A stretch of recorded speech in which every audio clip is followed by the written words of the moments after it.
Okay. Finally going live. I thought I would be on a bit earlier, but I'm in the middle of eating my shepherd's pie for tonight. How's everyone? We got Party here. Hello. Ben and Miro. Welcome in. Hopefully you guys are having a good day. And in Racken. Ooh, we got a Racken already chatting. Oh my. We'll just chillax while I'm... The shepherd's pie is quite hot, so I can't eat it as fast as I'd like. Shay made something like mole, and now I'm super happy. Oh, what is mole?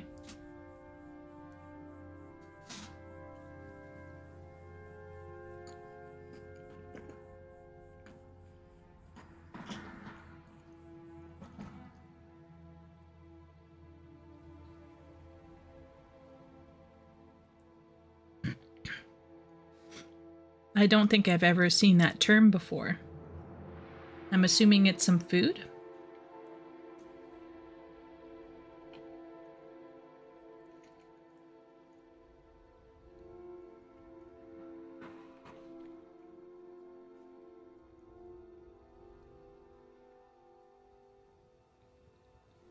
Oh. Coffee and chocolate sauce over chicken and rice. Interesting.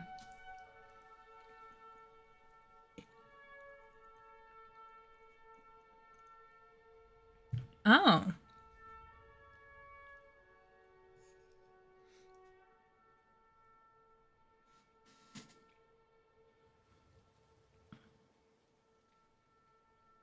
It cooks down all day.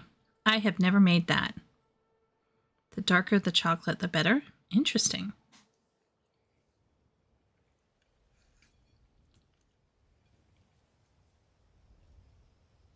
Oh, Simp, hey. Welcome in. We're just sitting here and chilling for a little bit. Just talking about food that we're eating. I'm eating some shepherd's pie.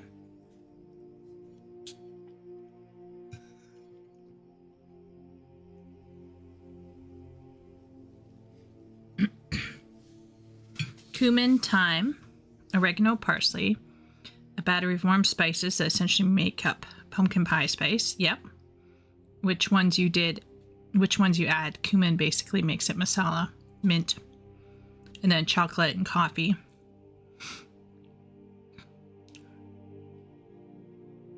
Interesting. Has anyone here besides Miro ever had this Mexican sauce mole thing?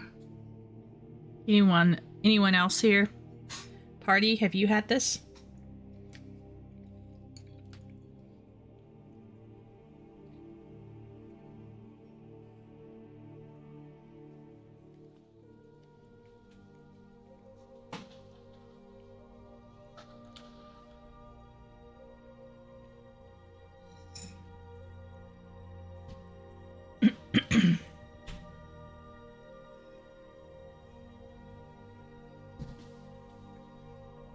Leo made a creamy, spicy sauce for nachos.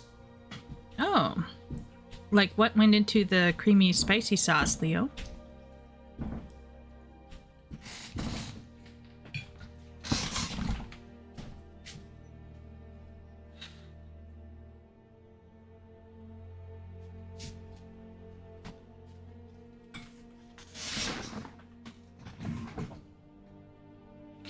White and green as well. Oh. It's the Mexican answer to curry. Yeah, I've never had it. Gonna just come out and say I've never had it before. I'm leaning back in my chair to finish my shepherd's pie, by the way, everyone.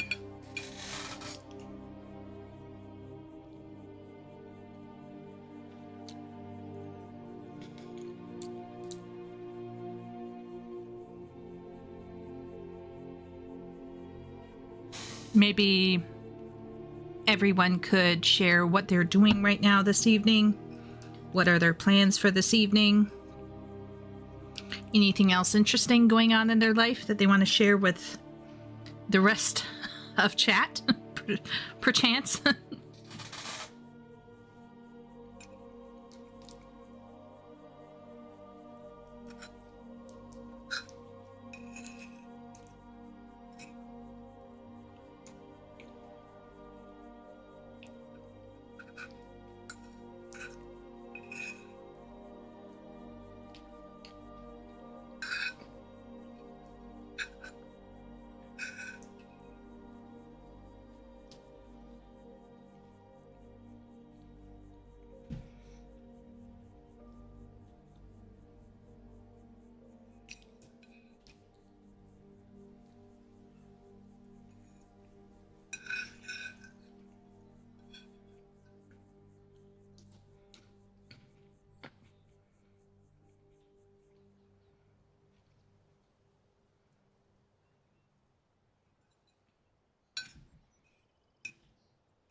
Okay, let's see what we got here. Leo made a creamy, spicy sauce for nachos.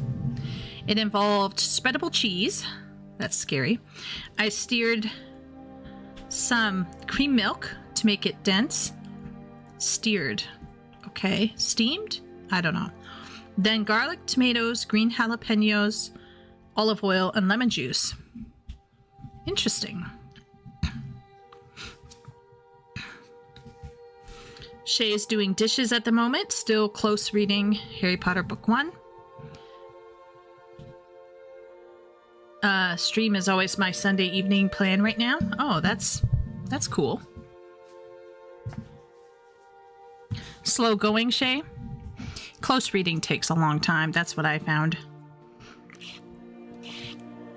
Mercaeus is going to start some training for work, taking care of a large litter of 3-month-olds. You need a cat or two. I got you.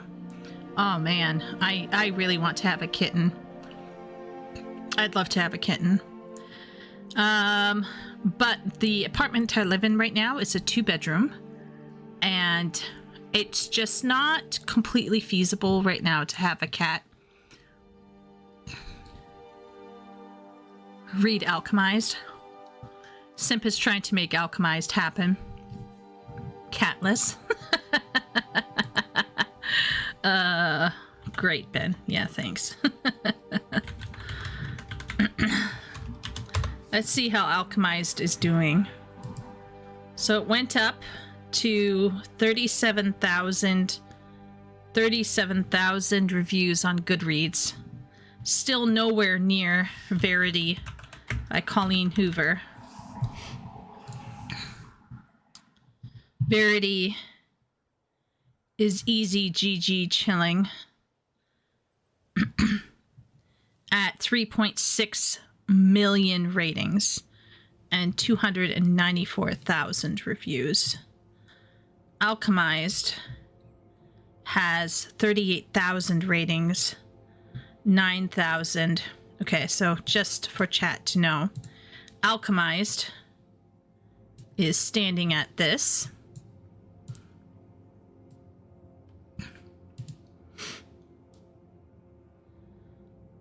And Verity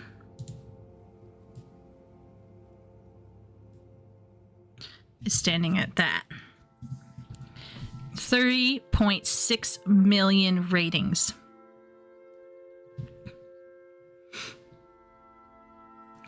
So we all know what women are actually interested in reading.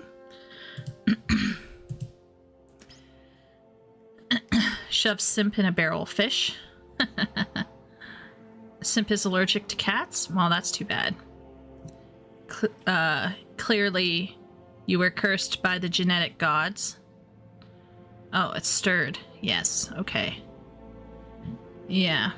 Oh, is the BRB sign still up? Yeah. Wait one sec.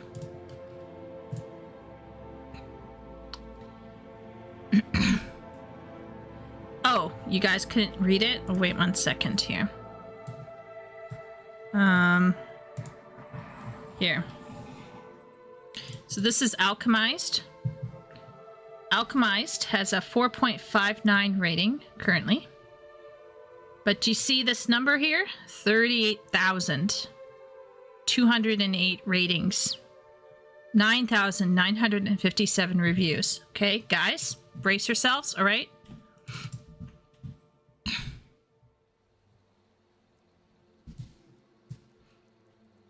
$3.649236 ratings. 3.6 million women rated this. 294,060 reviews. Not as high, but yeah, some fairly low ratings here. Yeah. So just to put into perspective, there are a lot of, let's do the milking farm one. Do you know that milking farm one that's been making the rounds and everyone's like, oh my God, women are so into it. Let me show you how the morning glory milking farm thing is going. Okay, ready? Look. So all of this hype over women losing it, women are not losing it. Okay, your average woman is not reading it, and the ones that are reading it are being quite tough with it.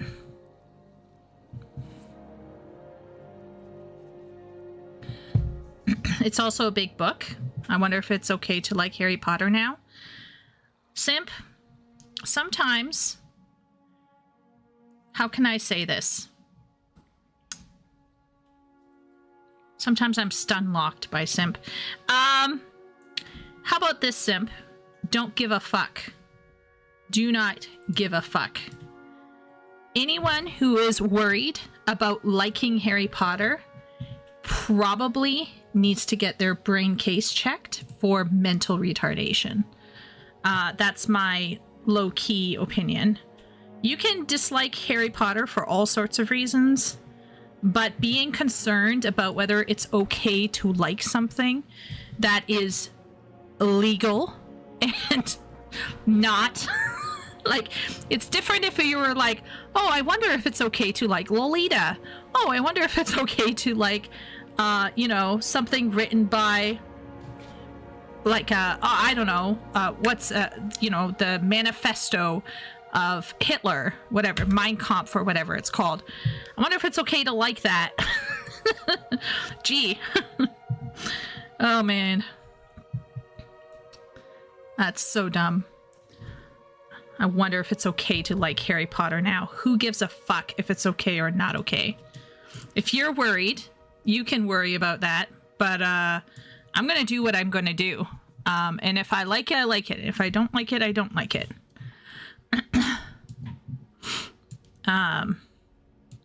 Very soy, simp. Very soy to be worried like that. That's yeah. Just finished the Tritonian ring myself. Had plenty of action, but was rather emotionally dry. Okay, I've never heard of the Tritonian ring.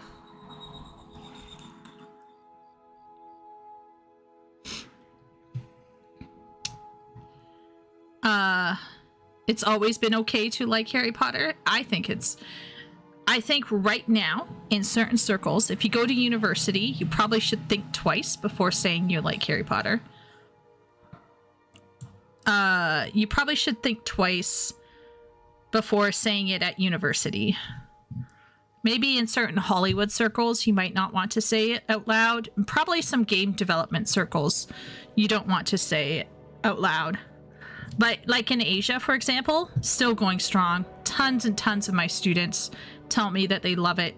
I think in certain parts of the world where everyone has their head screwed on straight, I think people are still trucking.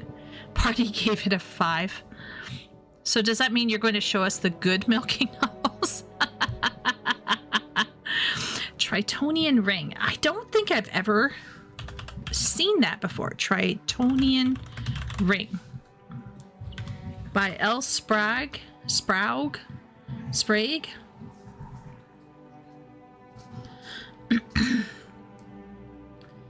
That looks so old school, and barely anyone has read it, apparently.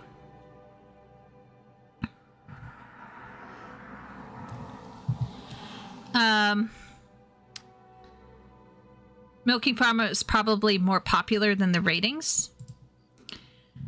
I think, Simp, that is a... How can I say this? That's something I will remember next time in the future. I will remember what you typed there. TBH, I don't care if women read that kind of book. I'm more concerned if they're reading Haunting Adeline, actually putting expectations onto potential romantic partner based on an MMC. I think we can all be concerned. If anybody crosses the stream, right? We can call this crossing the stream in Rackin. I think we should all be concerned if any woman or any man consumes any form of media and then gets weird ideas. I think that is completely valid concern.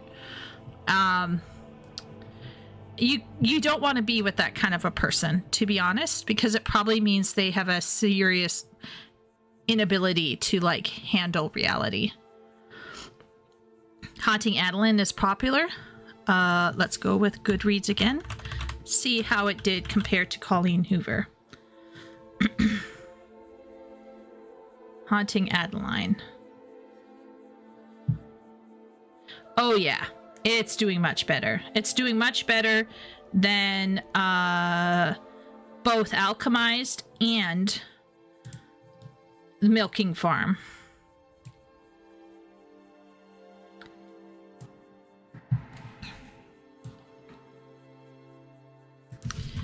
We're standing at this many ratings with this many reviews. The score is a bit higher than the Milking Farm thing. To me, MGMF just seems so out there. There's no way anyone reads and goes, yes, I now only seek to pair bond with a Minotaur. I think anybody who believes that women are... Okay, so we talked about women on a spectrum, right? So we got, like, the women who have lost the plot.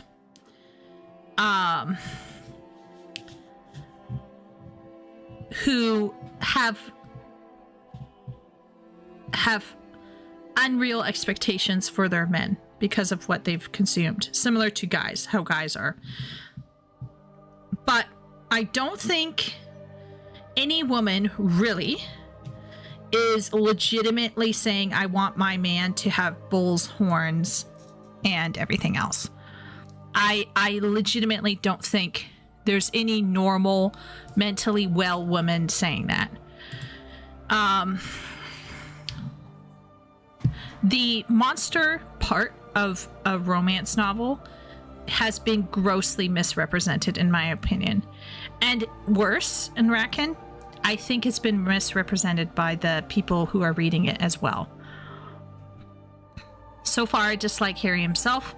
I think he's kind of a nasty little boy, which wouldn't bother me. But I'm not sure she means to portray his failure to rise above anything that comes at him as a fault. Yeah, there's some big question marks we can put around the Harry Potter story. But whether it's socially acceptable to like it or not, is a silly question. Women's taste in books is becoming weird. I don't think so. I don't think so. I don't think the word is weird. Some women's taste, once again, you can sit there and doom all you want about how many women are reading the Milking Farm books. I don't think that many women are. And the reason why I don't think that many women are is because they would have shared the sales for it already. And they haven't. Colleen Hoover, Sarah J. Maas, all of those, they are proudly running around saying that they've sold millions, etc., etc., etc. Hoover, same thing. We're seeing it in Goodreads. I genuinely would not dismiss Goodread counts. I think there's probably a solid correlation. It's very easy to believe that women are becoming weird. I don't think women are becoming weird. I think some women are becoming weirder. And all women, just like all men, have their weird social niches where people will do weird stuff. But I don't think all women are becoming weird. I don't like generalizing in general. Like, I just, that's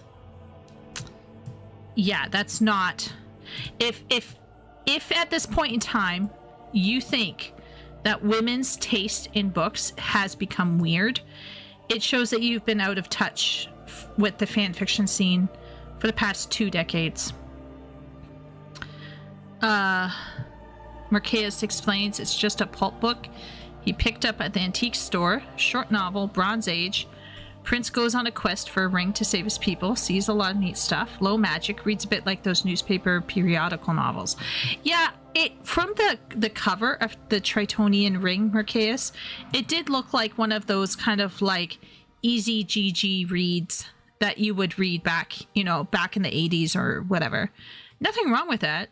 I mean, like, why should we have to be reading, a heavyweight novel all the time? That's a bit silly. I don't even like the movies, but I would double down and use an HP shirt on my campus, just the way I am. Yeah, I could believe that. Women's taste in books are just as weird as men's taste in porn. Yeah, I mean, I wouldn't call it, once again, I just don't think as many women are reading monster stuff yet.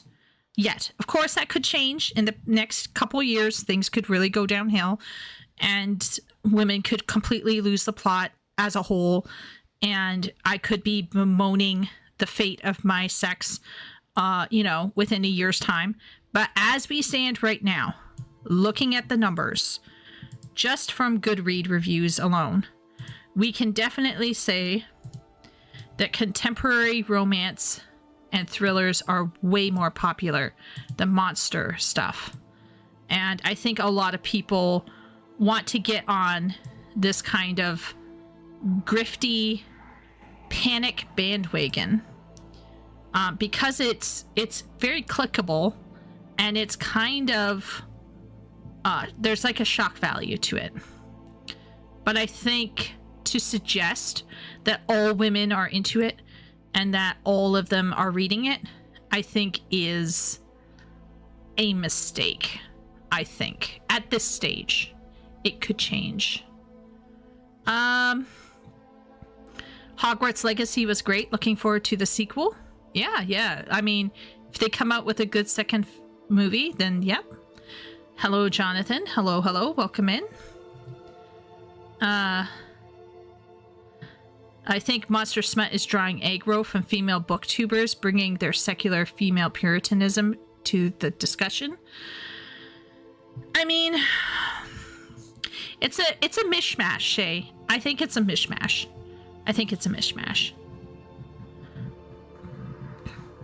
So the reviews might actually be dragged down a little.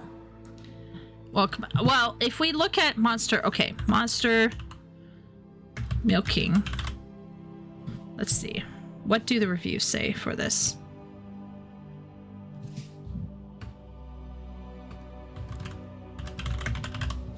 Let's look at the lower end of the reviews, not the positive stuff. I'm gonna just scroll down here. Okay, let's look at some. This book could kill a Victorian child. Okay. There is a Spanish thing. That's really long. I don't know if I can translate it.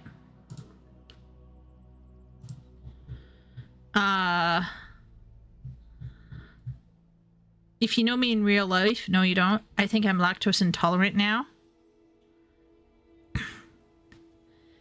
tacky. Someone called it tacky. Someone's bleaching their memory. It's a no from me, dog.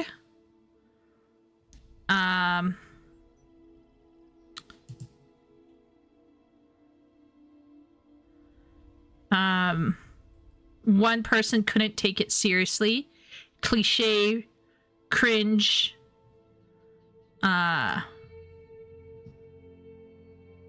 Someone's asking about why they have to be milked when they have hands. Good question. More draining.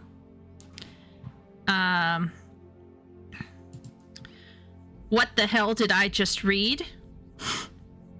It's a terrible book. It's cringe, cringe word choice. Lack of plot, lack of character development. The love story was lame.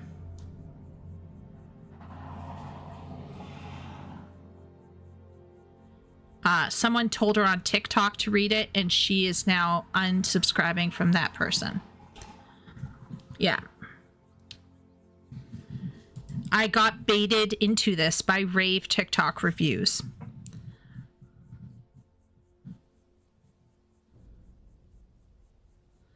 Yeah.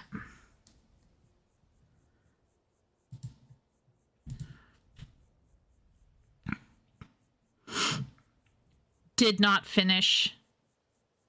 Yeah. Most guys, there's a lot of people who just are no.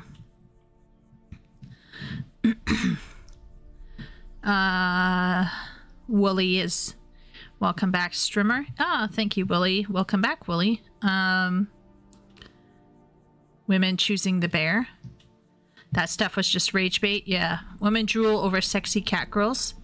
This isn't really any different. There's shades, Jonathan. There's shades. Cat girls are not the same thing as making love to somebody with a bull's head.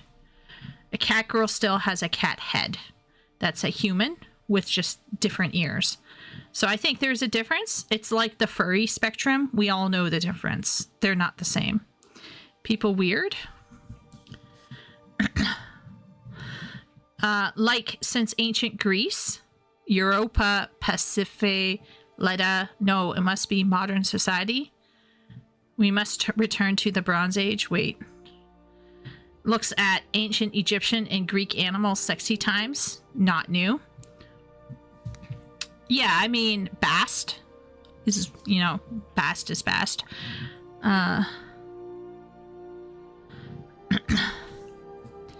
There's definitely a loud minority of self-professed monster effers that pride themselves on wanting to F things that are more monster than... I think it's a loud minority. I feel men must read a lot less. Yes, I agree, Simp. Some of the good read reviews of top lit RPGs have lowish review scores. Absolutely. Look, Simp, we shouldn't judge the quality of the book by the reviews, right? We can't do that 100%. What we can say is that the Milking Farm book that everyone is getting their panties in a twist over represents maybe a rising trend.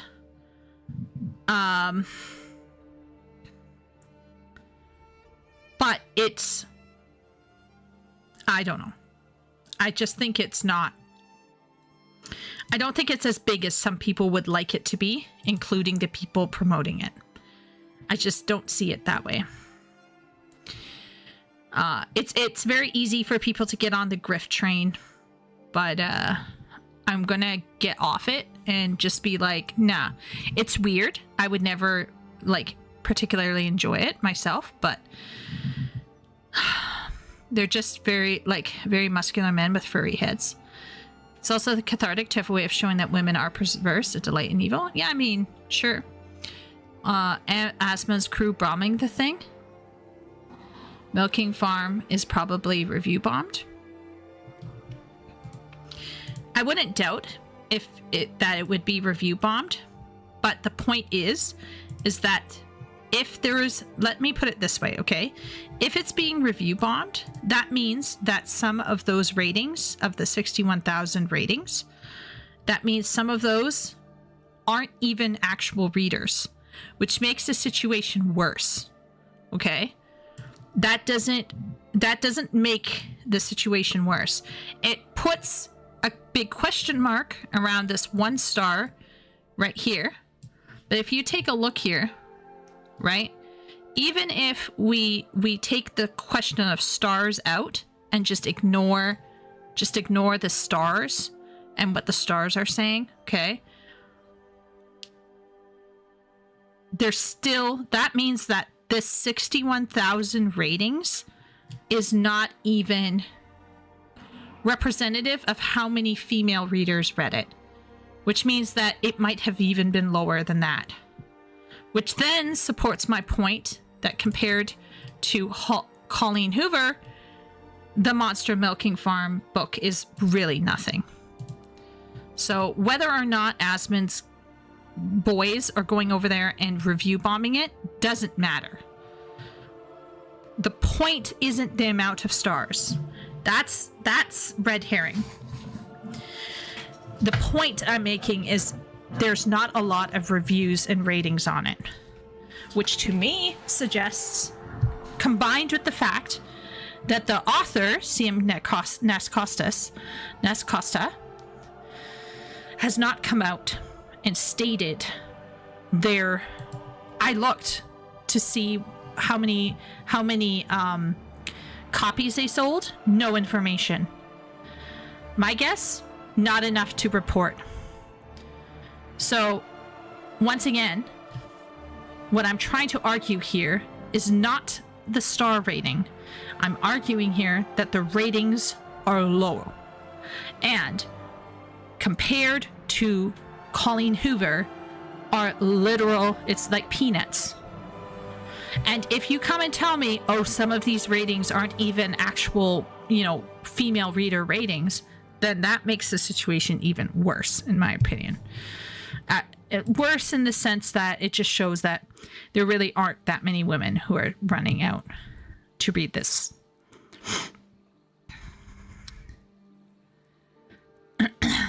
I mean, MGMF is genuinely a terrible book, even if the premise wasn't weird AF. Yeah, that's... Guys, Party is a great reader. She doesn't talk as much about what she's reading, but she does read. She probably actually has read as much as me.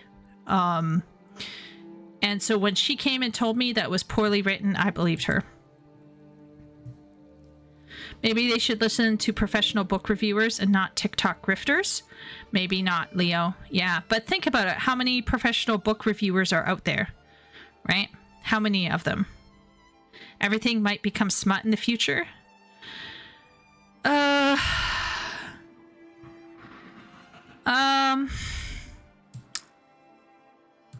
mean, I love me a good black pill simp, but we'll see. We'll see. We will see. I think that, yeah, I don't know.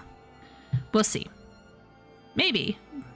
If it's being review bombed, that means there were even less actual reviews and ratings than we saw. Yeah, exactly. Yeah, Merceus is getting what I'm putting down. But yeah, I just, I do think that there is a kind of odd moral panic about it that is really funny. It's okay to be concerned. I think if you have a friend who tells you they read it unironically and enjoyed it, like, you might worry about their taste. But I honestly don't think that the situation is as dire as some people want to make it out to be. Yeah. Looks at Rotten Tomatoes. Pro critics have more unfair agendas than amateurs wouldn't help. Yeah, that's true, Shay. That's a really good point. I agree. Herman. Hey, Herman. Herman's coming in with... the decline of literature just happens to coincide with the discovery of antioxidants. Coincidence? I think not. Oh, yeah.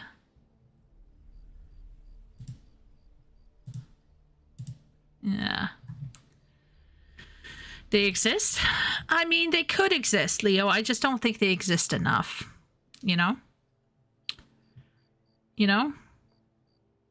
I don't think it's a moral panic. It's whatever you call delighting exposing the hypocrisy.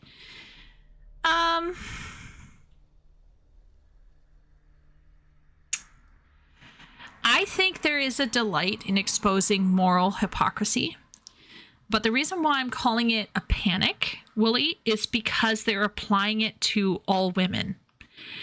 And see, if they came out and they said, hey, there's a whole group of weird women, a group of them, who are supporting this weird book, this weird trend in books, and it seems really unhealthy and gross. And at the same time, this group of women happens to coincide with the same group of women that are running men ragged over video games. Okay?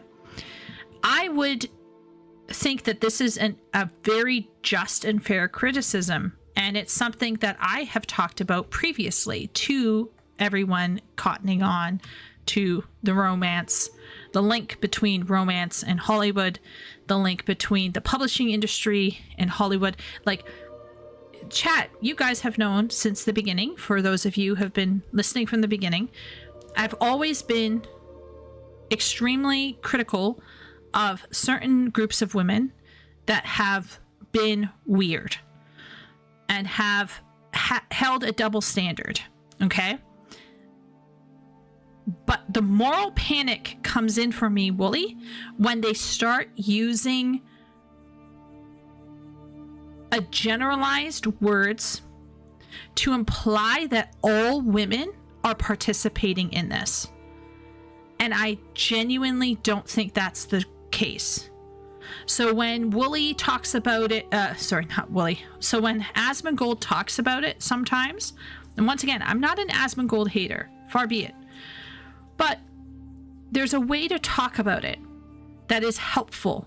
And there's a way to talk about it, I think, that is unhelpful. And one of the unhelpful ways to talk about it is to talk about it as if all women are part of this problem and all women are doing it. There are tons of women who don't give a shit about what their husbands are playing. And they don't give a shit about what their husbands are doing. I personally don't believe that a large portion of women actually care. And I don't think a large portion of women are actually reading those smut books. Now, if Asmongold had pulled up Colleen Hoover's book or Haunting Adeline and said, hey, look at this smut here, and women are carrying on and objectifying men, I would have been much more... I would have felt his position would have been much stronger, but the sense of talking about it as if all of femalehood has somehow lost the plot, because there is some of that rhetoric going on. And you go into his comments on his videos, and there's some men in there who clearly have not done their research and don't know what's going on. And yes, it sounds like a moral panic. Now, Asmongold himself has come out and said he doesn't give a rat's ass, right?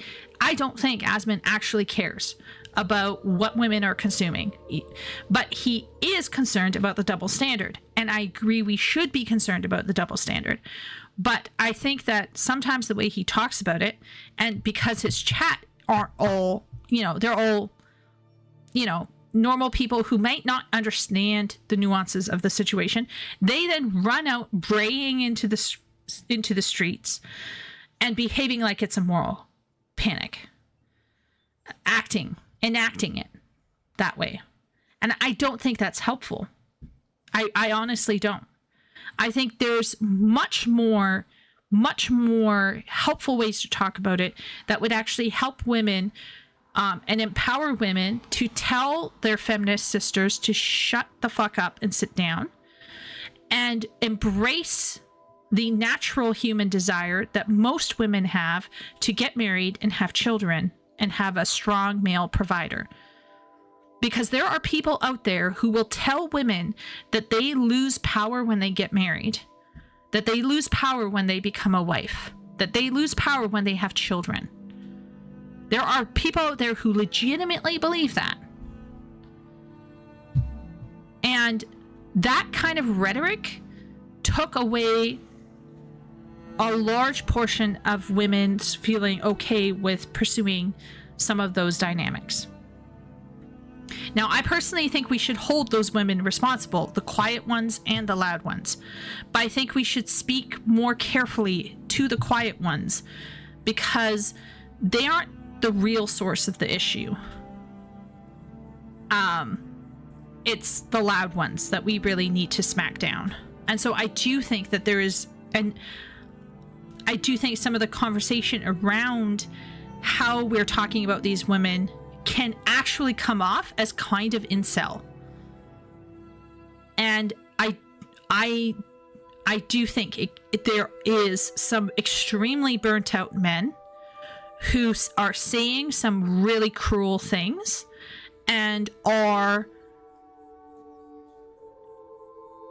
not being helpful. And you might say, well, you know, Chieko, it's only human that they would behave this way because they've been mistreated. Yes. But if you're going to get on a moral pedestal, about human behavior, you yourself have, you know what this saying is, you know, people in glass houses shouldn't throw rocks. I just think it's kind of like tit for tat. We're all grade 5 on the school ground, pushing and shoving each other like little kids. And it's like, is this where we want this conversation to go? Like, I just don't know. It feels like a moral panic when I go in and look at the comment sections. Now, you could come and tell me like, oh, well, you shouldn't look at the comment sections. Well, maybe I shouldn't. But it does show that there are people out there who are like sheeple, and they will just follow the group and they will say things that they don't really mean or don't know what they're saying, or they do mean what they're saying and they know what they're saying, but they've literally lost the plot.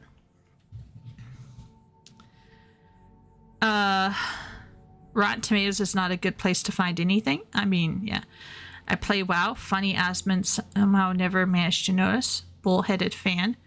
Content in all the time he played and followed the game. Of course, he probably assumed it was all actually men.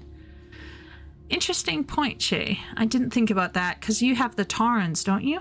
The thing is, I'm listening to the same background music while I'm writing as you are on this video. Really? Wow. Herman and I sharing some Skyrim taste. Tit for tat. Women accuse men at large for being perverts, so men acceding to the zeitgeist are doing the same to women. I just don't like tit for tat behavior. I want more. I want helpful behavior from both sexes. I mean, you know, like it would be nice. Granted, of course, we're in a dark timeline right now, so we're going to see men behaving like assholes, women behaving like assholes, men behaving like children, women behaving like children. Makes you feel kind of black-pilled.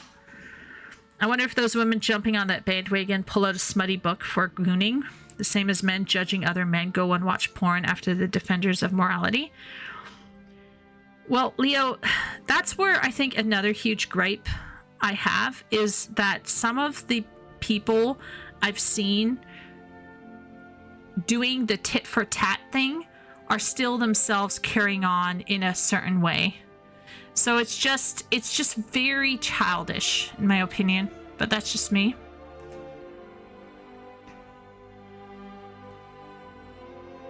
Do not Google Tauren and gnomes in the same query. Oh my lord. Really? Fane, a lot of books are a lot like monsters. Rizend has devil wings. Wings is not the same thing as having a bull head. I feel like that's a conflation. It's like saying that like cat girls are furries. It's not the same thing. I think as soon as the face shape changes, to me, that's where you lose me. You put wings on something or a tail on something or ears on something. That's not a big deal. I think the big deal comes when you start changing the head and kissing kind of goes off the table. I think that's I think where the line draws for me. Or Or if there's like fur over the entire body. Shay's seen some shit. Yeah. Yeah, the wings are an accessory. You should have heard the description of them in MGMF. Her kissing his weird mouth. Yeah. Yeah. But the good news, party, I got some good news for you, okay? You know that book by Verity by Hoover? Yeah. I'm hooking you up.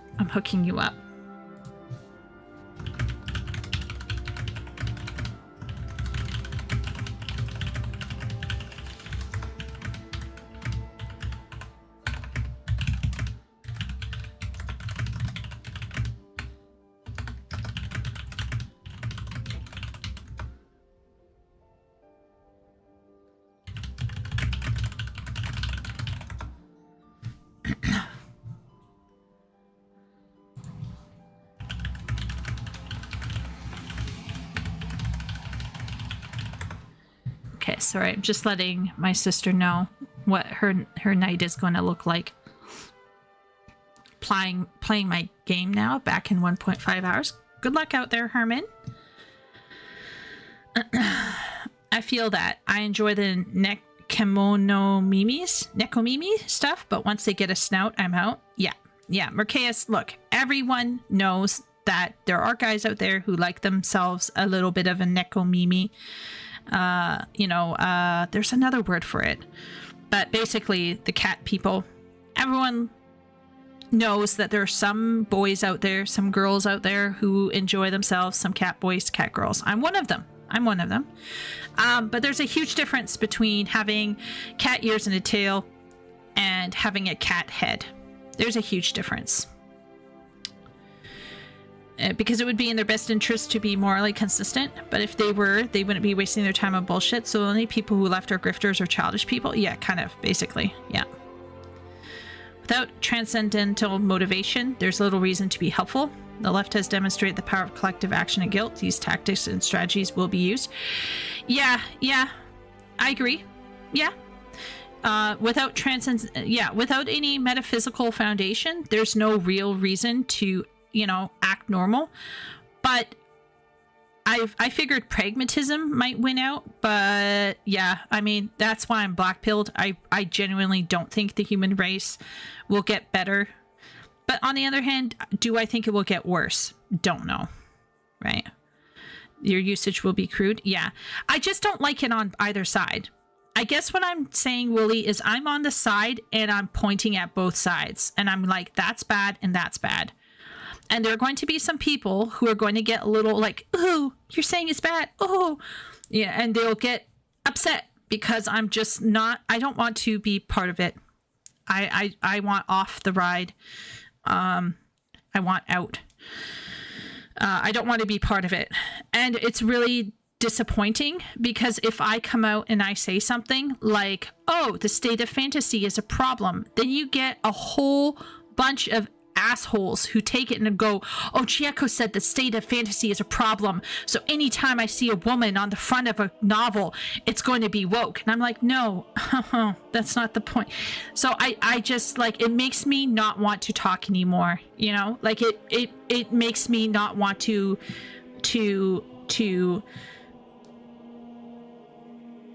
how can I say it? There's like a line of reasoning with people.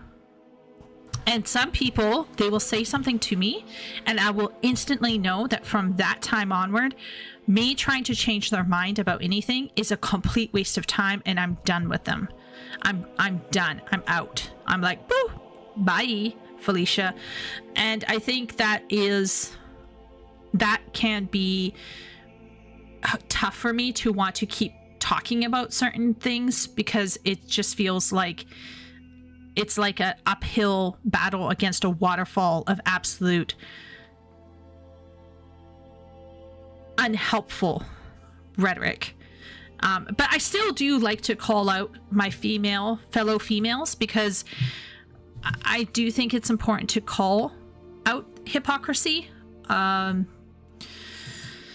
Because I do understand that a lot of my guy friends have been hit hard and I think that's a shame. But I run the risk of getting like, people have called me misogynist before, because I've been heavily critical of women. But at the same point in time, if I don't call out the females, then the men are, and it's just going to get really, anyway, it's a mess.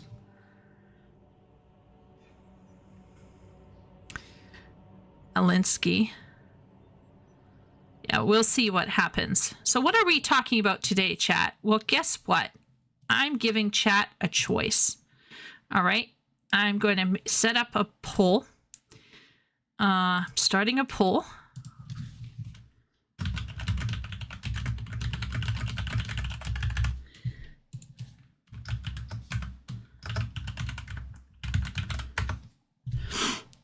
And we're going to poll chat. I have a few videos up that we can watch, an article that we can read. But let's see what chat wants, okay?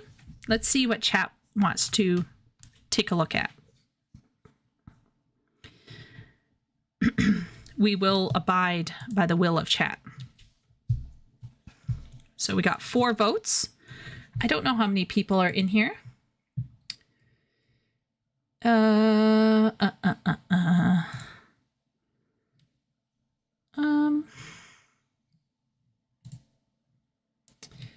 Okay, so we have, wow, we have 14 people in here.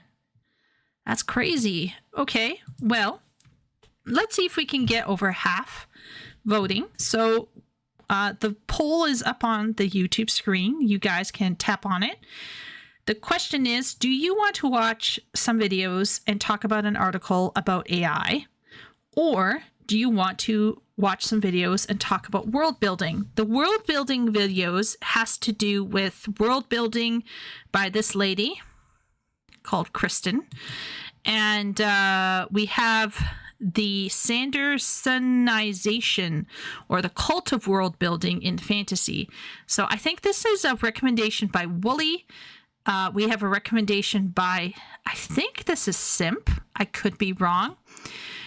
Then we have AI Slop and the Epidemic of Bad Writing. So this, I think, is Leo.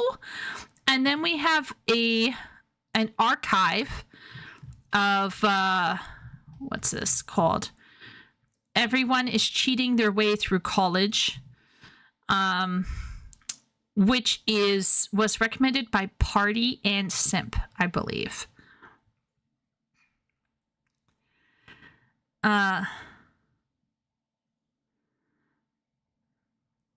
Yeah.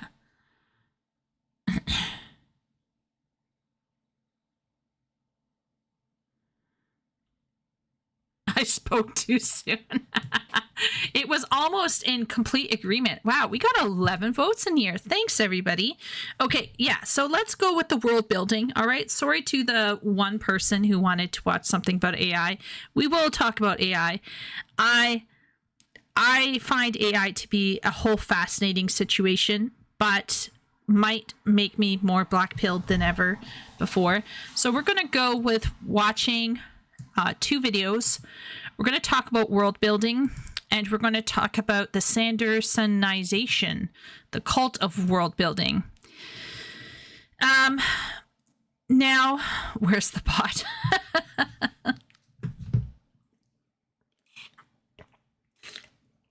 AI voted for the AI one. I know it. Now, before we get into it, chat knows what my favorite thing is. Does chat remember what Chieko loves to do?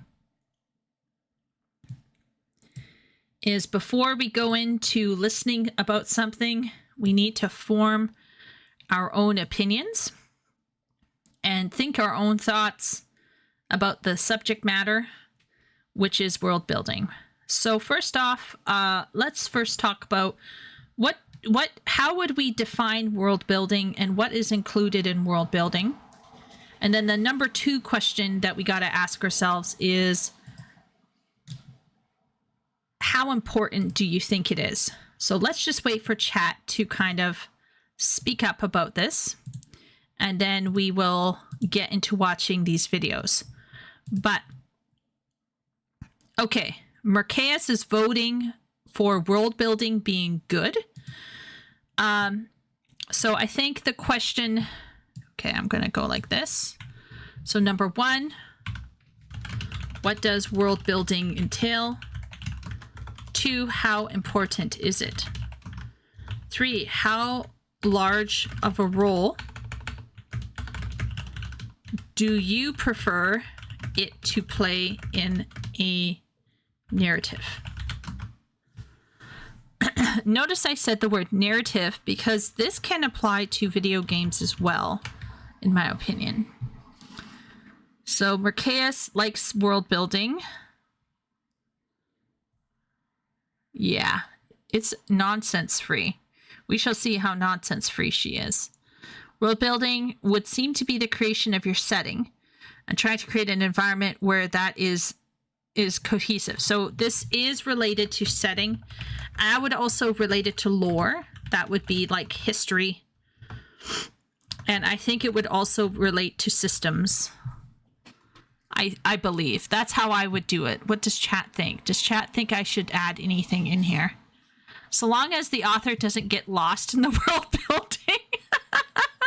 I mean, Wooly, that is world building is world environments and systems and history. Ooh, Shay and I are like literally like Vulcan's mind melding at this point. I enjoy deep world building because it makes the story feel like it was cared for. I know J.R.R.M. gets a bad rap now in some corners, but his world building is very expansive and feels deep. Okay, so I think the general idea is that it is important. It builds investment. I think it creates a sense of reality, of realism, right? Like it creates a cohesiveness, right? Enhances cohesiveness. And oftentimes I think it provides opportunity for external forces, right? So you don't want your story to be just entirely driven by internal conflict. I think it's a great source of figuring out external conflict. I think world building isn't that important. The lack of world building is the strength of romantasy. Well, that would depend on who you're writing for, Simp. That would depend on who you're writing for.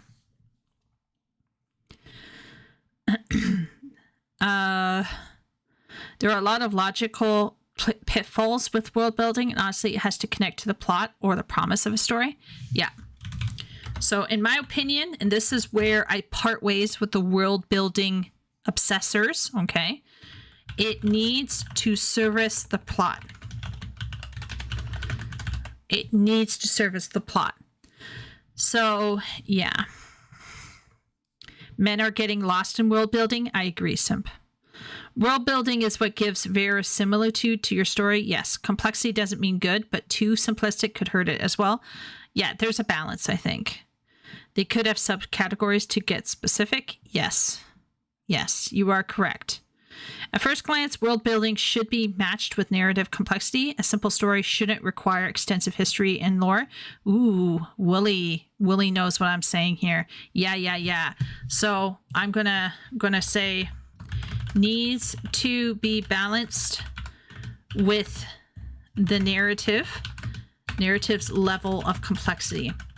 So if you're writing, in my opinion, this is defined by genre. In my opinion. So like if you're writing high fantasy, epic fantasy, space operas, I do think your systems have to be quite robust. Right? Lit RPGs, you would have to have your mechanical systems set up quite a lot of detail. But not all stories require it. Simp pointed out that romantasy doesn't always require heavy world building. And that is because, in my opinion, romance at its heart is incredibly simplistic. Now, does this mean that it's bad or that it's shit? No. But what it does mean is like the genre requirements don't require heavy amounts of world building because that's not the point. That's not the point. Audra Winter got lost in it beyond belief. Oh, poor girl. You get lost in the sauce? Yes, getting lost in the sauce. I'll be honest, I could try to provide serious narrative answers, but for me, I just really like exploring the deep lore. Can bleed the mythic out of an archetype. I agree with that, Wooly. Too much realism, too much lore realism can bleed mythic out of the archetypes, especially for fantasy, right? Especially for fantasy. I usually can't get enough world building, says Shay, but if I'm not interested in the world building bit, I cease caring about even good plots. Interesting. I can watch lore videos about sad souls trying to rationalize the lore of silly kids shows and games. So I do think some people have mentioned, I think Simp rightfully mentioned here. Okay, so Simp and I believe Wooly and some other people here have noted that world building can be a sinkhole for male-centric brains. And the reason for this is there does seem to be a correlation between boys reading nonfiction, men reading nonfiction. So, like, do you remember how we talked about the publishing industry largely representing female tastes? One of the corners where men still hold a huge portion of the consumer share is the nonfiction section, where you got the STEM and you have the history stuff. That's often determined by male interests. And so I will say that men still love reading nonfiction. And I remember giving my nephews a National Geographic animal book, and they loved it. So I do think there is something to be said about world building being more historical and more factual, that a male-centered brain will sometimes mistake that as being a narrative, and it's not. It's enjoyable, it's a form of entertainment, but it is not to be confused with narrative. Yeah. Lore and history are not the same. Lore is what I consider to be the myth and legends of a setting. Yeah, that's a fair thing. Yeah, sure. Yeah. I mean, once again, I'm using the word lore here synonymous with history. So this would be history and internal myths, right? But you could separate it. You could say history and lore. This is just a very, very, very off the cuff definition. So I do think world building can be deep dangeroo. And Simp said men are getting lost in world building, and I think that's the case. I do think that is one of the things that's holding men back, because here's the thing, right? It's like a double-edged sword. All right. So here is man. I love me some realism and need all these nitty gritty details to make it feel real and meaningful and cool. Also, man, why are my books 300,000 words long? Oh my god. Can't read. Sag. Now, no more books are being published for me. Do you see where this problem is? It's a conundrum. So I do think Simp is correct. The world building, if you're spending a huge chunk of your narrative building up all of this extraneous information and the men are not there to read it, I mean, we got a problem. We got a problem. So it does make me wonder, could it be possible for somebody to write a book with tons of world building lore, with all of that nitty gritty detail that guys really enjoy, but they're all really short books? That's a good question. Somebody maybe should try to do it. I'm counting all of it for me. Yeah. History, mythology, culture, food, fashion, slang, biology. Yeah. Sometimes showing and telling a lot of lore and systems doesn't mean your world building is complex. Having robust world building and wrapping it slowly is more my preference. Absolutely, Leo. Absolutely. Unwrapping it slowly, that is the key. The problem with unwrapping it slowly, Leo, is that makes the books thicker. And we have now determined that many people, men and women, are not reading as thick books. Or anyway, it seems like that. I could be wrong. Maybe everyone. I guess if we go with lit RPGs, men are reading lit RPGs, and those things are really long, right? Like your standard. Where's Simp? Simp. I know Simp has been reading some lit RPGs. How long is the average lit RPG? They seem like they go on forever.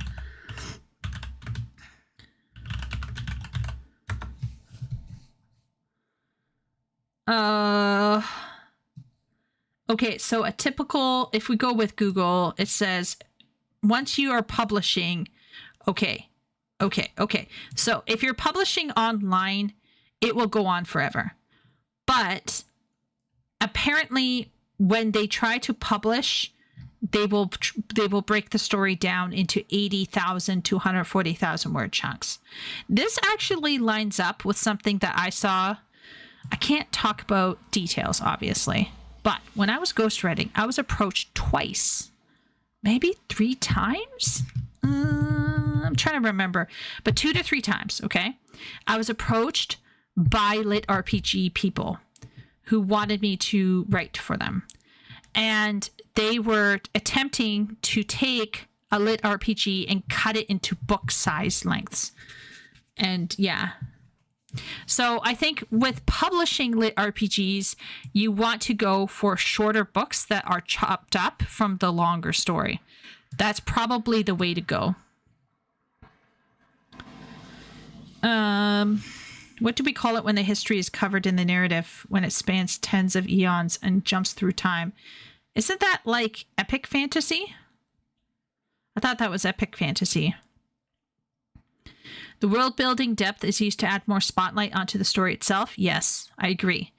For example, if people can manipulate metal, the world itself should reflect that. I agree.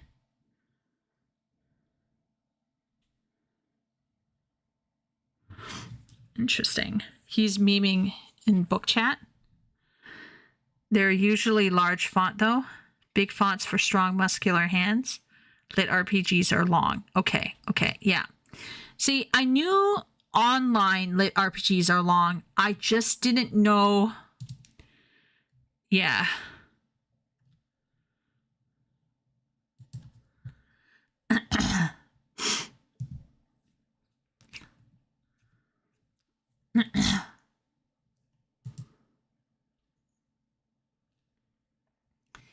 Yeah. Yep, that's a meme. Hardcovers are making books longer. I mean, does the plot itself at some point get fragmented to lore at certain points? I feel like epic would be where you would do it. Epic fantasy definition.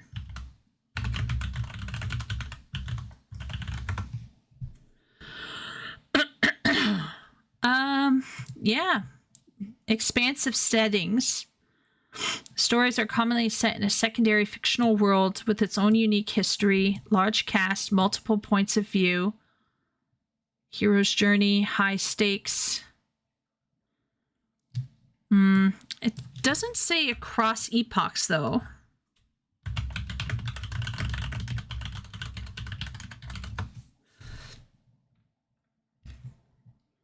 Progression fantasy.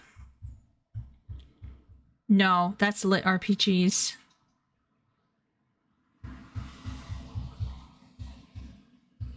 No.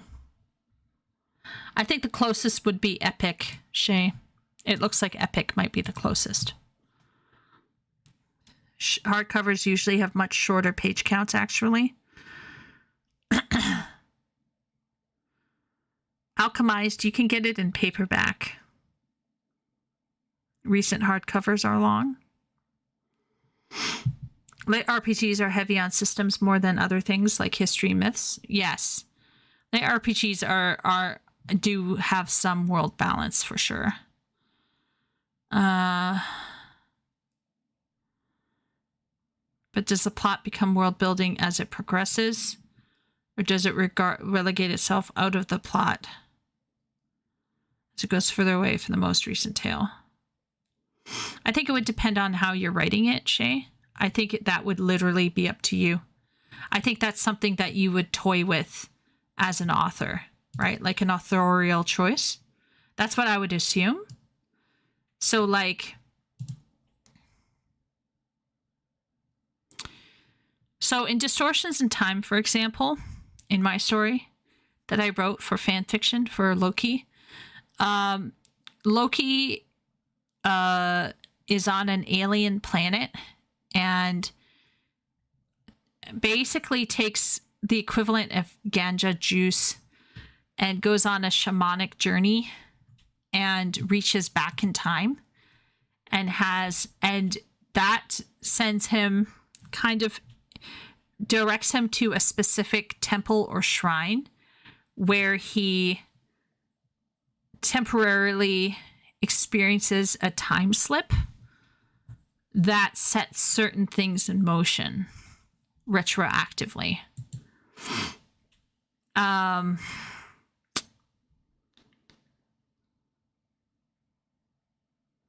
So he at one point he has like visions of past civilizations of his people,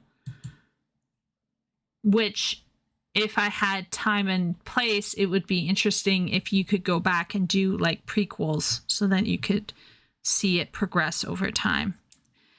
I think it could be done.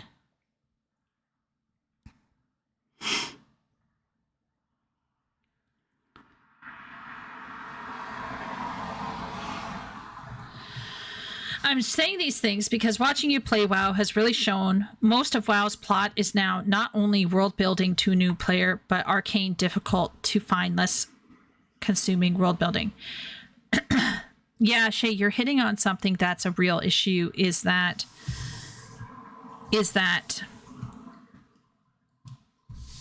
there's a point where if a person isn't handling the narrative correctly, it becomes, if the narrative was never there or the narrative was lost because of the erasure of a zone to make way for the new narrative, like me trying to figure out what was going on because the zone had been wiped by the second layer of whatever had gone on.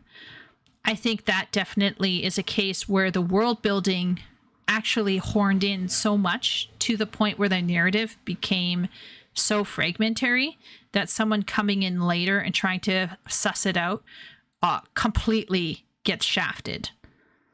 Yeah. Welcome, my friend, to the testing ground at Heaven's Edge. Redacted. I just think that I can't see where world building can become so heavy. And let's say the book is so long. Let's pretend that Simp wrote a 5-book series and each book was around 5,000 words long. And by the time he got to his 4th book, people were forgetting what's happening in the first book.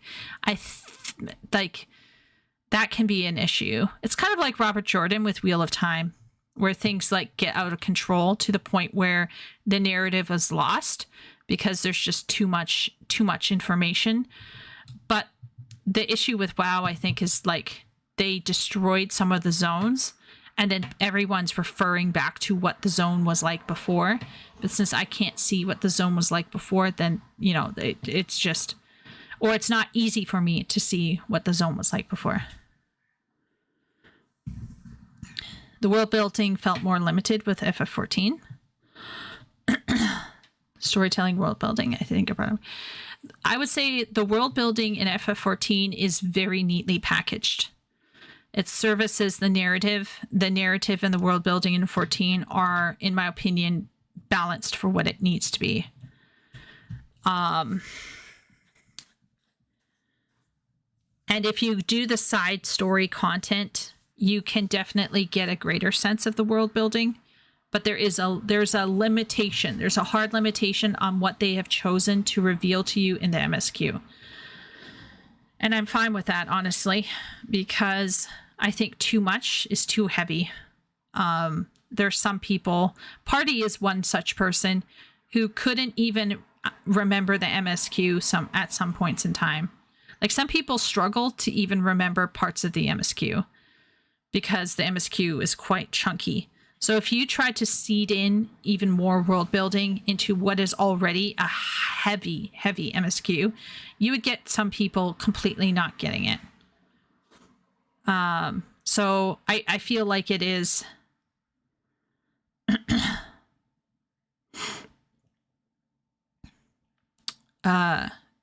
when you're trying to learn more about Dynamis, only realize how little was involved.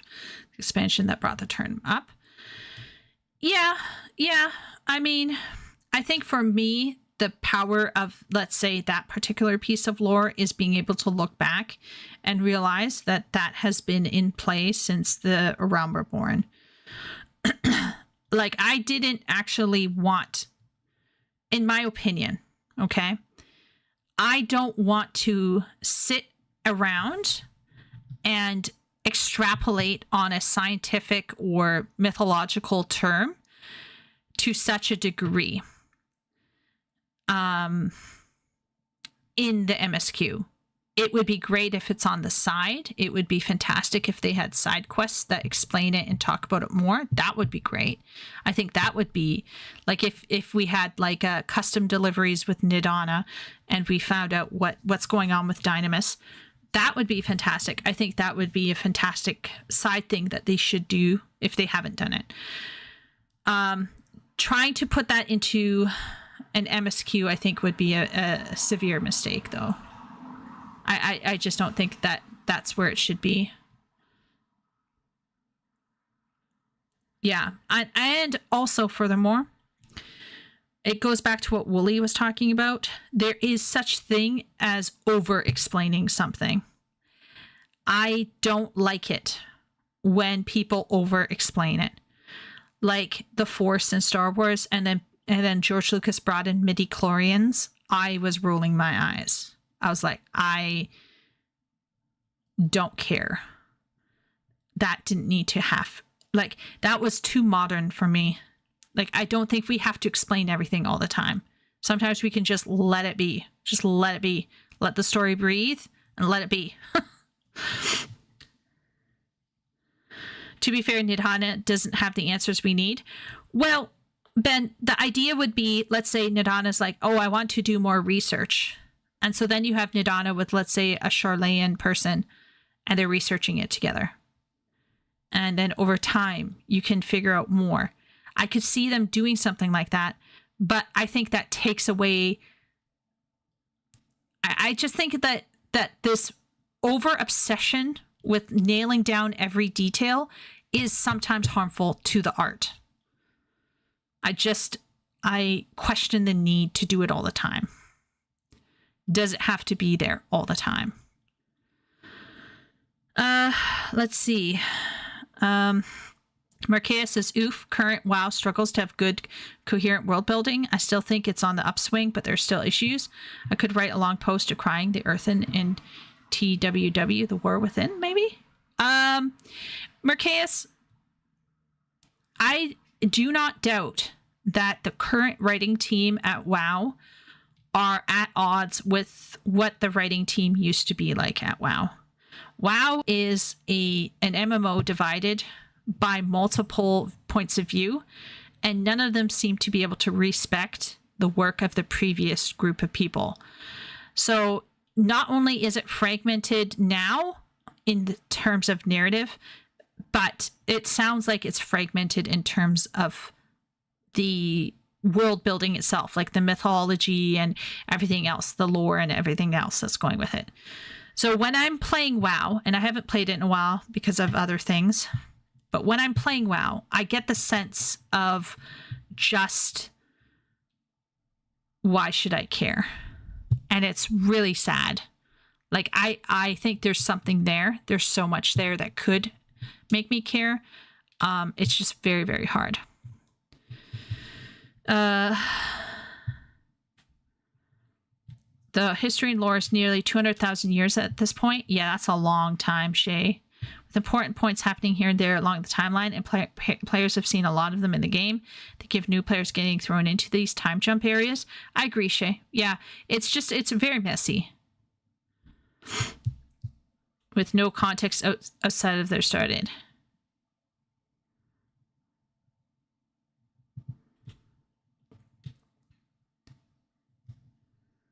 She thought it was a theory until Endwalker. Yeah, she did.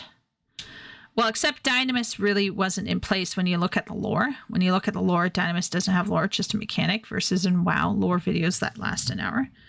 Yeah, I think lore in 14 will never be, I think, as massive as World of Warcraft. Because I think World of Warcraft, I would say World of Warcraft leans in danger of having too much facts and not enough in reason to care, which is the narrative. And then Final Fantasy XIV has all of the narrative in the world and maybe not enough lore for some people. But I would prefer a well-handled narrative with little to no world building than a shitty bunch of world building facts strung together and then served up to me. Like, I will just nope out of that game. It's not going to happen. It's going to be much, much tougher for me to want to play that. I'm not going to stop showering and forget to eat with that kind of a game. Like, toward the end, when I started going into Endwalker, like, it was at COVID, I stopped becoming a human for a little bit. Like, it is very possible for me to get so lost into a story that I get like this hangover afterwards, and I don't even eat, I don't drink, I don't sleep. I go like full mental. I know exactly when I'm obsessed and when something has triggered that obsession. And mobile games, by the way, also struggle with this for me. A lot of mobile games that have great narratives somewhere in there are bogged down with words that they're just yelling at me and trying to get me like hyped and get me like, oh, something's going on. Oh. And it just does nothing for me. Try to show like, oh, we have this world and it's such deep world building lore. We're gonna say 10 different things in the next 5 minutes. It's like, no, that's not how you lead me in. That's not how you hook me up. So for me, I'm very narrative centric, and if the narrative is not there, if it's shitty, you're gonna not get me obsessed. It's just not gonna happen. I feel like men don't like to talk about their feelings, so in a lot of reviews, it's just talking about lore, stuff like that. So every conversation is about lore, or say plot holes like Fire and Space. Hey, Simp, though, I mean, like, sure, like maybe guys don't want to talk about their feelings. Maybe. I don't know. Guys in chat, any of you want to talk about your feelings when it comes to... I've had some men tell me that they've cried during certain points of Final Fantasy XIV. It's kind of a badge of honor, honestly. But I will say that a lot of guys do have a good eye for the details that are missing, for sure. A part of me feels like lore is key to making a world feel alive, as in it has to live outside of the player. But it's very much a personal preference. Well, once again, I'm more of a balance. If I have to choose between a story that has no lore, but it's well written, and just a bunch of lore strung together with no story, I'm just not going to play that as much or at all. That's what I'm trying to argue here. But in terms of general, of course, it's better to have a balance. Obviously, it's better to have a balance. Meeting the Titans in WoW was a mistake. Well, there you go. Warcraft 3 hit me at a creatively formative point, so I'm always sensitive to what it's up to. Don't blame anyone else for not caring. Hey, Hey, I got obsessed. I got interested in the WoW conundrum because so many people that I enjoy watching online have shared feelings of disappointment, and I had to see it for myself. And I'm still confused about almost everything. Also, time passes differently at the center and outside the universe, which gets confusing. The problem with WoW was they over-explained everything now. Yes, it's midi-chlorian time 100. My main problem with the modern game is they practically destroyed everything I found interest in. Hey, that's fair, Killgun. I don't know who you are. Welcome in, Killgun. You got a new bro in the chat. But yeah.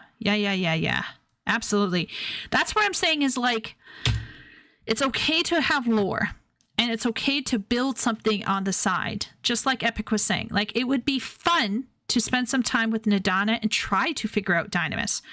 I would just feel very let down if they came out with some, well, you see, it's a whole bunch of neutrinos acting within the aether, and it's psychically charged by your aether that comes out from within your body, and it creates, an explosion of blah, blah, blah, blah, blah. That would really suck everything out for me.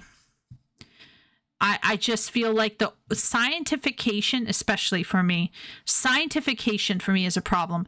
If it's more like, oh, let's explore the side social customs of this group over here, right? Like the tribe quests. I love the tribe quests because I get to see what's going on with that particular society.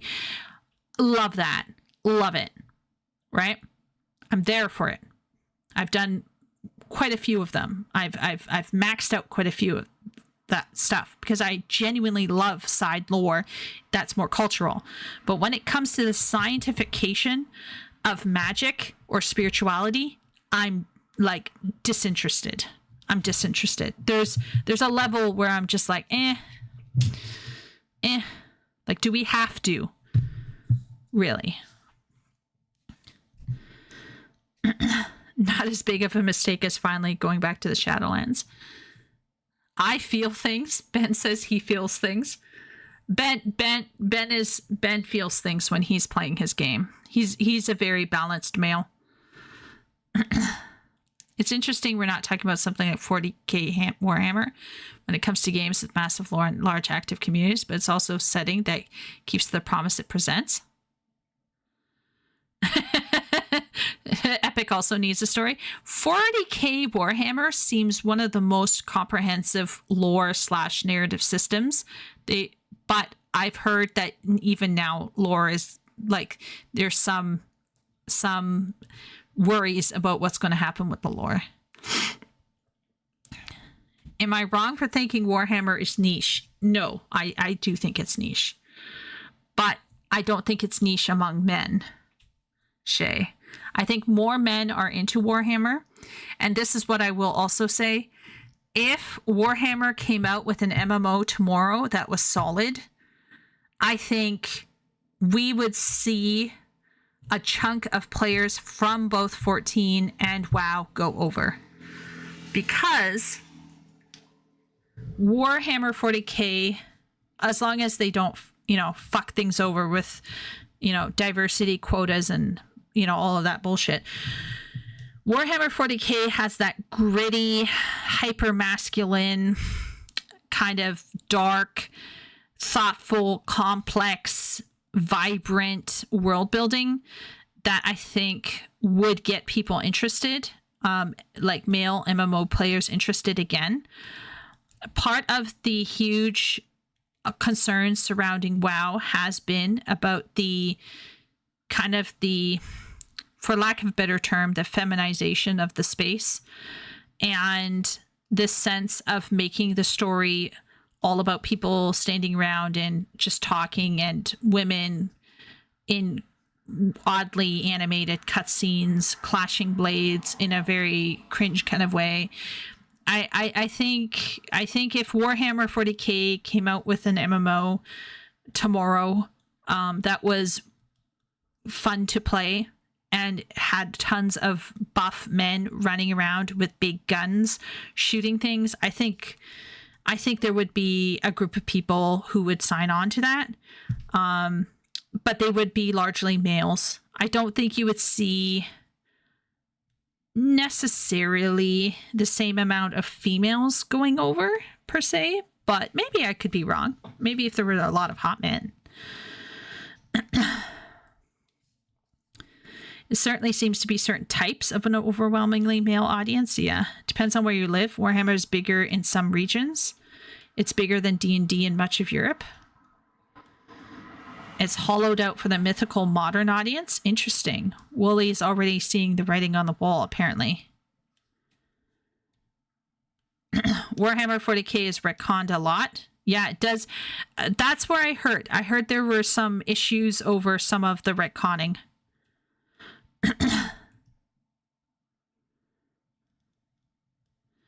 People are excited, and it's popular to hate Warhammer 40k, but people are excited, says Epic.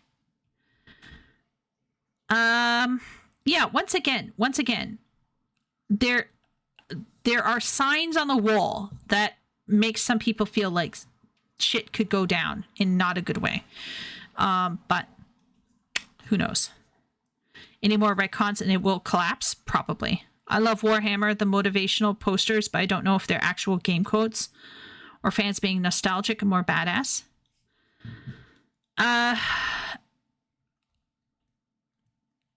I haven't seen a lot, but I did play a little bit of Rogue Trader, which I thought was solid. What I played got me interested. And I read, I think it's the Caiaphas Cain, part of the Caiaphas Cain stuff. And I thought it was really like gung-ho, pulpy in a way, like just very, it's not meant to be like this heavy reading that's like highly intellectual. It's just really fun. And I think a lot of bros would like it. But like Wooly and Simp pointed out, there has been a lot of retconning, so there's now a question of whether it will remain respected in the near future.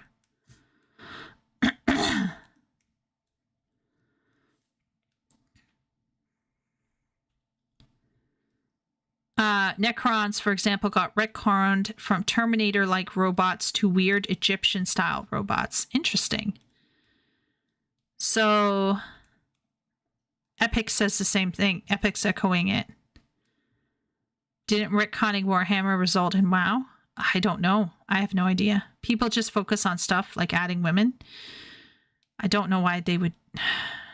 Anyway, sounds like Warhammer is also besieged with issues, as is everything. But my point being is that if they didn't fuck it up, I think there would be people who would get on board.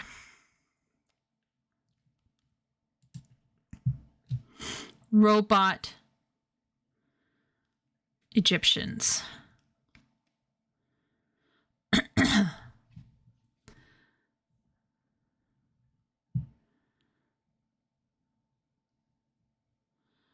The Sisters of Silence and the Sororitas languish. Yeah, that's what I've heard.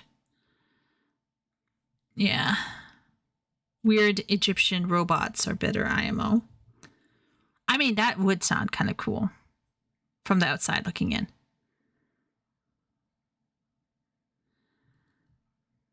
Warhammer 40k doesn't really have any women in it. I thought there were the Sisters of Silence and the whatever. Futurama tried to warn us about Egyptian robots. I don't know about that one. I haven't seen Futurama. It's the last fully male hobby. Yeah, but even in the fully male hobby, I believe there were women. Like the Caiaphas Cain book I read features these two squads of depleted, like, not squads, but you know what I mean, like platoons that had been one all female, one all male. And there was this huge throwdown, and Caiaphas has to mediate between the men and the women who are struggling to find middle ground on the ship. So there seem to be women in the book that I read. They are not absent. But maybe they are not always present in every single game. The Rogue Trader game seemed to have women. I don't know.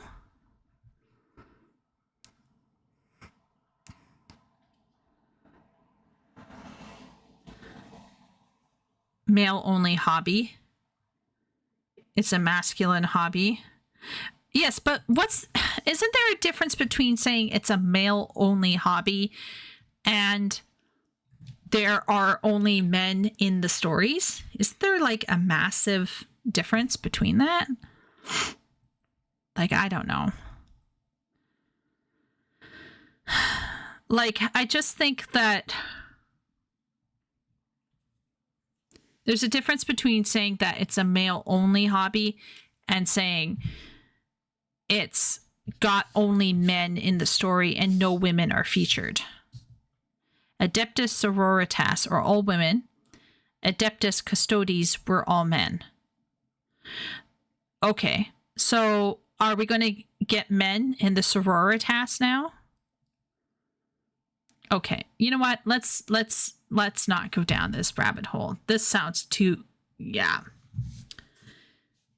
99.9% of War and Strategy fans are men interested in masculine myth and archetype. Yeah, like only the rare woman would be into that, like a very rare woman. Okay, see, this is where Epic and Wooly are clearly not getting each other. There's a difference from saying it's a male-only hobby and a difference between that and saying that there were only men in the stories.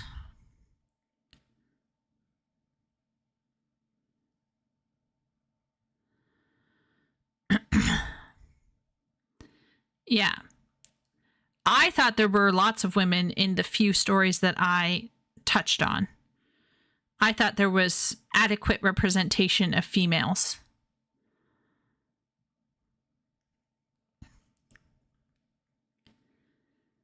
But that's different from saying that men, almost all of the fans of Warhammer 40k are men, regardless of how many women are highlighted in the stories or not.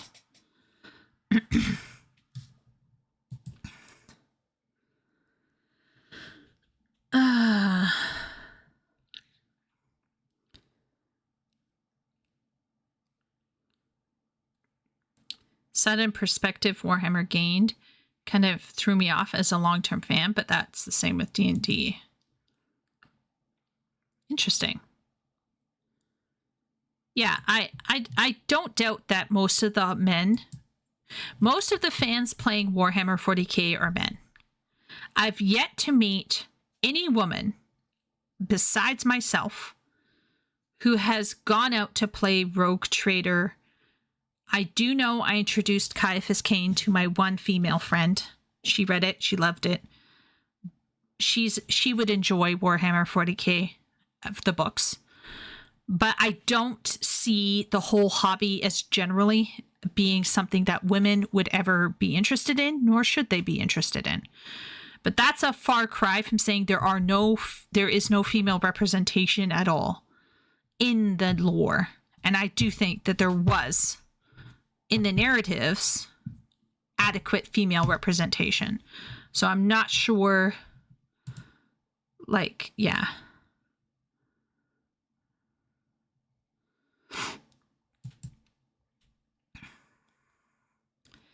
I tried that one fantasy MMO. Which one, Shay? World of Warcraft? ESO? I met a few women who liked painting Warhammer 40k. I think I would like to paint Warhammer 40k. You got 3 seconds in?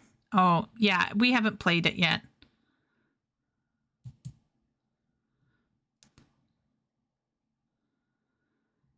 I will make a prediction, says Wooly. When GW adds women to the Space Marines, it will not help sales or bring women into the hobby. It will not. No.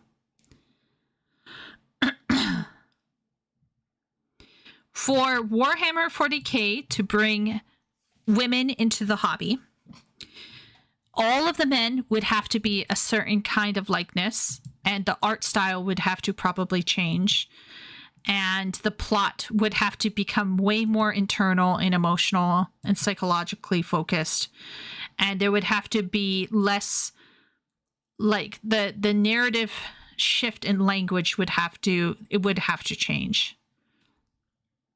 Oh, was there a Warhammer MMO?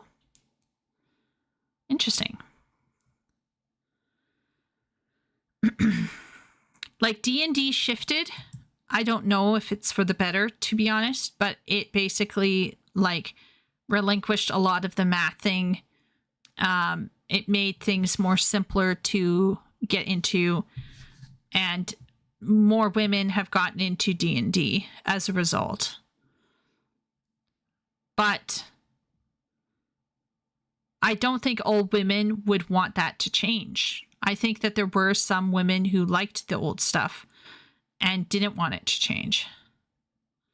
Warhammer Fantasy MMO, not 40K. Okay. The Custodes thing was a big grift. Most of the YouTubers who did the video for it couldn't pronounce Custodes correctly. I don't even know if I'm saying it correctly. I'm just glad D&D changed the OGL in a way that I can make money with my supplement ideas. Well, there you go, Epic.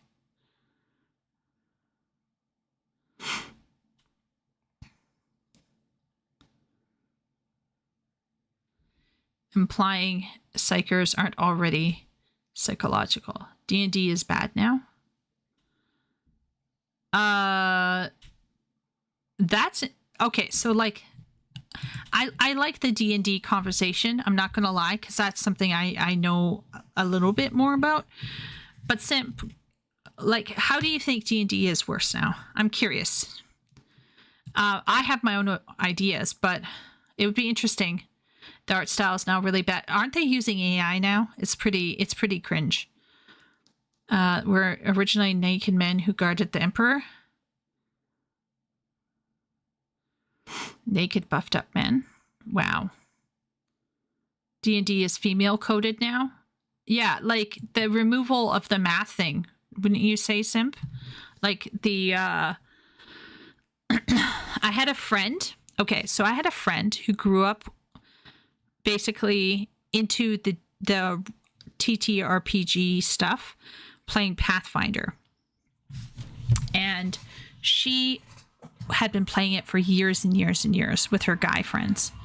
So she was one of those people who wasn't like super into mathing, wasn't really into all of that stuff, but she really liked it, liked the experience, and she liked how the choices that she made for her character would define her character in a really visceral kind of way. And we were invited, her and I, to playing a D&D 5e campaign. And she struggled so much with the character creator. She didn't like her character. She couldn't feel invested in her character. She felt like nothing with her character because the way that she had to create the character with D&D 5e was way too freeform for her. She preferred really linking the stats, I guess, of the character to who the character is as a person. She tried to explain it to me and I couldn't understand it fully because I didn't have as much experience with as she did playing older versions of D&D or Pathfinder. So I didn't fully get it, but she basically was very disappointed with D&D 5e because it felt too open, too loosey-goosey.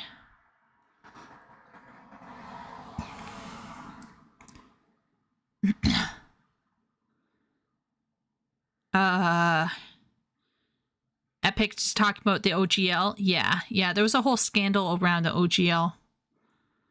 One of the benefits is its fluidity. Yeah, she did not like it. It was too fluid.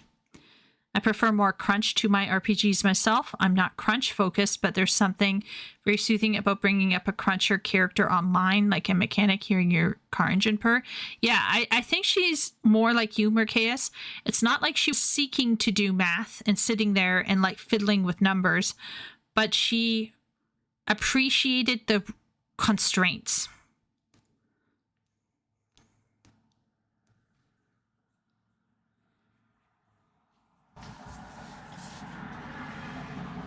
Yeah, my friend was not necessarily into crunching numbers. That's not the point. What I'm trying to suggest, I'm trying to suggest that Pathfinder in certain systems had more helpful constraints that would allow you to define your character as you created it. Whereas when she played 5e, it was like there was no structure. And it felt horrible for her. She had a very rough time. It took her probably 3 to 4 months, maybe even closer to 5 or 6 for like the first half of the year that we were playing. This took about a year and a half to play. At least the first 3 to 4 months, maybe even 5 or 6 months, she went into every session not even knowing how to play her character in terms of like making choices and how would they respond to anything. It was just nothing was there for her. She had little to no opinion or interaction with anything because there was nothing there for her to cotton onto. And I was like, you got to make it what you want it to be and just roll with it. And it ended up just being a social romp with people behaving like absolute anyway, I also struggled. I slowly lost investment. I did not have a good time playing D&D 5e. It just, yeah, it was not great. All the math you needed was addition and subtraction. It's only from 3rd edition onwards that builds an optimization worth thing. Yeah, I'm not talking about that, Willie. My friend is not into that at all. She's like an ENFP type. She's not saying that she wants more mathing. She wants meaningful constraints during the character creation that allows her to feel invested in her character, and she could not get that with D&D 5e. Epic enjoyed D&D 5e. What did the other players think and the DM if she had nothing connecting her to the game? That game consisted of 5 players and a really good DM. The DM was solid, but the DM could not, in my opinion, completely combat the devastation that comes with having 1 to 2 narcissistic players in the mix. It was a certain player's show. Oh man, it was a certain player's show, and it was just like I don't fault the DM. The DM really did try, but it really ended up.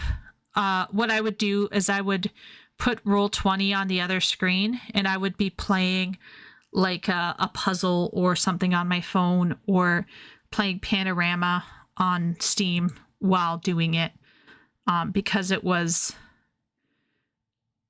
not engaging, and it was just the other people having the most mundane conversations on the planet. It was, yeah, and the moments where we had tough choices to make, 3 times out of 4 times, a single certain player would make a choice for the whole group by going and just doing something, and it resulted in being what felt like, to a large degree, a one-person show.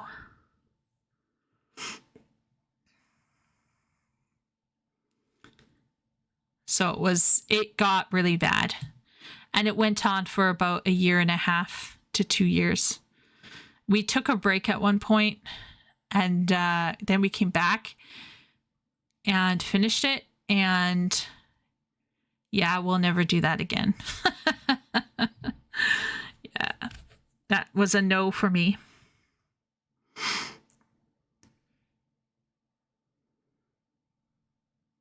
No, there was a session 0. There was a session 0.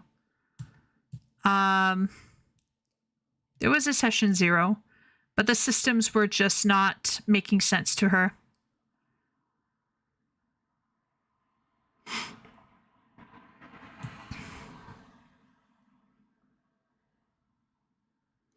So how can I say this, Epic? D&D 5e suits a certain player very well. If the player is more freeform and just suits that system, they will take to it like a duck to water. You combine that natural enjoyment of the system with a more narcissistic attitude, it amplifies the power of that person in the situation. So then there's someone like me who doesn't know what's going on and just randomly chose stats and then just decided to YOLO because it didn't matter anymore after a certain period of time. Like, I became very clear to me that my input very rarely mattered. And the DM did try to make it matter. Like, my character ended up infected with a mind flayer. And my character's eyes were like bleeding blood at one point. It was very interesting and dramatic. The DM was really doing their best. It was simply a case of my friend not being able to make the system work for her. And because she couldn't make the system work for her, she went into the game with all of these stats and with this general idea around the character, and the DM had asked us to do certain things to prepare us for certain later things that would happen in the story should certain avenues be opened up. But my friend just could not care, because in Pathfinder, your stats mattered a lot. And how you chose your stats mattered way more. That's how she had done it for 20 years. So you're asking somebody who's been doing something for a huge chunk of time to suddenly switch over into a brand new system with completely different approach. And she had a fun time. Don't get me wrong. She probably actually had more fun than I did. But her level of investment took way longer to, like, how can I say this? My investment rose faster at the beginning and died. Whereas hers, like, was dead. And then toward the end, she kind of got into some idea of what her character was. But she was there because they were her friends. So it was, anyway, it was fascinating.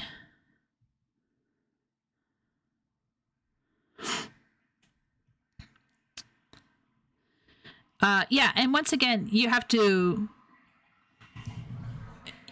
She did Pathfinder for ages. That's all I'm going to say. She did Pathfinder for ages, and D&D 2 or 3. I forget which ones. Maybe 4. But she grew up with a very specific DM who had very specific approaches, and they used very specific systems to build their characters, and things kind of just went off the rails with D&D 5e for her. It was very interesting to watch from the sidelines. I don't care either way, but I know some people were seriously bummed out by 5e, and some people were not. Some people have had tons and tons of fun. So, whatever. Anyway, let's get into watching nonsense-free Kristen, who's going to talk to us about I'm sorry, guys. It's somehow gotten really late. But anyway, Nonsense Free Kristen talking about world building. Let's see what she has to say here. Of literature, but here we are. In a world where people on TikTok will look you dead in the face and complain about there being too many words on the page and explain very calmly that they read 300 books a year, but also they don't read exposition. They only read dialogue because that's the only thing that's important. That is the reading landscape we find ourselves in today. This is a landscape where we have so-called fantasy book lovers who will proudly say that they do not waste time with description and world building, that they know what everyone looks like and the world looks like, and they don't need the author to waste their time by telling them. Who could have possibly said such a ridiculous thing? Now, I know what you're thinking. You're thinking, Kristen, I have heard you say something very similar. Are you backtracking? Are you recognizing that exposition dumps are actually a good thing? No, the nonsense-free editor does not believe in exposition dumps. However, those of us who offer writing services all live in fear of the time where we stick our foot in our mouth so badly that we get Crimson Rogue and Hello Future Me united to decry our ill-thought-out tweet. And that is exactly what happened to the CEO of StoryGrid last week. Above all, readers want to know what happens next. Action and dialogue fill that need, while description, which includes world building, does not. Description puts the brakes on a story. It slows the reader's experience learning what happens next. It shows a lack of trust in readers by not letting them imagine the world in their heads, building from small doses of description from the writer.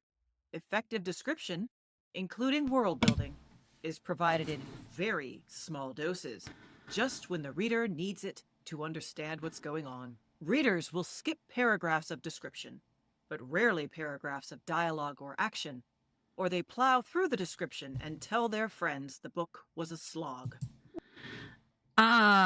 Okay, let's go back.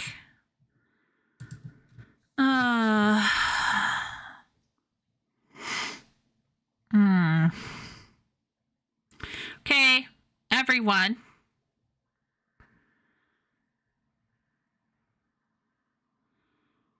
Everyone. What do you all think? Description puts the brakes on a story. Does anyone agree with Tim Grawl from StoryGrid?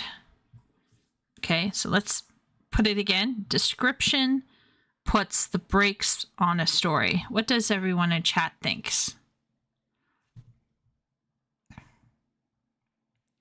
People will skip fight scenes to see who dies and then decide if they want to go back to read it. Interesting.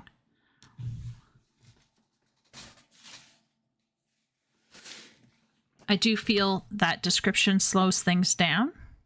I think it would depend on how much for me, but okay. Simp says it slows it down. Shay says no, but it gives me the sinking feeling these readers are coming from manga. Willie says true, but breaks are needed. Men are illiterate. Okay, Leo. Okay. Epic says people will skip fight scenes to see who dies and then decide if they want to go back to read it. Interesting. Killgun says description can be necessary to explain the important aspects of the setting.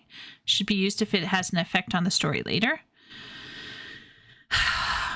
Has anyone ever read a book and thought that description porn was going on? I feel like I always ask myself, why is it there? And was it needed? And I do think that there are some writers out there who write description to show off, who write description because they're being pretentious assholes and they want to show how detailed and you know, like their technical quality. And I don't like that personally. I think putting description in just to fill out a page or to make yourself sound fantastic and amazing as a writer, I think that's kind of gross to me. That being said, I agree with Wooly 100%. Your story needs to have fucking breaks. what are we doing here? Okay. Hello. Oh man. Like a story is not a single uphill, like swooping line. A story usually has like troughs for pacing and shit. Like you need description to create mood. You need description to create the setting, time, and location. I feel like it is. If the character... Okay, so my one sister was reading The Dark Tower. I don't know if anyone here has read The Dark Tower. I've only read one book. But it's very, very important that Roland has a certain coloring. Okay? There's a specific reason, like lore reasons around Roland's coloring, his eye color specifically. So I think I definitely don't like it when people spend zero time describing characters or zero time like describing a scene. Like I prefer to do broad strokes and then slowly go in and then go in and then go in and then go in slowly over time. Like unfold it through the action, through the dialogue, through small paragraphs seeded throughout the chapter. I'm not a super fan of there being description for like 6 to 7 paragraphs in a row. I do think that is too much. But to say that there's like description puts breaks on a story, why not? Why shouldn't a story have breaks? I think this is like one of those go writer mentalities that's really gross and disgusting. It's like ADHD writing. I don't know. Writing on crack. Methamphetamine writing. I disagree with him fundamentally, though. Of course, everything depends on in moderation, but in the spirit of the statement, I disagree. Yes. I would say in moderation, Epic. You are absolutely correct. Kilgan says, description can be necessary to explain the important aspects of the setting. Yes. Poorly timed or overly long, maybe, but a proper description is the curtain pulling backwards and revealing and expanding the scene. This post sounds too extreme. He's probably grifting. Most of the time I love reading description porn. Yeah, I'm not a huge fan of it. I will skip if I think it's not necessary. If I feel like it's like, eh.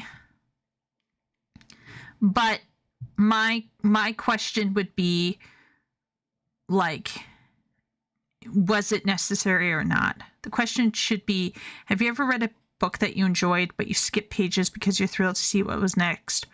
Wasn't being fulfilled by the current pace or scene? Yeah, I don't, like... Pretentious asshole here. People tell me they love my descriptive languages. Well, there you go. But I don't care what's being built. Again, I lose interest in the whole thing. Same. I get the same feedback. I'll join you in being pretentious. For real, I think they aren't used to reading. They don't have the reading endurance and put excuses so people don't discover they have learning disabilities they themselves have for brain rotting all day.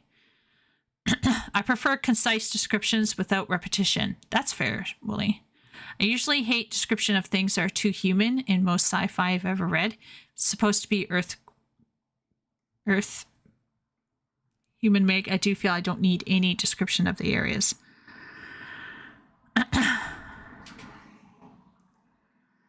Yeah, for me, it's about pretentiousness. If you are literally writing the description to show off, there's no value narratively, I think there's a problem. But to suggest that description is slowing people down and that this is a bad thing is so mistaken. I cannot even. But I agree with Wooly. There are ways to do descriptions properly. I agree with Wooly. He says concise descriptions without repetition. I think that's really key. Yeah. If the descriptions are boring and cumbersome and pretentious, it's okay to complain. But if it is a normal and needed description, I think they're coping. Yes, brain rotting. In the novel Warbreaker by Brandon Sanderson, the hue, color, and vibrancy of an object informs you if something's animated or not. So the descriptions flow with the plot? Absolutely. Yeah, that sounds important. Lore dumps and descriptions need to be blended into the narrative. Set the scene, provide depth to plot points. Yeah. Thing about lore dumps is that you only drop them when you have to move the story along. I agree. 100% Herman. 100%.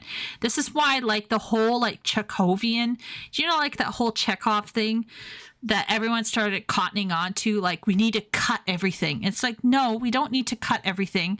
We need to cut carefully. So if I was going to storyboard it, I'm going to bring out my NFT. So this is how I prefer to do writing.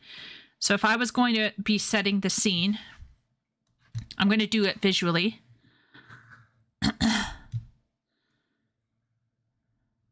People might understand what I'm doing here. I was talking about it. I think I was talking about this to Ben one time, but I could be wrong. Okay, so that's scene 1.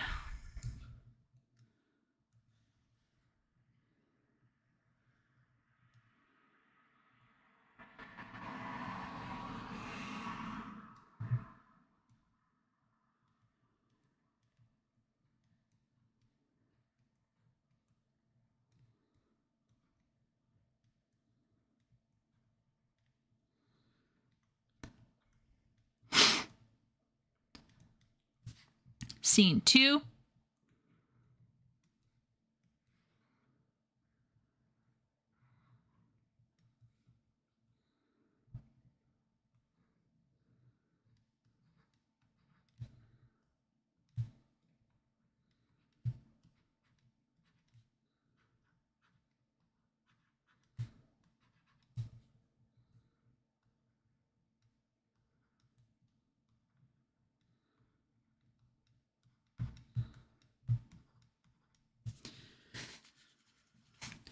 So this is like 1 to 2 paragraphs. Big shot. Closing in. So I would say maybe about 1 paragraph or so. And then dialogue. Also, you might want to do 1 paragraph description, and then you want to have the action here. Starting, and then dialogue and action. And now we are starting to get into the particular description. Interwoven.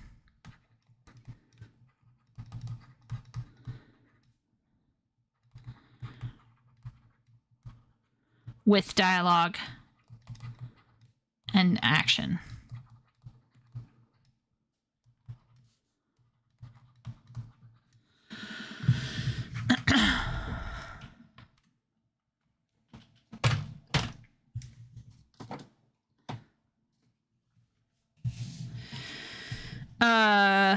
That's kind of like how I like to do it, where you put in what lore you need, and then you get to the action and the dialogue, and then you slowly dole out the rest that is required.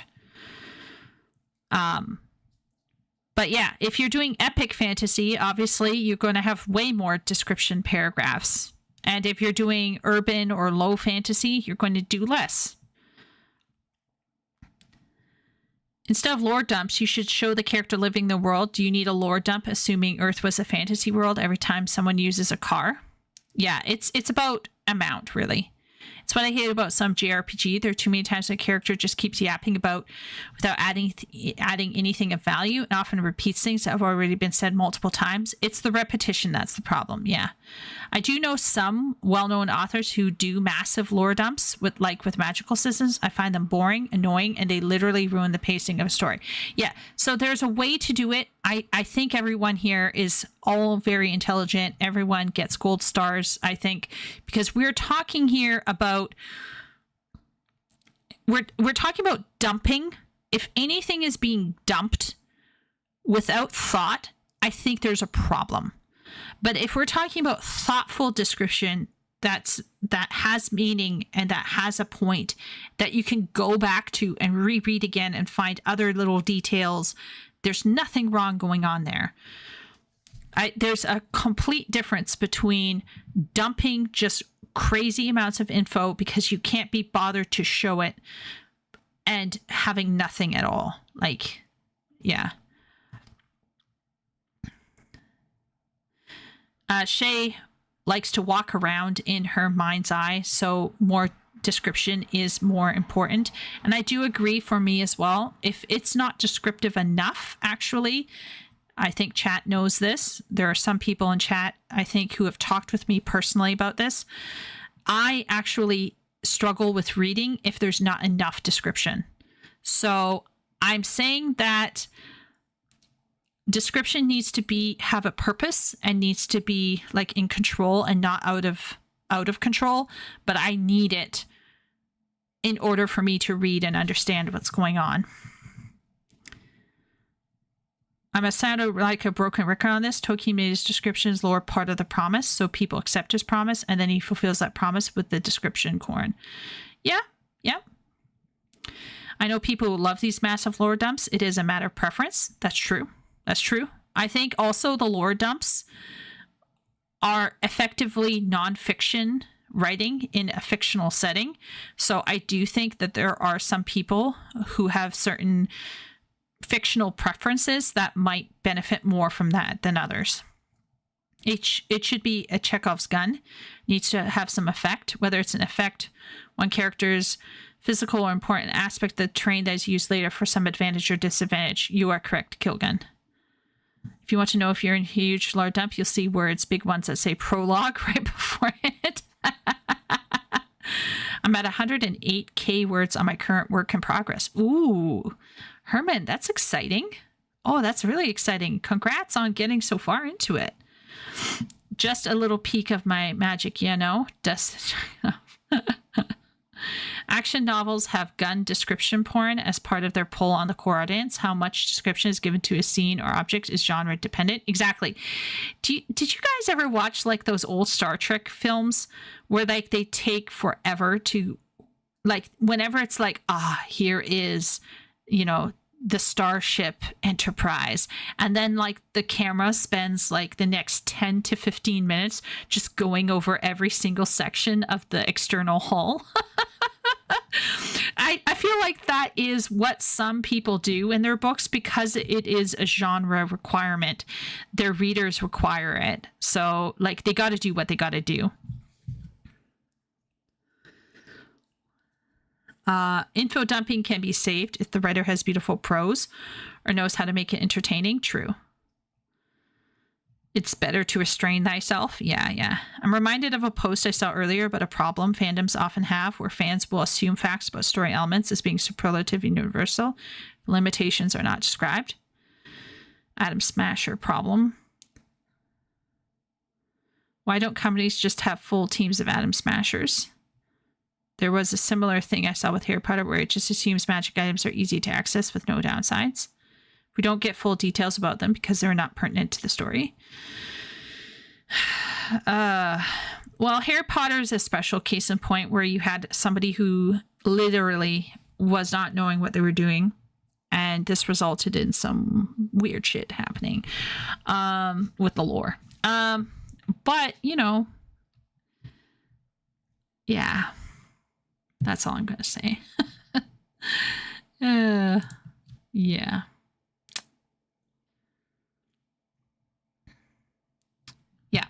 So Chieko tends to spend some description, and then once she gets into the action, I tend to sprinkle it through. It's very much similar to a scene in a film.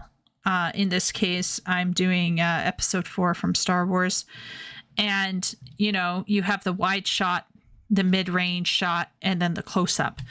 And so I tend to kind of move that way into the action and dialogue because, in my opinion, you can't always go into just dialogue without having all of that set up, frankly. So I do think what this guy is talking about here is really an extreme take. All right, let's keep going. Through the description and tell their friends the book was a slog.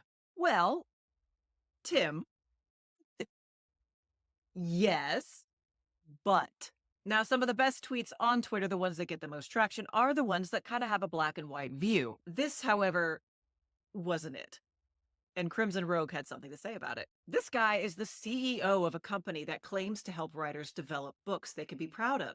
And just like that, I question any value StoryGrid can bring to the table. Characters and world building are what give a story an identity. World building, in its many forms, is vital. Yes, very true. And Hello Future Me, who was also named Tim, said, the weirder thing is I saw him rewrite some guy's description of a chair to be arguably worse. Oh my God, that's so embarrassing. To which Krim replied, I think I found the post you're referencing. A simple example or not, it was not an impressive piece of writing. The problem with setting up plotting and world building as a binary, one valuable, one not, is that you're kind of missing the point of writing.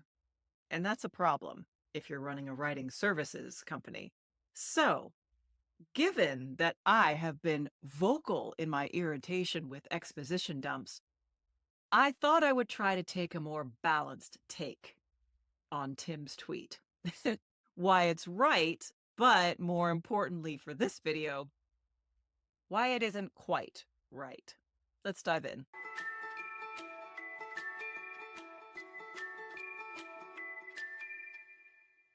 Hello, Shameless Writers. I'm Kristen McTiernan, the nonsense-free editor, here coming to you with my most comfy cautionary tale hoodie from Star Wars The Last Jedi, purchased before I bought it, to announce that I am now solely and exclusively the nonsense-free editor and am no longer toiling in my hideous day job as a federal employee. You have me.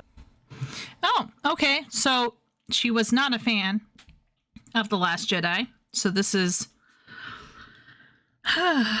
relief, cautionary tale. But overall, this, yeah, like I agree that description. If I was going to come at that, my response to this guy, I would say, I do think there are some people who mistake good writing with descriptive writing. Now, some of you guys might know about this person called Audra Winter, who wrote a book that was absolute dog shit. Unfortunately. Sorry, girl. But one of the interesting things is that she went so hard into the world building and she kind of over-focused on it, but she didn't have enough of the writing skill to make it epic or good. And so basically her writing ended up really shitty. And there is this mistaken idea that if you do all of this info dumping, that elevates it. And the answer is it does not elevate it. It's how you write it that elevates an exposition, not what is in the exposition. So yeah. I hated The Last Jedi too. Yeah.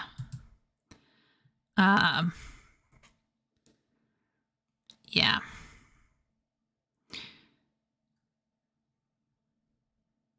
Anyway, I'm not going down that road, but it is a cautionary tale of how not to write a Star Wars story. I will agree. If that's what she means by cautionary tale, then yes, Star Wars The Last Jedi. Right, Star Wars The Last Jedi. That's episode 8, right? Anyway, if she's talking about episode 8, then yeah, totally agree. Cautionary tale on how not to do it.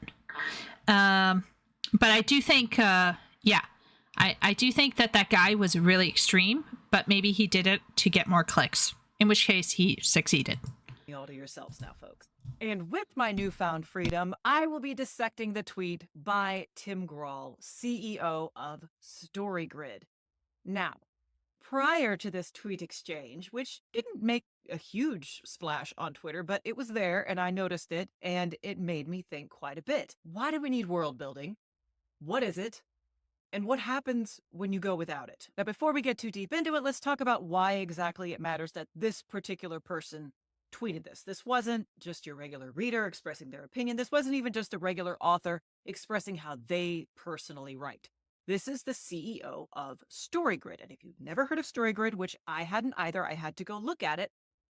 It seems like this is an information site primarily for writers, and it wants to teach you how to write. A lot of this is free content. It's blogs, it's videos, which are also available right here on YouTube, but they make their money with a workshop model, which I'm very fond of. If you're learning to do something artistic that you get better with iteration over, the workshop model is better.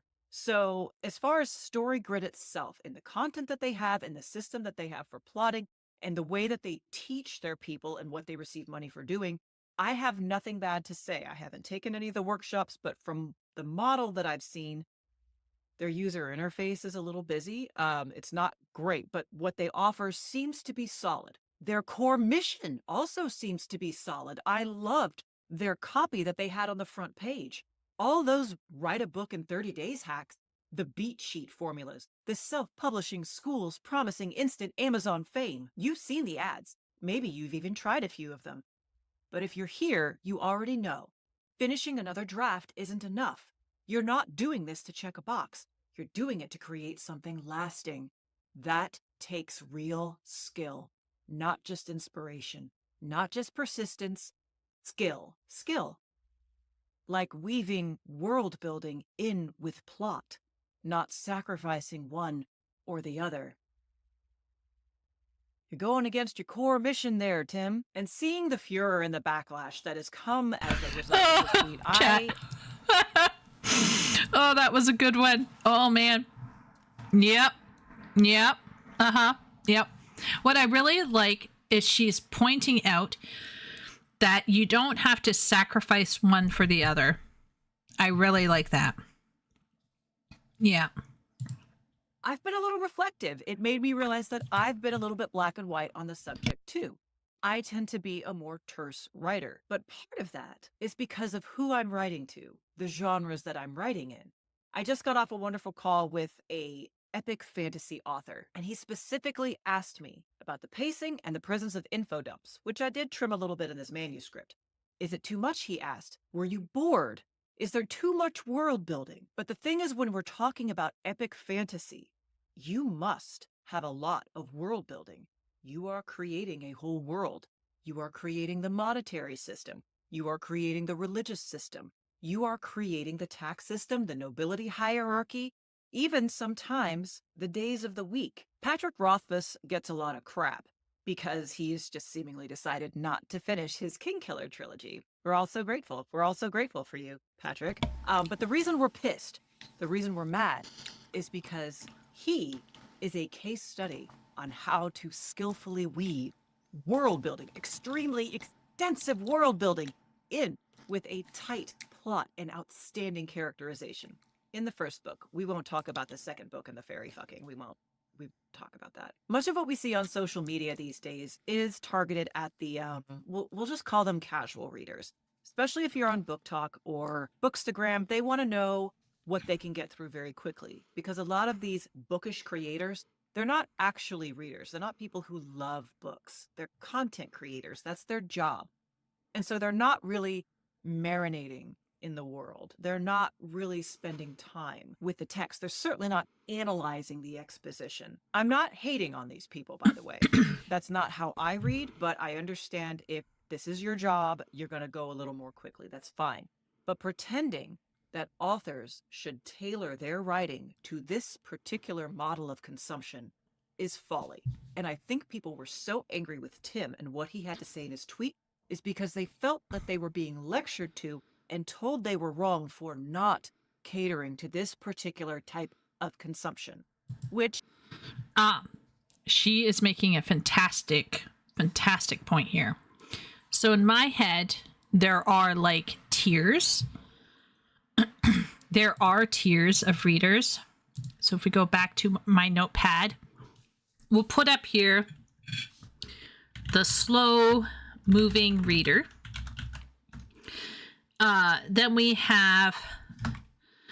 also have the sarlaccs / the sandworms. And then we also have just the normal reader. We'll put that in the middle. Then down here we have the casual reader. And then down here we have the reader tourist. And then we got the book talker. Let's say content creator readers.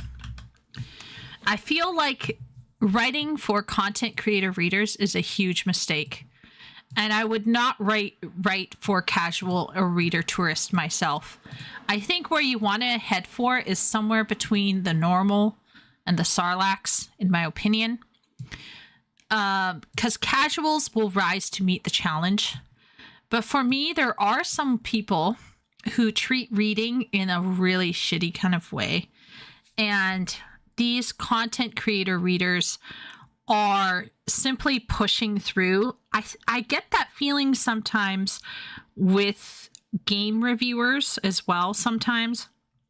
But I will say this, even game reviewers who are reviewing a game, setting aside IGN, a lot of more independent game reviewers tend to be more even-handed and attempt at some sort of personal rubric that they always hold to. Whereas it feels like these book talkers are literally just seizing onto anything that might be new or shocking and they're just spewing shit out. And I'm honestly, I don't know about you guys, but I just don't think that's reading for the love of reading. And I don't have much respect for that. So yeah.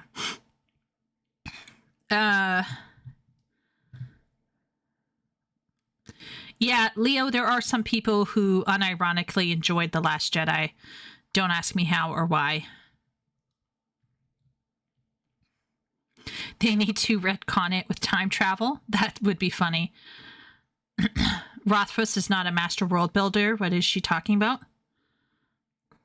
That dude with the 7 categories still bugs me. I disagree entirely. The Name of the Wind is way too ass long for that description, and the world building was frankly bland and vague. His world building is unassuming. I think the prose saves the shortcomings. It was enough for a story, but yes, nothing amazing. Apparently, Skill Up opened his own platform and outlet for gaming. Interesting. I did not know that, Ben.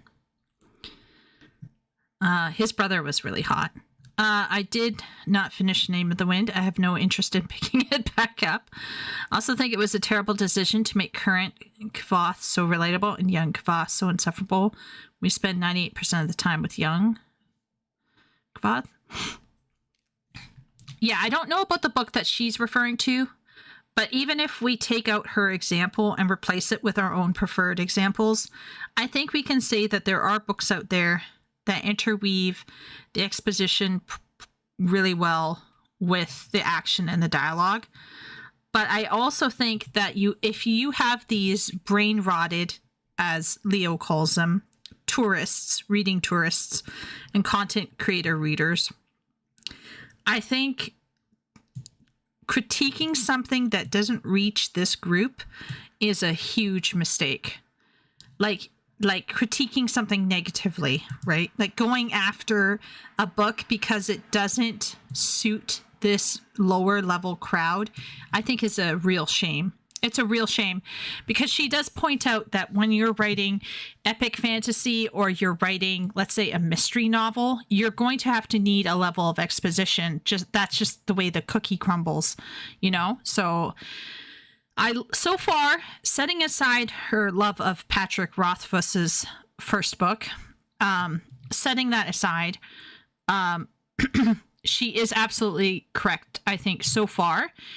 Like, she's fairly even-handed so far, saying that it depends on the genre and it depends on what you're attempting to do.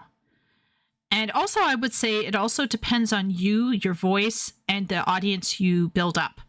And the audience you build up may actually be signing in for that kind of heavy descriptive stuff that you're famous for. George R. R. Martin comes to mind. I don't think it's unreasonable to call shallow. Now, why is world building important, even if you're not writing fantasy? World building is the foundation for believability. It's what provides the foundation for making it feel real and lived in, even if you are writing in a contemporary setting. Let's say you're writing about Memphis, Tennessee. You're writing about one of 3 white people at the school. Memphis is majority Black, if you didn't know, and they have a poverty problem, we'll put it politely. I've never been, but I haven't heard good things. I would rely on the author of this book to tell me what Memphis was like. This particular type of Memphis. What's the school like? What are the social aspects like? What are you supposed to wear so as not to get your ass beat going to and from school?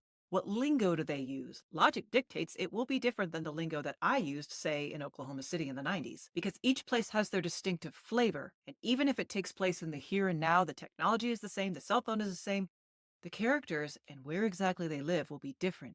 And you, the author, need to build up that world so we feel like we're a part of it too. Verisimilitude does not come exclusively from action and dialogue. It comes from the world. The world building also gives us the context for the characters' actions. Where they live, what they experience, and who is around them makes what they do reasonable or not. World building can create a sense of place that draws people in. One of the things that made Dennis Lehane's books so loved, yeah, they were, police procedurals, a lot of them. They were well written in general. But Boston was a character in those books. Now, I visited Boston. I've never lived there. I certainly never lived there when, the Irish were still kind of running the place. He did. And you can tell, because he tells us what Boston was like, the Boston police force, the Boston PI, the seedy underworld of who's running what. That's all world building. The way he paces it is different. The way you pace a thriller is different than the way you pace an epic fantasy. So like I said, skill issue. It's when you don't have the skill that you need that world building is a problem. Except it's not really the world building that is the problem, is it? It's your schlocky use of it. Excessive description can slow down the story. Why are we dwelling on the exact shade of scarlet Milady's scarf is? Why are we talking about that? Is there some symbolism there? There isn't? You just really like that color and you like fashion and you want to tell us all about it? Okay, that's fine, but this is a historical romance. Tell us about the satin scarf and then keep moving, because we're here for the dick. Oh, my parents don't watch that. Info dumps are bad, particularly when they come in the first 2 chapters. No one likes that. A reader isn't even sure yet who they're supposed to be rooting for. So why are you giving me history that happened eons ago? Who am I supposed to care about? What story am I following? In those cases, you are keeping the reader from what they came here to read, and it feels like false advertising. You don't want to frustrate the reader. But skillfully done world building doesn't do those things. Part of the reason that StoryGrid's workshop plan is... I will also want to interject. Okay, so her feeling is that world building creates verisimilitude, realism, which leads to investment. It also helps you understand kind of who you should be rooting for, stuff like that. It can add context to the characters. She mentioned that as well. I would also argue that a well-timed piece of description can create what I call mood. And mood is really important for kind of setting a scene.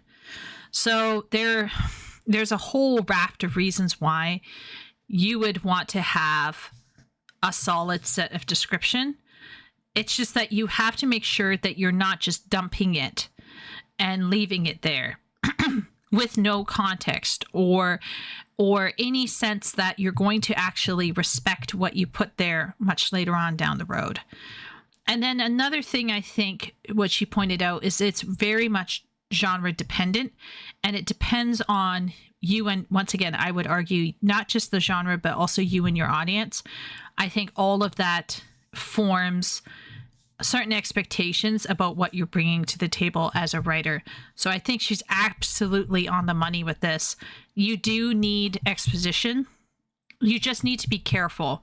So one of the issues I have with lit RPGs is I find that it is extremely heavy. Like almost all of the ones that I started trying to read, it was long paragraphs of internal or external exposition, and it was just, for me, I just didn't care. And she does mention that poorly done exposition can result in unwieldy exposition dumps too early on, and I hate that.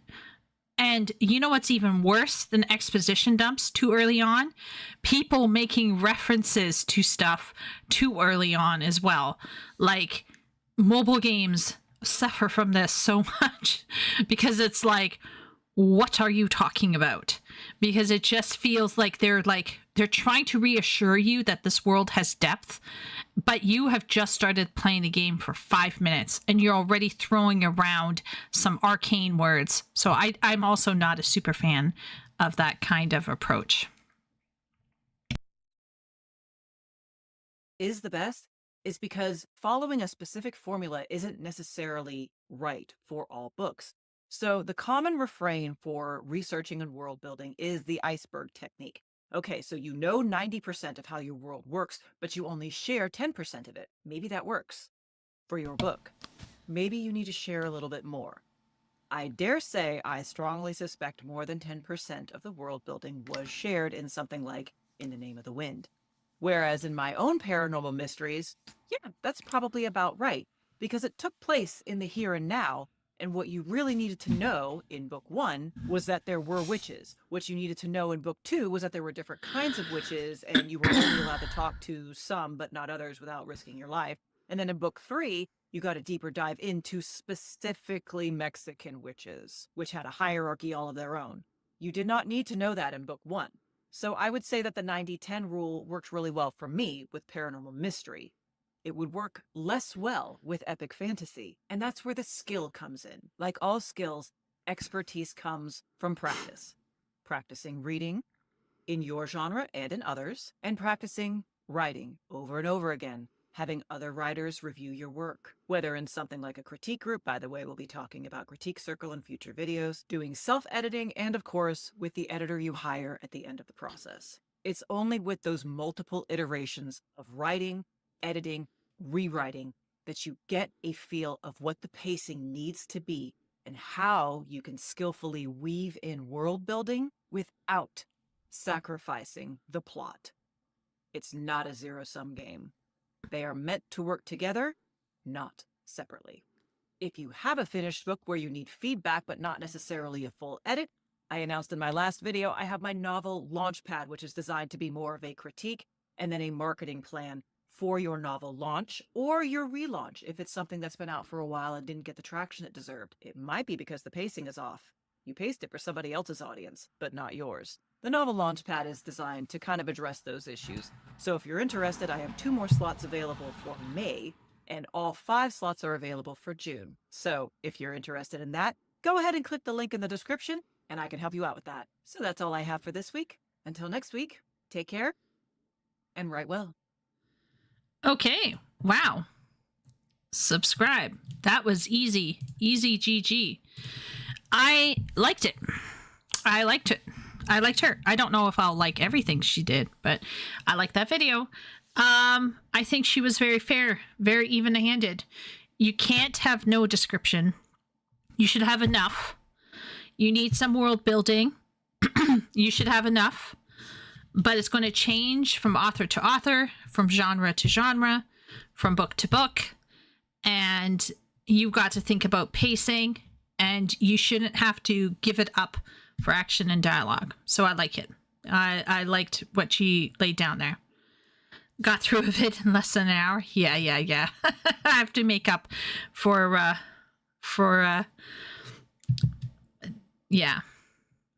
taking an hour and a half and then some. Author has to get good, basically, Leo. Mood, is that like setting the tone for a given scene or exchange? Yes, Ben. I think there's some times where like a paragraph before an important dialogue can really set the mood for that scene. I think like it doesn't have to be a heavy paragraph, but having one there is helpful. Too many proper nouns? Absolutely, Ben. There were like some mobile games that I played where they would try to like create this tension by like throwing things around, words around, and it just doesn't do it for me. GRRM does detailed descriptions of foods. Many enjoy them. I think they add lore to the places and geography, etc. Yeah. Yes, it seems like JRRM is famous. Although, Karn, we are pressing X to doubt on how many people actually read his books. That is a fascinating topic that I've seen brought up by Shay. And who else was saying that? Leo? Was it Leo? Anyway. The anime dungeon Meshi does world building with food. It's really effective. Interesting. FF13 suffered from the too many nouns. Also having lore in like data entries didn't help. Yeah. That would, yeah. That's, yeah. Never great. If it's too much, it's too much, you know? What did chat think? Did chat think our fellow friend here, Kristen, Yes, was on the money? I think she was pretty solid altogether.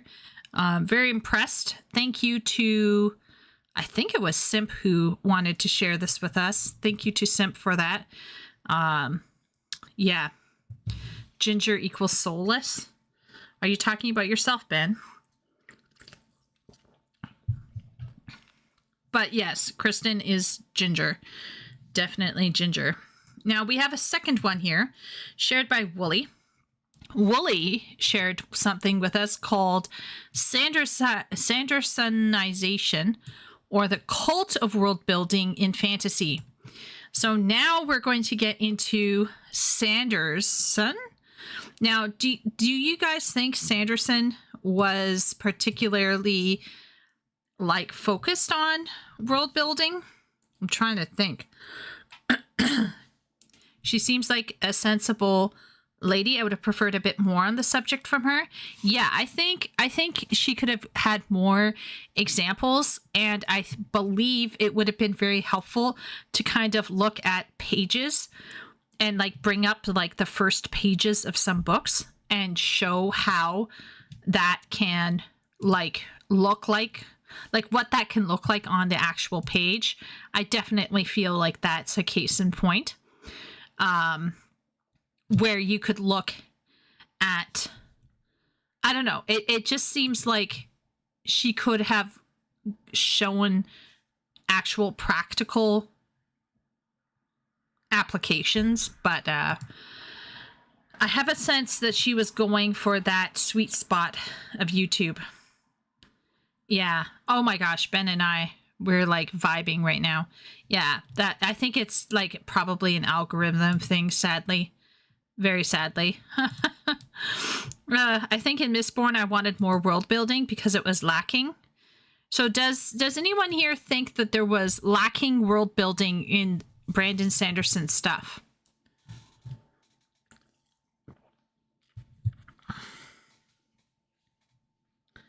Because this title here makes me think that Sanderson does a lot of world building. What do people think?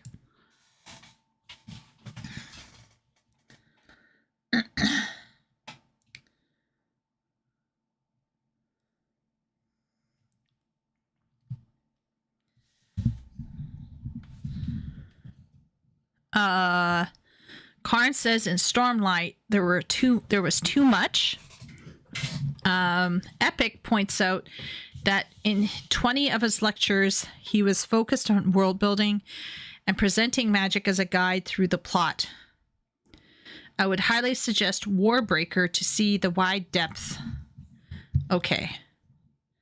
So, no, Sanderson is very heavy with world building, even on Mistborn. Interesting. Okay. Okay. Because I'm trying to remember. I have a Sanderson on my Kindle that I read way back. Way back. I'm trying to like remember what stood out to me. He's focused on proving that his magic is scientific. Oh. I've tried reading some of the Sanderson stuff and somehow always lost me on his first character transition, so I have no deep opinion on his books. Okay, that's fair, Willie. That's fair. Maybe it doesn't seem like too much world building because the prose is light and breezy, Japanesey. It's, I say, promises, progress, and payoffs, as well as preference for how hard magic systems help a narrative because solving the magic is the plot. Interesting. Okay, so what we're hearing here is that he really loves him some hard magic systems, and that may affect how he lectures on writing. Maybe because for him it's important to have all of those details for his systems. Well, let's see what this guy says. Okay, guys, I'm going to have to take what J-Bat says with a grain of salt because I personally don't have a hugely formed opinion on Brandon Sanderson. But I will say that if you as a writer are going into like hard magic systems and stuff, I do feel like there's a level of world building that you will have to do before you write. And then there's a level of world building that you will have to achieve while you're writing. So like part of me is like, it kind of is part of the gig, but maybe it's down to how it's done and whether it resonates with readers. I don't know.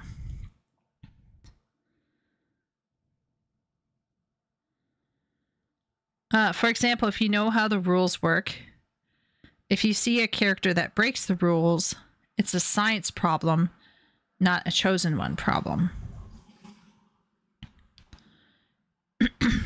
If being a chosen one is a problem. Yeah.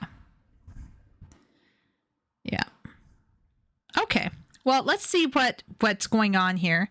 Like I said, I'm not so sure, but let's just check it out and see.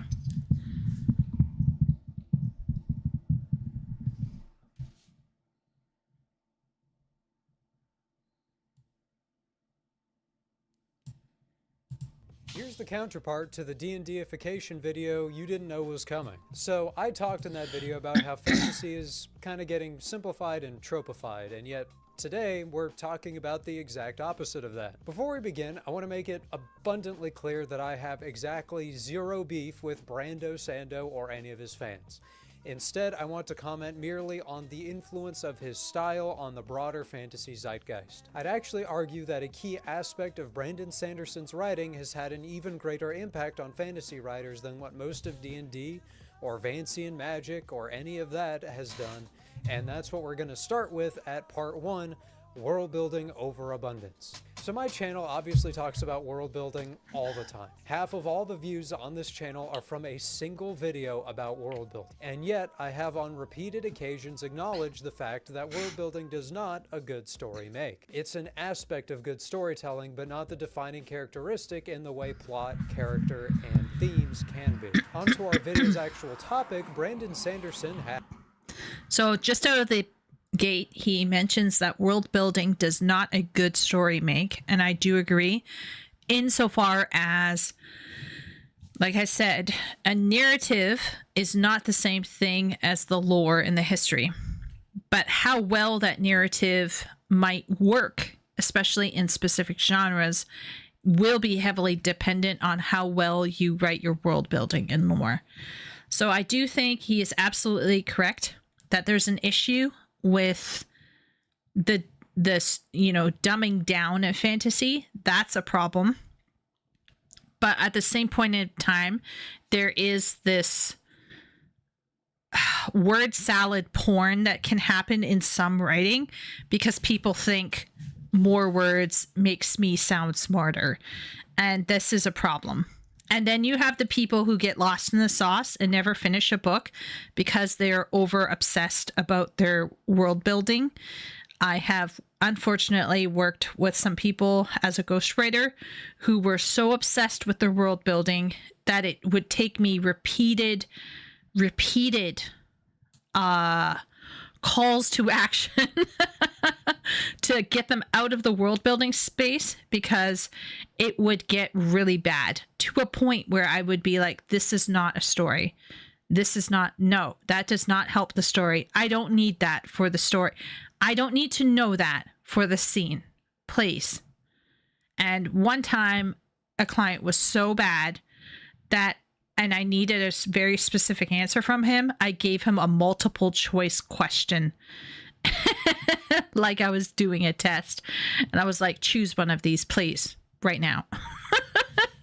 Because he was so wrapped up in his world building in such an unhelpful way that I could tell that the story was not going to hold water.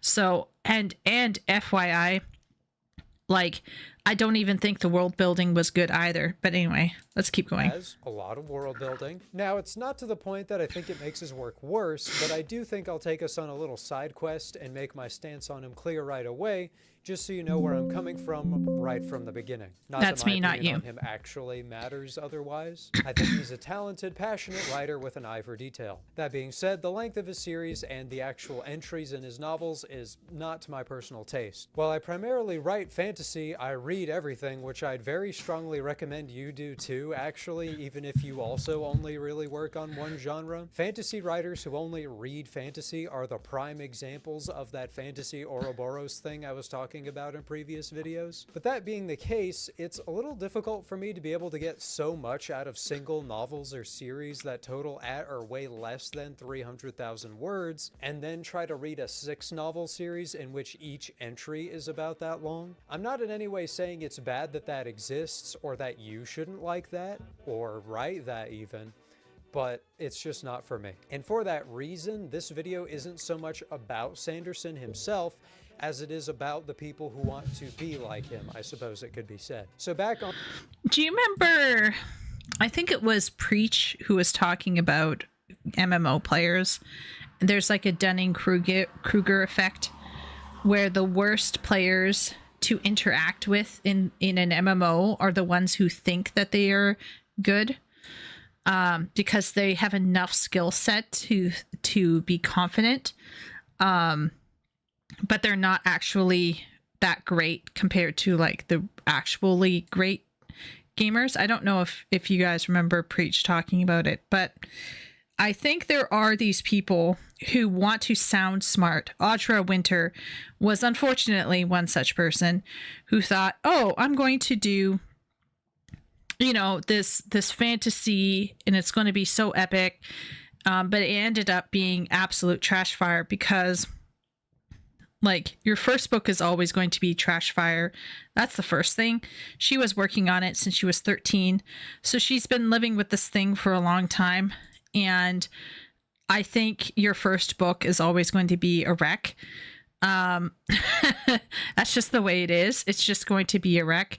But another thing that made it really sad was that she got into a serious cult of world building where she mistook weight and gravitas with information dumps. So if you don't know how to do it well, your world building can become really, really, really just like an albatross around your neck, if some of you get the metaphor there.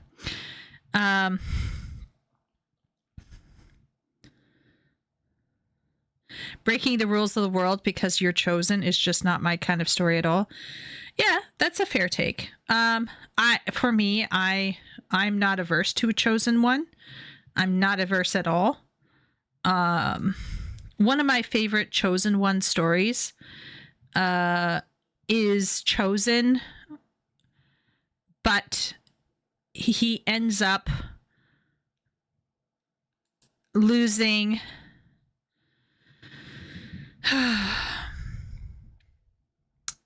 he ends up having to sacrifice in order to fulfill his destiny. And the sacrifice he makes is intensely personal. If you've read Keys to the Kingdom, you know what I'm talking about. But that is essentially about somebody who was chosen by a force and was called to something. So he was a chosen one. Technically, insofar as he was chosen apart from everyone else to be and do something. But the effect is that he ends up having to make a major sacrifice, but he mitigates it with something else. That's all I'm going to say. A nerd with the manliest jaw ever? Really? Maybe. Yeah, I guess so. If you're world building to the point you're not writing your story, then you're doing too much. Yeah, I agree. Aspiring optimizers are abrasive in MMOs, no doubt. Yeah, probably. Midway. Is this because you discovered cat voice after your first book? Yeah, basically, Ben. Although, actually, I wrote 3 novels. 4. Okay, not counting fan fiction. So for fan fiction, I wrote 1, 2, 3, 4, 5 novels. And one of those novels is actually 3 novels worth. And then for non-fan fiction, I wrote 1, 2, 3, 4, 5 books. So I've written 5 original and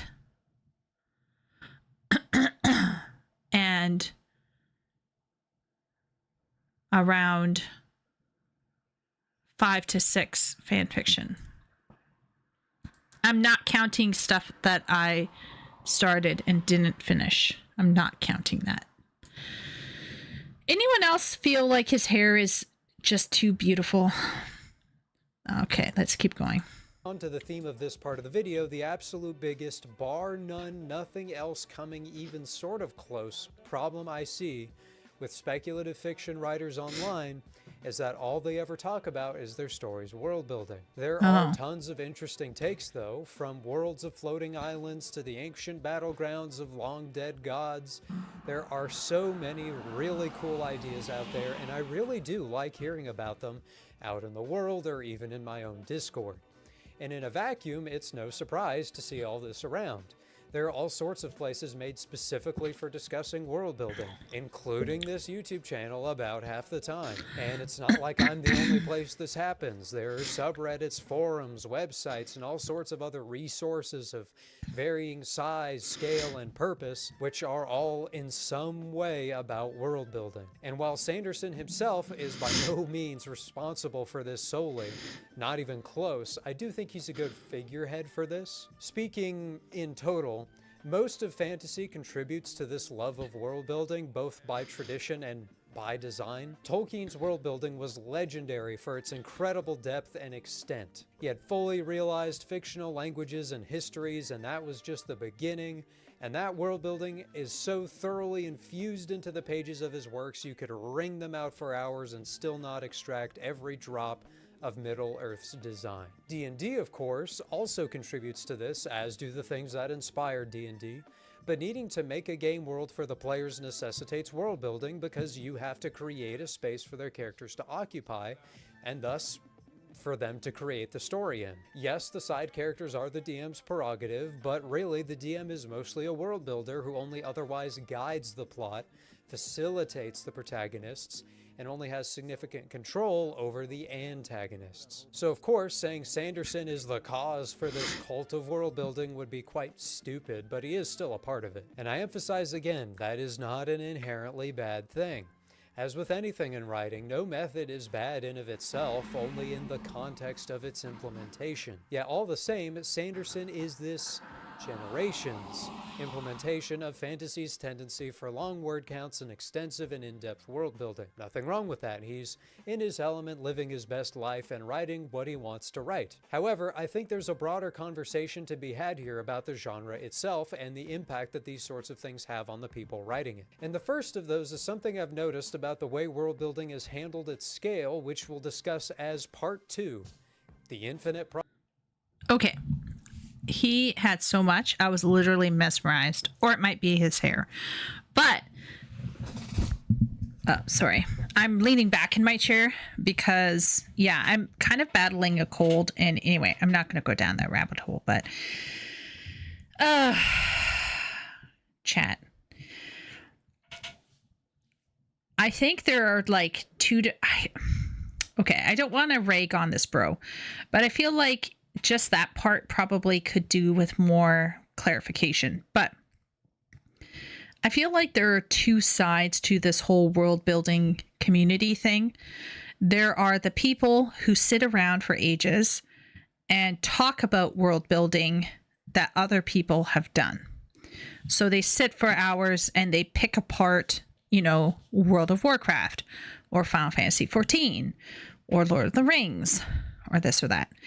And you got those people who like to frolic in the worlds that have been built, and they just want to explore and chew and masticate to their heart's content in somebody's world. And honestly, if that's your entertainment, go with God. But for me, it becomes problematic when this creates a culture around world building, an idea around world building that becomes a trap. You see, I think there are some people out there who are innately creative, but they are not educated in understanding what a story is. And so when they get into these world building communities, being creative themselves, they start coming up with their own worlds to build. And they sit and they masticate and they create and they create and they create and they create and they create and they create and they create.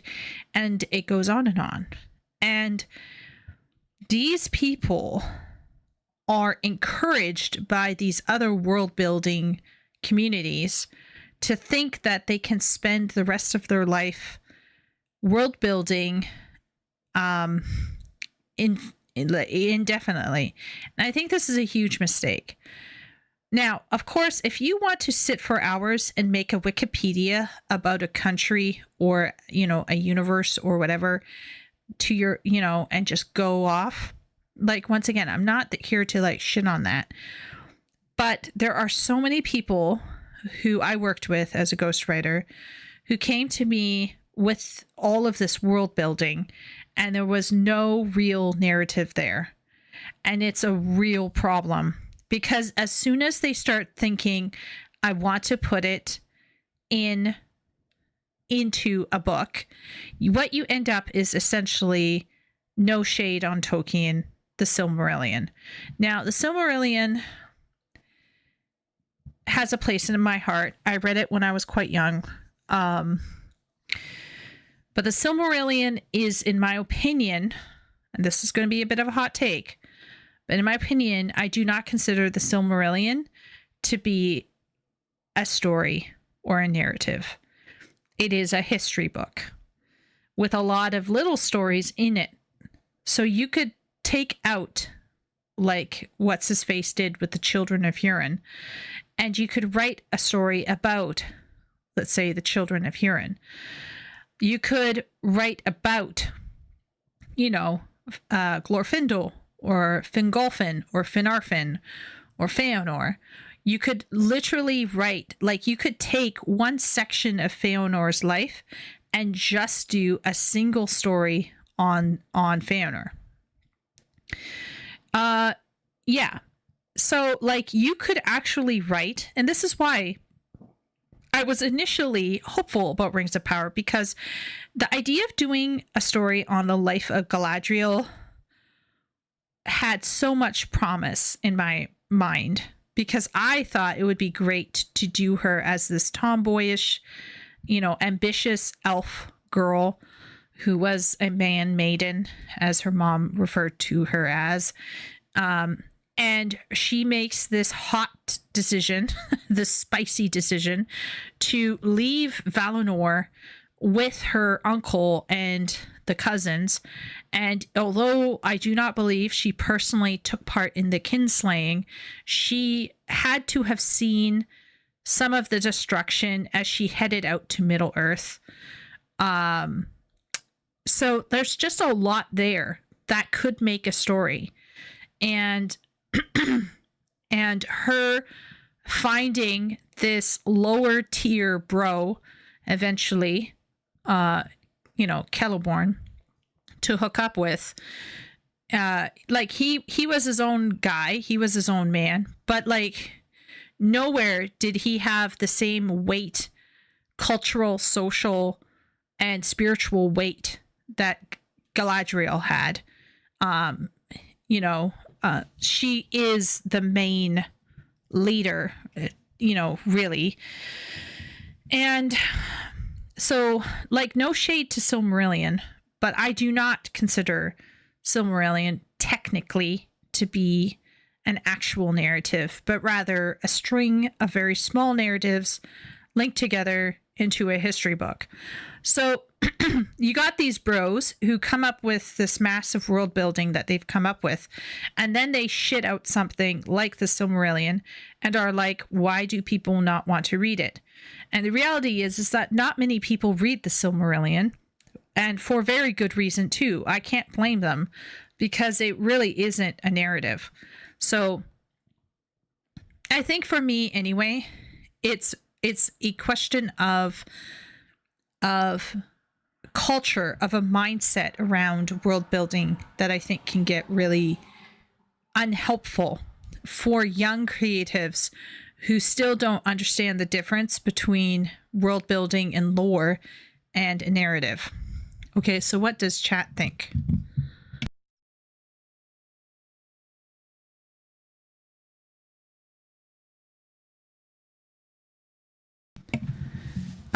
Epic says, I specifically mean if the magic system says you can only cast 3 spells in 1 minute and someone casts 4 spells in 1 minute, I don't want the solution to be because the plot says so. I want depth. Yeah, but I think the chosen one can be depth. So, like, I don't want to get into it because it's too embarrassing, but I've been daydreaming for the past 2 to 3 years about a specific character. And in my magic world system of my daydream, there are like tiers of power. And the highest tier that a human can reach is opening the six sigils. And the main character that I focus on opens 7. And there's always a big question, why can he open 7 when everyone else, literally everyone else, can only open 6? And the answer is because he's not actually human. So, like, for me, having a sense of being different or set apart, to me, is not an issue. It's more of whether there was a laziness in implementing it, of course. He's mad that speculators be speculating. Weird angle to come at it. I think he's more concerned, Merceus, about how people can get caught up in a mentality of just world building, and they forget how to appreciate a story. It's sponsored by Pantene. Good one, Ben. Is the DM a world builder or just a storyteller? I'm talking about while the game is going, not the preparation and whatnot. I think he's partially a story builder. The world building pipeline. If you take a quick look at Kickstarter's 5th edition D&D combined with COVID convinced people that being good DM means they can write books. Very interesting.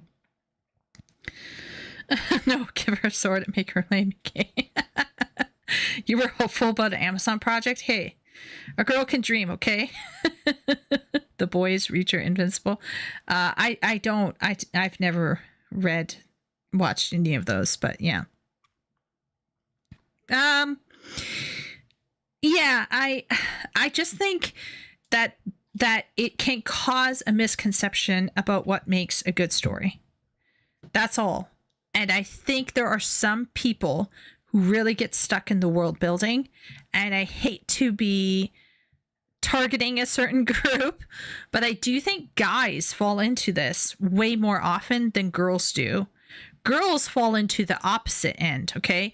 Girls fall into the end where they do what Epic was talking about. They hand wave away things because they don't want to fuss about it. So I had another client who was a female, not very much into fantasy, but wanted me to work with her on something. And yeah, I had a whole other problem with her. So there are people who like focus too much on fantasy and the world building, and then there's some who are so lackadaisical that it comes off as extremely contrived, which is I think what Epic is talking about there, where like there's like no actual reason given for why there's a break in the lore. They just want to make the next plot line happen for the story. So anyway, okay, so now we're going into the infinite product. What's all that all about? Oops. I guess we can keep it in full screen. Product. With this, we're working a little backwards. I want to talk about this aspect of world building, and then a little later we'll discuss why I think it exists. But essentially, world building is an infinite product when applied to anything a person can interact with online. YouTube videos, very ironically, being a perfect example. There are basically infinite YouTube videos I could make about world building, and that isn't a bad thing per se, because there are infinite things you can do with world building. And despite what this video is about, I still love world building. But the point here is that nobody's ever really finished world building. There are always more things to bring extra depth to. And I know this from experience, and I'll demonstrate it by running you through the pure world-building process of my own verse, removed from the narrative context of the actual novel that it's for. It all started with a grouping of factions I wanted for some sort of trading card game idea I had. Yes, actually. That was back in like middle or high school-ish, so obviously I didn't actually make a trading card game. And those factions were written down in a note-keeping program and then basically forgotten. Then I played Fire Emblem Three Houses and got inspired to actually write a novel and pulled out those old factions. Then I started making them more than just names and gave them some aesthetic themes. I liked Warhammer Fantasy's approach of cleaving closer to history, and so chose to try and do a bit of that and implement some historical details into each of them, which proved to be useful to people I told about it because they'd intuitively sort of understand the factions when I talked about them. But by then I was writing a novel and was more concerned about the one central location there. Then I had to build out to the kingdoms that surrounded that center, and they went from vaguely defined geographic locations to actual political entities with histories. And I made the regions that surrounded those kingdoms because they'd all be affecting each other, because there were almost no places that exist in a pure vacuum, right? And then those places got fleshed out too. Sometimes I'd make a specific map of a region for the tabletop RPG campaigns my friends and I would run in this world. Then I started developing subcultures within each of those broader countries. Then I started making timelines. Then I started making maps of neighboring continents, and so on and on and on and on and on. World building is infinite for the same reason that no one person can ever know everything about every single part of the world, and even when you have your own world that is entirely your creation, if you really want to make it have the depth of a real world, whatever that means, you're going to have this endless pursuit to continue narrowing the lens, getting more and more deep.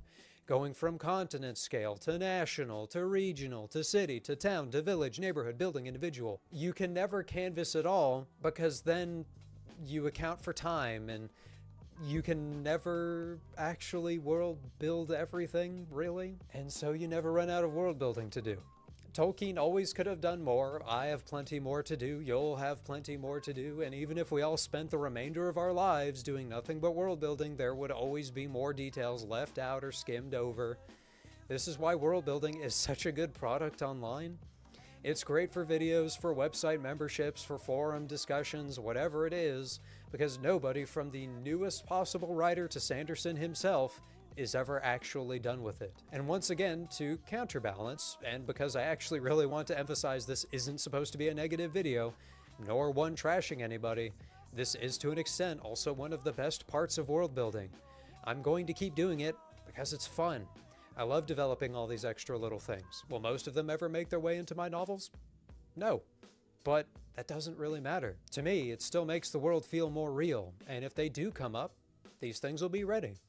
Otherwise, they'll still be there, maybe for some obscure detail in a tabletop RPG campaign or something, and that's fine. However, this phenomenon definitely... Okay. All right. So I do agree that world building can be like a major sinkhole. People can get stuck in it. I definitely agree that you can never stop world building. If you get super invested in a world, you can definitely just go crazy. And it can become, unfortunately, for some people, really not great. He's putting me to sleep. I only want to learn more about the world if the story and plot is good. See, that's kind of where I'm at, Karn. Because, like, why should I care about the world if the characters that are guiding me through the story are not interesting? Like, I just don't know. I guess that's why Robert Jordan wasn't ever done. Well, there's that, and also I think he clearly was world building beyond the scope of the project. What he said can apply to most elements of creating a story, like character creation. Well, this is where I'm saying is I am completely fine, and I would never judge a creative for wanting to do what he did. It's kind of like people who game dev and noodle through stuff and like enjoy the journey more than the end product. I guess for me, that's not how my brain works. I've always been interested more in getting to the end, or trying to get to the end anyway. So for me, I'm always thinking big picture, and I don't,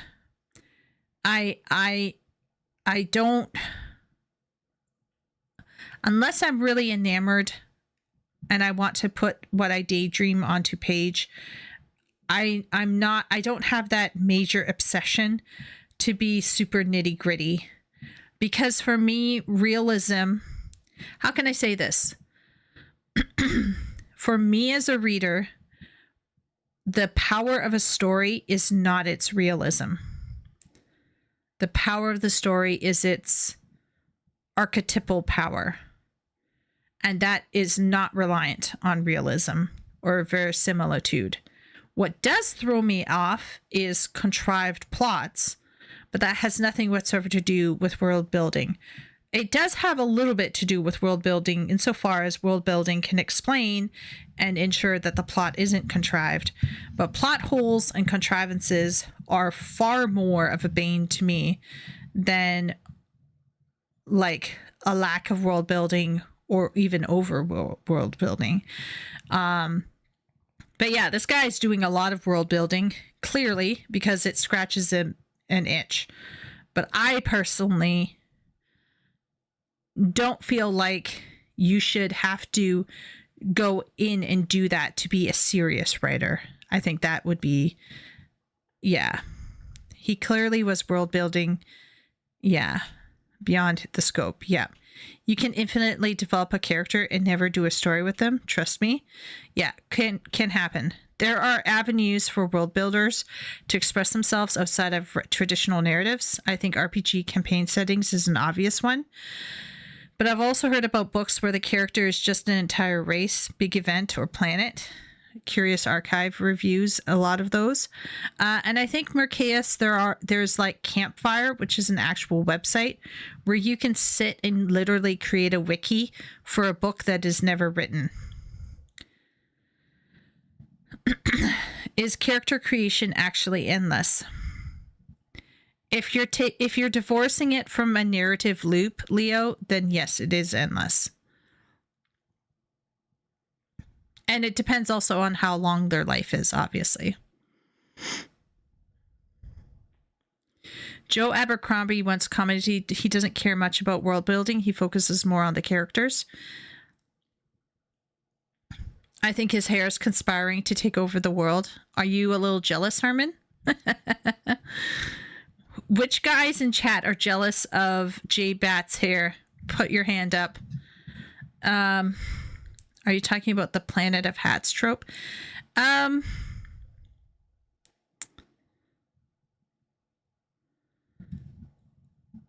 Yeah. I used to have hair down to my butt. Whoa, Herman. No way too much time to maintain such hair. Oh, I remember Wooly's hair problem. Yeah. Oh, Sag, Wooly. Tears for Ben. Tears. I have no tears for Wooly. Wooly did it to himself. My hair is so long now.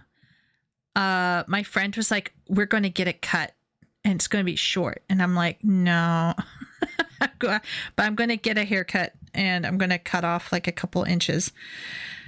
Anyway, yeah, I just feel like it's fine if you want to have fun and noodle and world build. I will never guilt trip you for that. But I'm a very pragmatic helpmeet. So if you come to me and you're like, I want to publish the story, let me tell you that if you start going off on world building, I'm going to nip you in the bud. Because I don't want to shit on your hobby, but as soon as it starts becoming a bit more serious in terms of making commercial success, in terms of putting something out on the shelf, I don't care if you enjoy world building and will world build until you get dementia. Don't care about that. For some period of time, you have to stop world building to write your narrative. So I don't care if you can world build until the cows come home. You can't world build all the time if you want to put out a commercial product. Now, if you want to do something artistic where you're like, you know, a wannabe Kojima and you're just noodling along and just doing whatever the fuck you want, like, that's fine. It is what it is. But if you came to me as a ghostwriter and were like, here's my idea and here's all of my data, I'd be like, okay, you gave me a whole bunch of stuff. Where's the story? What story do you want to tell? So that's kind of like where I'm at. I'm not shitting on world building. I just think that there's like a limit. If you're going for a commercial product, you have to stop somewhere. It's called self-control. But anyway, that's just my opinion.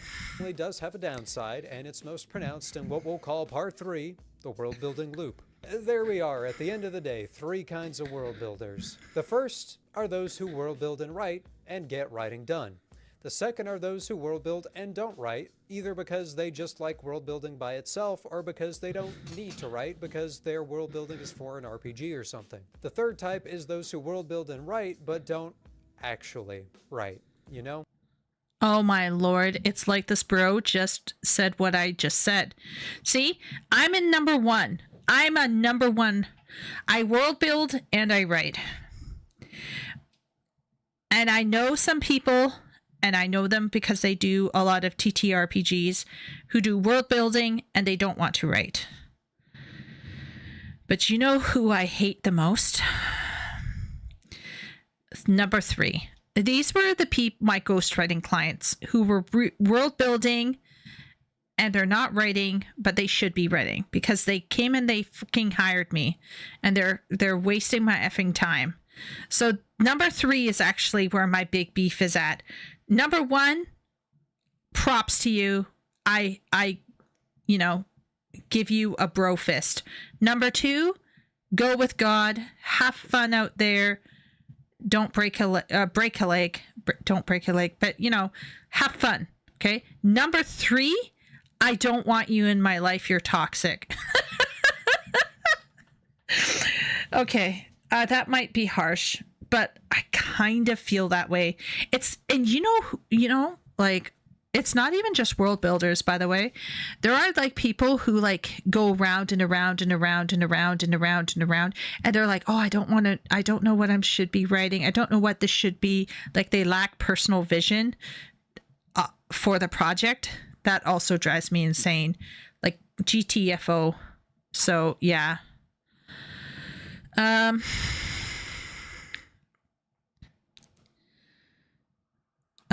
I was really quite Fabio-esque. Wow. Well, we now know what snagged Mrs. Herman. Can you think about a world building that's simple but feels more complex than these 10-book series?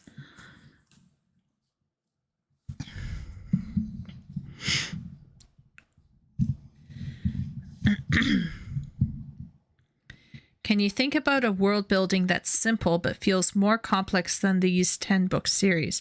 Leo, can you explain what you're saying there?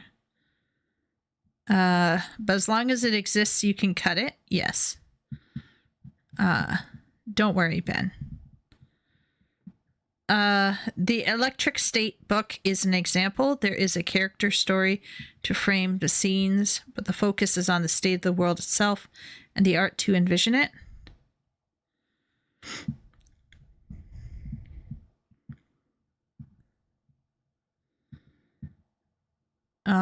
Also things like Man After Man or All Tomorrow.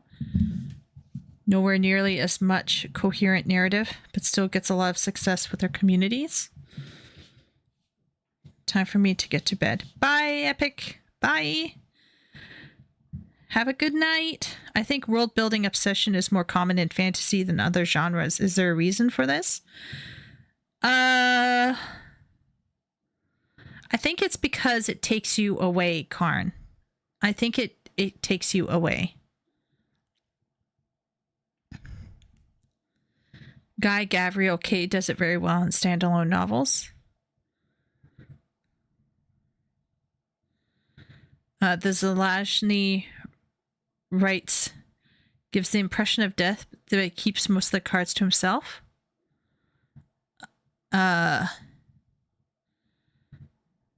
Yes, the Amber series that Wooly has talked about apparently has depth, but keeps the cards to themselves.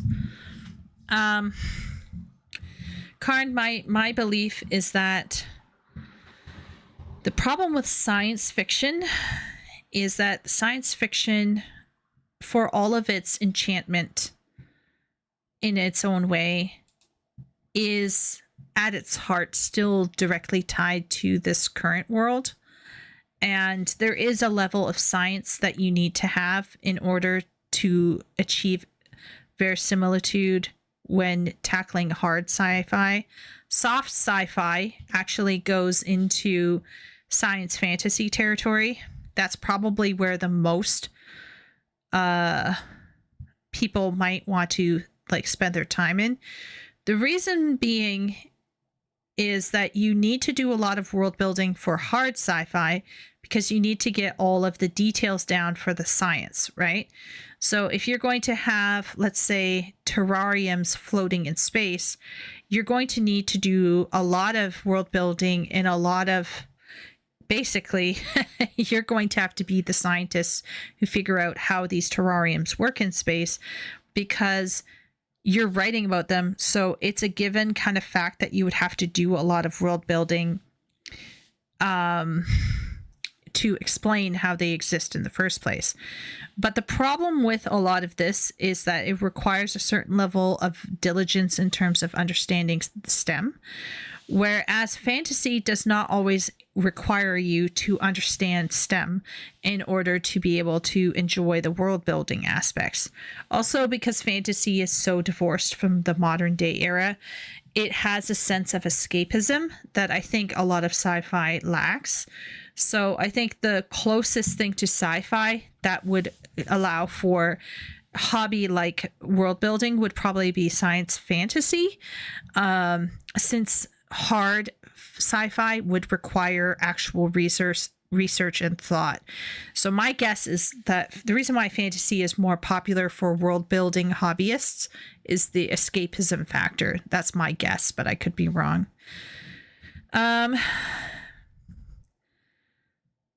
Yeah, it's, you can extrapolate from history, you can create your own power fantasy, you know. High concept of sci-fi will intrude onto the primal and archetypal, which requires a lot of skill from the author and some knowledge from the reader. Yeah, I just think I just think that sci-fi requires a lot more footwork, a lot more research. Fantasy, you can just have a lot more fun and create your own shiz from the ground up, you know. But yeah, anyhow, let's see what he says. Does he go on a diatribe about number 3? Because holy moly, I would go on a diatribe about number 3. It's easier to justify something if it involves magic or other supernatural elements. Yeah. And if you're like a bro, right? We're talking about these bro brains who love themselves some world building, right? They will sit and think about it, but it doesn't require them to be hyper intelligent to understand, let's say, physics or math.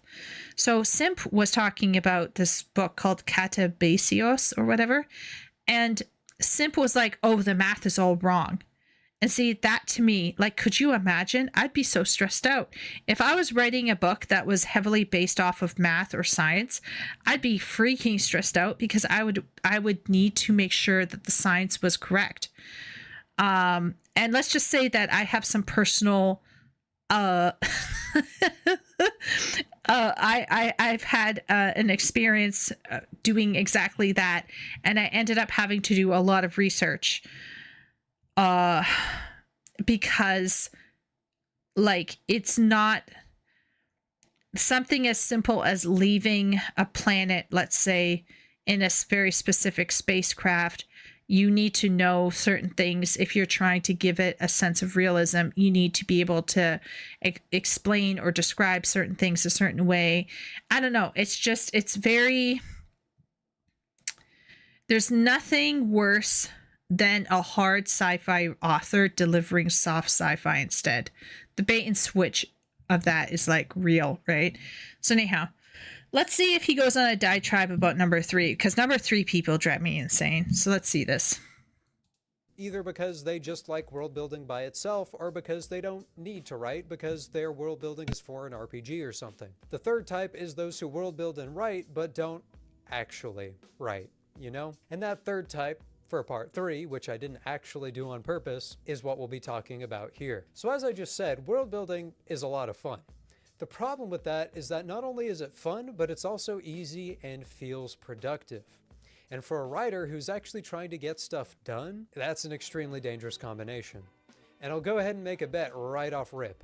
This is why, despite the fact finding fantasy writers is easy online, in actual writers groups I go to in real life, there aren't many fantasy people there.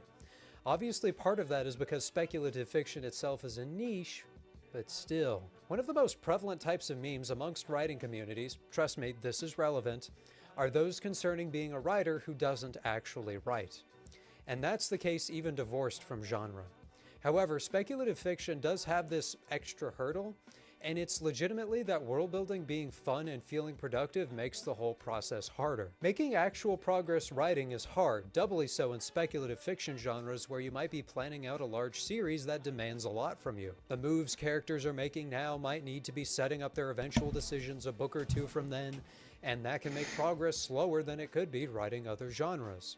So it ends up being fairly natural for, in that situation, someone to do a little writing, struggle to get into that mystical and beloved flow state, and decide, yeah, I'll just do some world building, and then easily spend like 4 hours developing the deep and intricate history of Backwateria down to the exact cutoffs and exemptions for their tax brackets. Do this for long enough and a great world may well be developed. A long and storied history with twists, turns, and all sorts of interesting concepts thrown in, but only like 30 pages of actual prose. And why is it that it's so much easier to world build?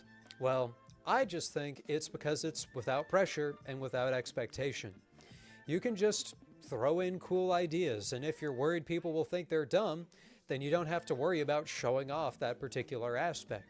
You don't have to worry about character motivations because the people involved in the world building only matter and exist so far as they do the things you write them as having done.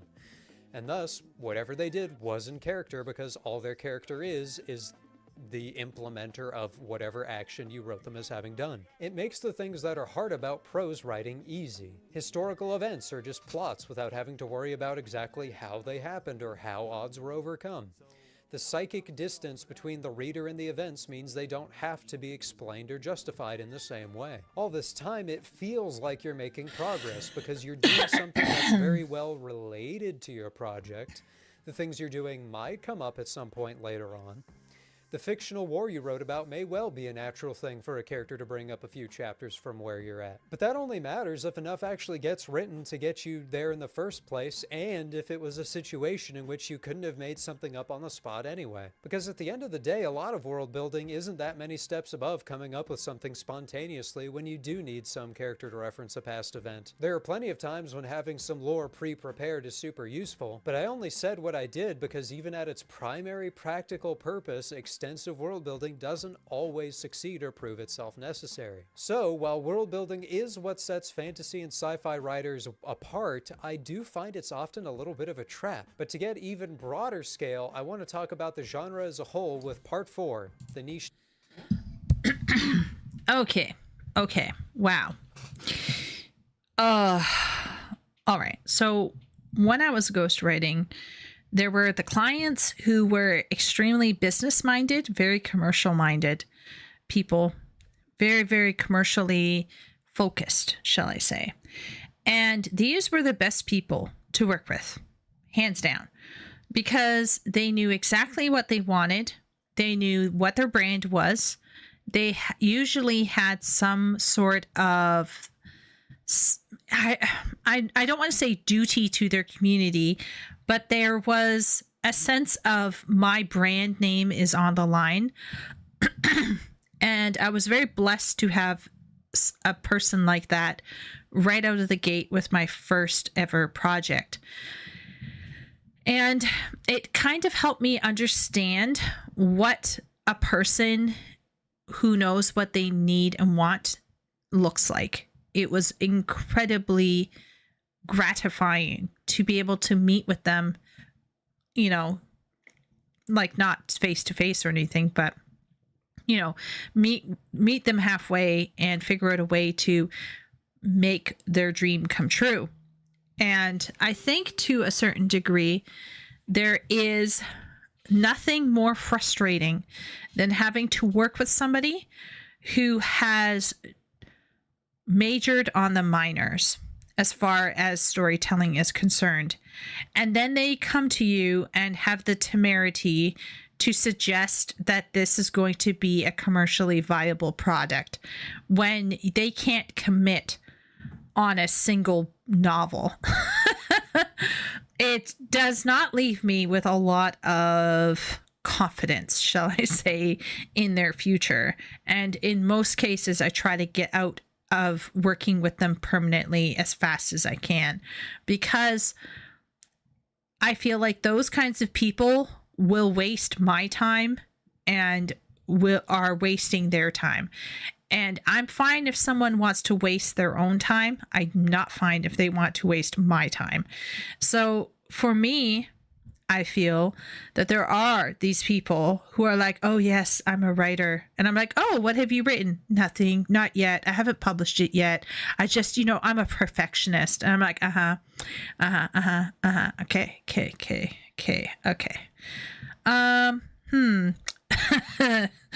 So that's why I always ask somebody if they're like, oh, I want to be a writer, or, oh, I want to get commercially successful in writing. My first question is, what have you written? What have you completed? And if they say nothing, not to be mean, but I have to adjust. I have to adjust quite a bit, because you can come to me with a shitty thing that you wrote when you were 13 years old and it was complete and it was like a full book and it makes sense. Is it shit? Yes. Is it poorly written? Yeah, probably. But is it a full-fledged story that has some sort of, coherency? That to me is a good sign. It's a better sign than nothing having been done. And so I think there is a huge issue, I think, at least for me anyway, when someone's like, oh, I want to write professionally and make money professionally from my writing, but they have hitherto not written anything. It kind of makes the odds go down. And it gets even worse if that person is either struggling to commit to a vision, or number two, is stuck in the world building loop. I personally have never been stuck in the world building loop, but I have seen people who are. I have met people who are. And it's one of the most draining things to watch ever. It's really sad. What does chat think so far? Historical fiction would also be harder because you need to know history periods. Yeah, historical fiction though, to me, like I've actually done a project or two with people who have requested historical fiction, and I'm very happy to say that historical fiction for me anyway comes quite naturally. There's a level of research that you have to do, very similar to hard sci-fi. There's a level of research that you have to be able to do the footwork, but there is a real sense of like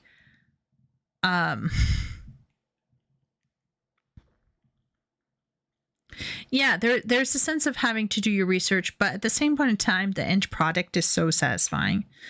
I love historical fiction. I like reading it. I don't know if I'd ever write it, but I definitely like beyond what I did as a ghostwriter. But yeah, a lot of sci-fi is magic that's powered with electricity, though. I've read some lit fic sci-fi, Leo, that is more than magic powered by electricity. Chieko can't miss on video predictions tonight. I guess not. Maybe we're all just vibing, right? In historical fiction, you can emphasize the fiction and just make shit up for a more emotional story. Yeah, there's like layers. There's like tiers of historical fiction. So there's the shitty historical fiction that's basically a romance. Then there's the stuff that's like Outlander. That's kind of also in that kind of, yeah. And then you have the Philippa Gregory shit, and you have the Dorothy Dinnett's and the Ken Follett's. So there's a gamut. There's a gamut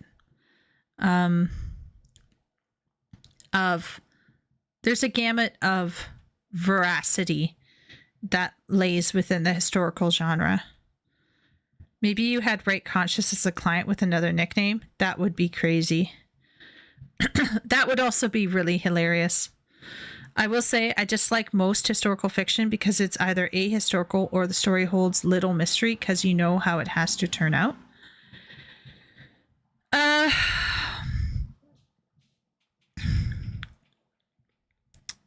Depends on the type of historical fiction you're writing, right? So let's pretend you're writing a historical fiction about a resistance fighter in Holland during World War II. Now, the mystery about how World War II ends is not going to be there, right? Because we all know how it ended. But a story like that can run the risk of being too dry and boring, because if it leans too much into the larger state of affairs, it can become very predictable. But at the same point in time, there is a way that you could write it so that character, you're following that character as they are living through those experiences And I think that's where the scope for interest can lie. And it doesn't have to be a historical. It could be a person who is not a historical character, who is simply watching greater historical characters go by.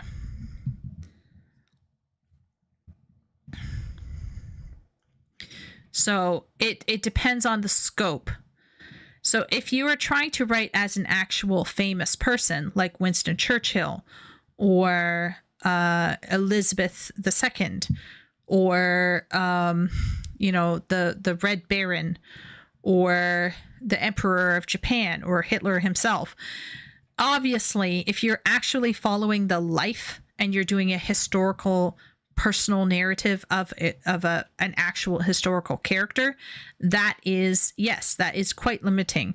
But historical novels also can involve a side character being part of it in some way, and how much they impinge on history is up to the author. And some historical fiction keeps the characters quite limited in how they actually impact history. It's more about their lives and how they react to the history around them. And then you have some authors who just YOLO and kind of make stuff up, and the history becomes more ahistorical. Yeah. Karn says they can probably make it parallel world historical fiction where things turn out different, or the world only shares similarities with ours.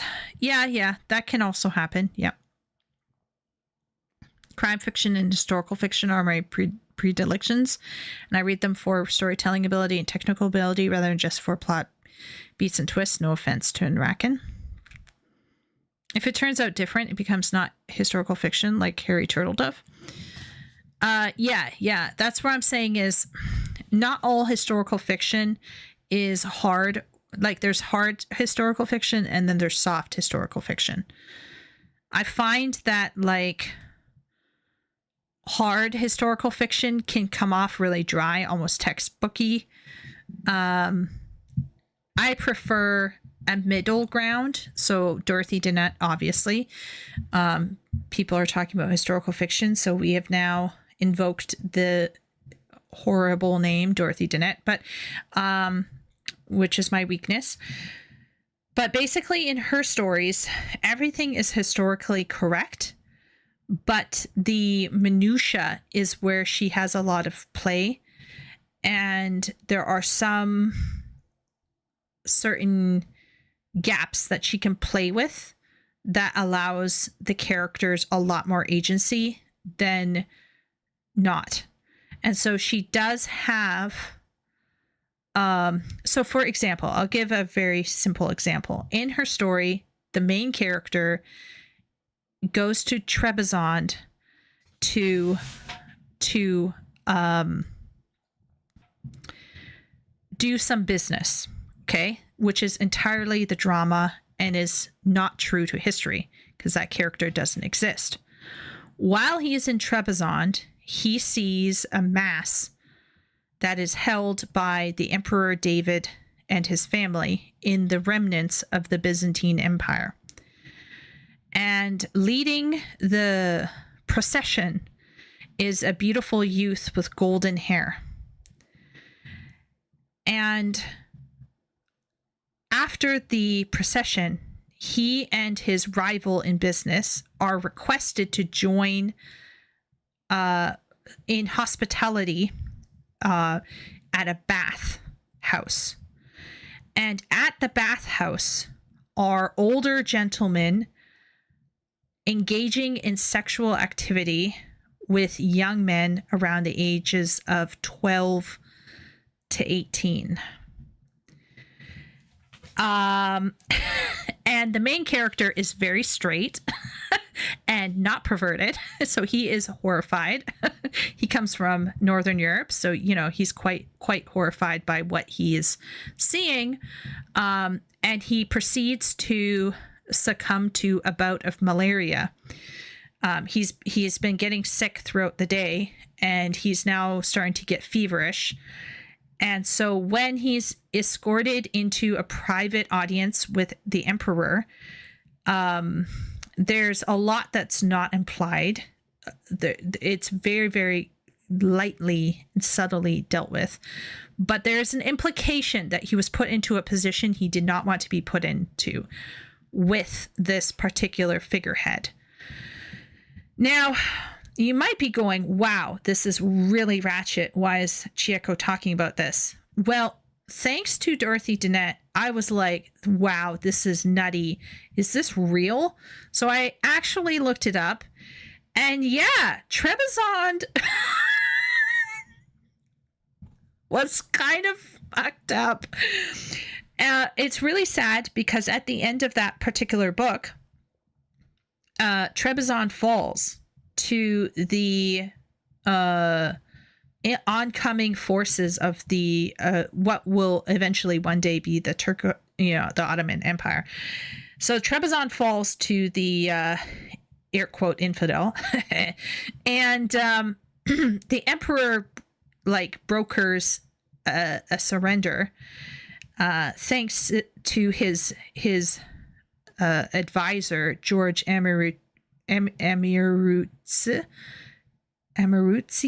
Anyway, I can't say the names really well, but essentially the golden-haired boy, do you remember I mentioned the golden-haired boy at the front of the procession? That was his nephew, I think, or his I think it was like his nephew or his cousin.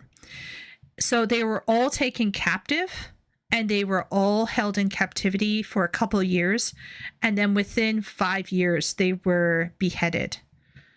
The young men in question were killed by the Arab people who took Trebizond. So they ended up killing basically all of the men, and all of the women were taken into captivity and made wives. And it was a very sad situation. And you could come to me and tell me, oh, well, you already knew it was going to happen because it's history.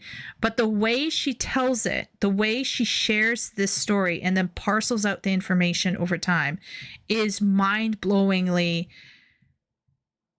amazing and brutal. Because part of you is like, well, they had it coming. They were decadent and degenerate and creepy and gross.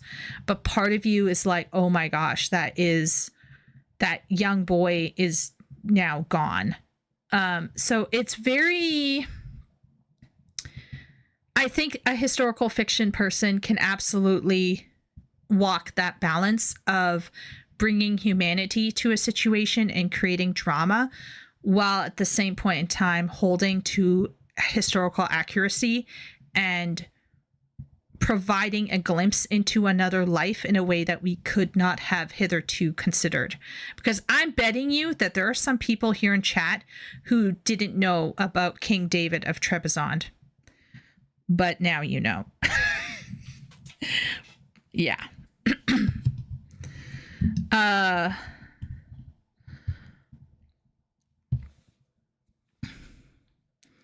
I just find them not to be my cup of tea. Yeah, that's fair. Becomes speculative fiction in the case of Turtle Dove. Yeah. Those what if he does so well. Yeah, there's nothing wrong with doing a what if. I'm not against a what if. But I'm just saying, like, there are ways to do historical fiction where it's, like, interesting, but also still historical. Okay, let's keep going. The nicheness factor. Now, there are millions and millions of people who love sci-fi and fantasy, no denying that. They aren't hidden nor niche in the way they might have been a few decades ago. But on a broader scale, they are genres that will probably always be less popular than what us fans of these genres see as the sort of less interesting contemporary types. The fact is that all three of the original Lord of the Rings movies got only a little more than half the box office success than Titanic did by itself. And I'm not even trying to throw shade at Titanic, that's just how it is. But recently, I got a little insight. Probably not a full understanding per se, but a good piece of knowledge as to why our genres aren't more popular. I was in a workshop just a few days before writing the script, and I was having the very beginning of the first novel in my series workshopped once again because I wanted to make sure it was perfect.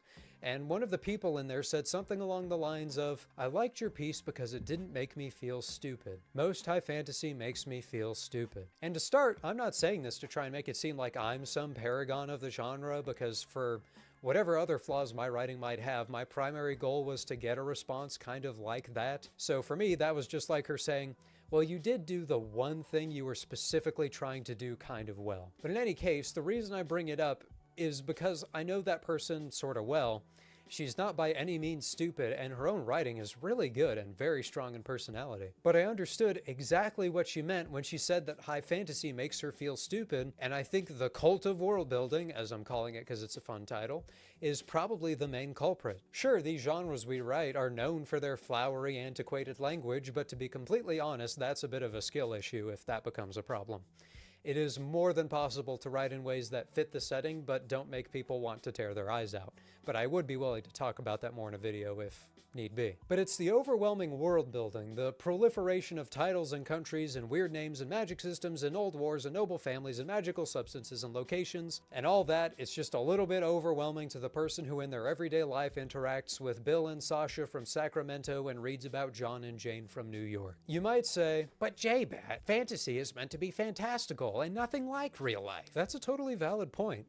But the idea here is that this kind of world building taken to these extremes and these already long entries and extended groups of novels are going to create these situations where only people really dedicated to reading the genre are going to have any interest in learning, say, the 2,700 names of all the characters in the Wheel of Time. But I don't want to tell you not to do it, not to world build the things you want to.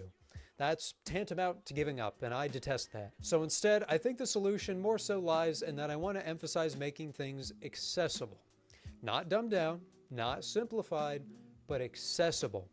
Draw comparisons, introduce concepts at digestible rates, and be considerate of the way things will be perceived. If you have 3 characters with 2-syllable S names in the first 3 pages, some of those should probably be changed because it's going to be confusing. I don't really think we're ever going to make these genres as popular as those conventional narratives that take place in conventional places on conventional Earth. But I do think we can crack the door open a little more so that those curious about these genres can take a peek inside and not immediately get booted out for not being able to pronounce Threnvig Shafar Phlegma Karnagoth the first time they see it. Anyway, the Sanderson thing was a bit of a bait and switch, I apologize, but I do think he symbolizes this discussion within the fantasy genre, even if I ended up not really making the video about him for that primary reason that I don't blame nor dislike him for these things I'm talking about. But with all that in mind, I hope you enjoyed the video. If you have any thoughts of your own about the cult of world building, I read every comment and would love to see them. In addition, every like and subscription goes a long way. We also have a Discord if you want to hang out with my editor and I, and a Patreon if you're crazy enough to want it, where we post all our videos a week early. On that note, I'd like to thank our patrons. Shadowrunner, Sani, and Isaac Parrott, our Knights of the Inner Circle, Nico, our Knights, and Greer, our loyal squire. Anyway, I hope you enjoyed, and remember, the next time you find yourself about to world build instead of write, remember this video. RPG Camp. Okay. All right. All right. I put a like on this video because I do think he's touching on something that all writers should think about, which is handling world building with care and thinking about why you're doing what you're doing. I always think about the intention of something. Why did you choose to do it this way?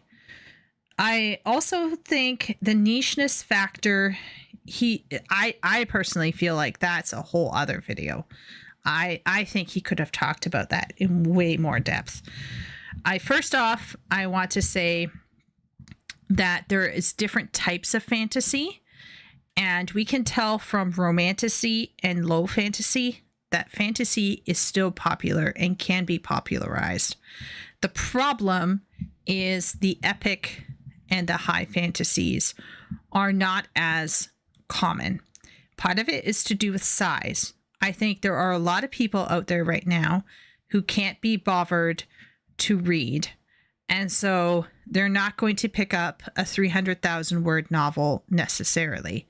The ones that are going to be picking up that novel of that size are either doing it out of pretension because they have to, or because they are a content creator and they need to get in on the latest new buzz, or because they are a woman.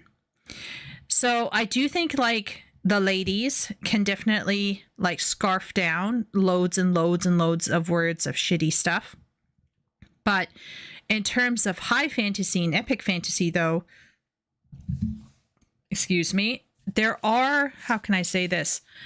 There's a certain level of vocabulary and diction that is required from you.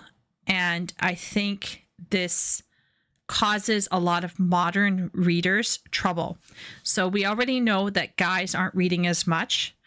They might struggle with being interested or finding joy or satisfaction from engaging with a textual experience.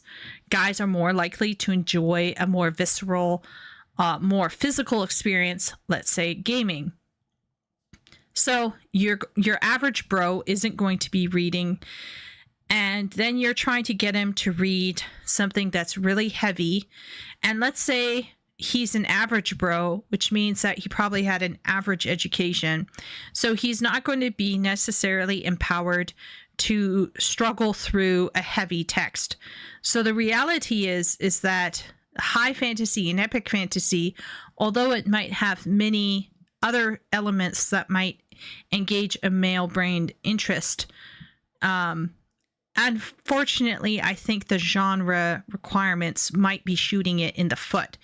And the only high fantasy and epic fantasy that are going to get picked up by women is going to be skewed toward relationships and particular drama and stuff like that. So for me, there is a nicheness. I think that nicheness can be mitigated by introducing other elements, such as, for example, romance. But is that really what we want to do? Like, do we want to just let humans be shitty at reading? Do we want to lower standards? Do we want to just introduce sex? I suppose the easy answer, so I'm going to put on my woolly hat here. The easy black-pilled answer is, well, humans are going to human, and if you're going to be a commercial success, you got to just do what is necessary, and you got to just write for the common denominator. But I think if you really just want to write for yourself, I know that there's some people in chat who want to write for themselves, not for an audience, not to make money, for their own personal satisfaction. I think they should continue pursuing what it is that they want to pursue. Can Indiana Jones National Treasure be considered historical fiction? If it's historical fiction,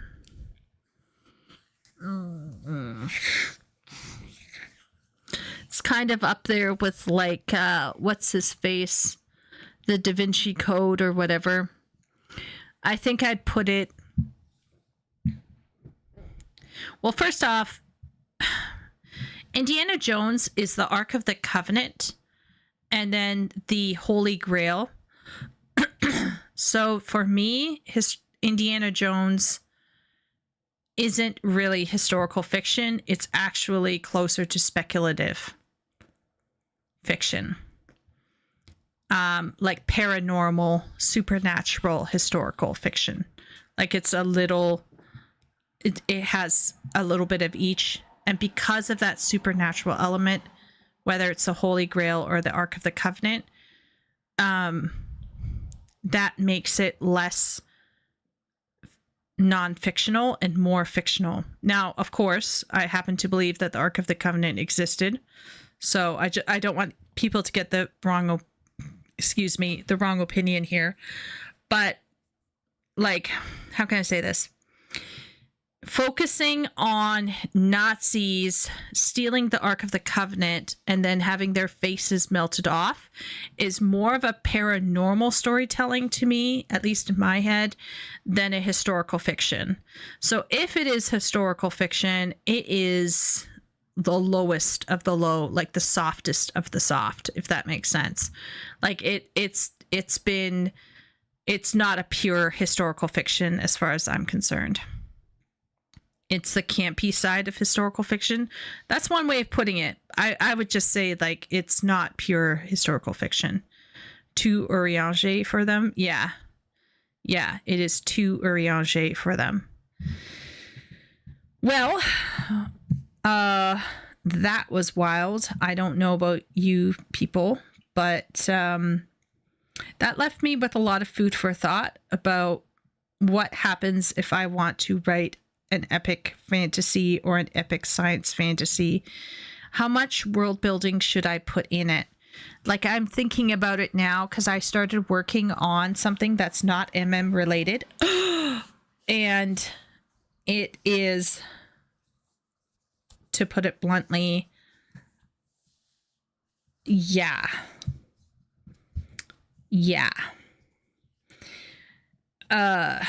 It's kind of like, I tried explaining it to Ben one time. Maybe it was Wooly there as well. I'm not sure who is there. But anyway, it's kind of like Final Fantasy in space mixed with Game of Thrones and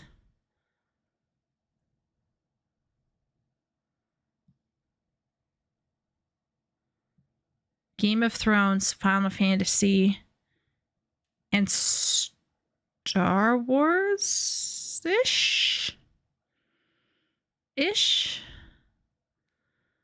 Dune-ish? Yeah.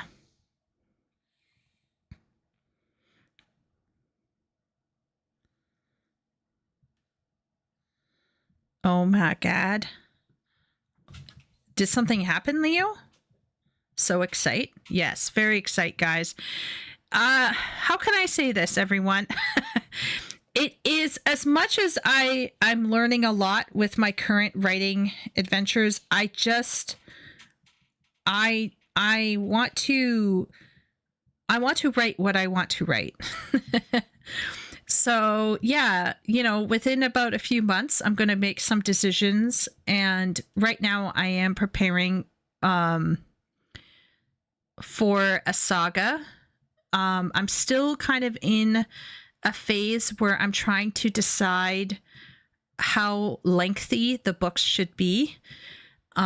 This is a saga that could easily run really large, but do I really want to write a super thick series of novels?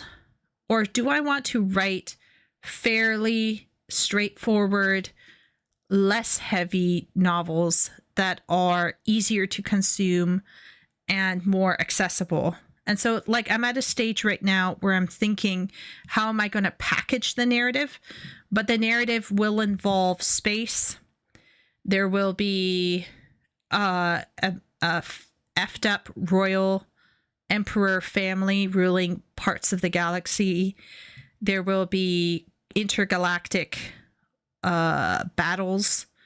There's going to be the loss of a planet to an invading force. There's going to be space whales. There are going to be cat people, of course. There are going to be lizard people, humans. There's going to be a whole bunch. There's like, it's going to be a whole raft of different races. It's going to be science fantasy, and it's going to be, yeah. What aspect of Jar Jar, though?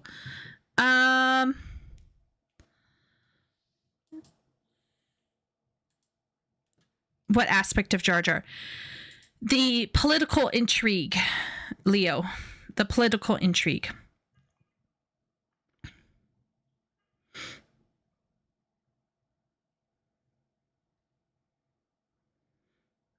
Joining the scaliest. I don't think I'm joining anything. I just think that I like to write about a variety of different races, and different people stuck in different situations. And I want to talk about, I think the theme is going to touch on embracing the push and pull of life. How can I say this? The forces that exist within God. The light and the shadow. I'm not saying God is evil, by the way. But what I'm trying to suggest is there's beauty and there's terror.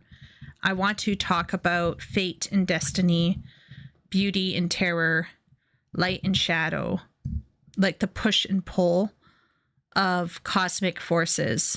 And I want to talk about spirituality within a highly materialistic world, and how magic impinges on the technological. I don't know. By lizard people, no. I do kind of get his point as an adult. I disagree, but I remember my father made me read the Quixote in old medieval Spanish, and it was hell to read it.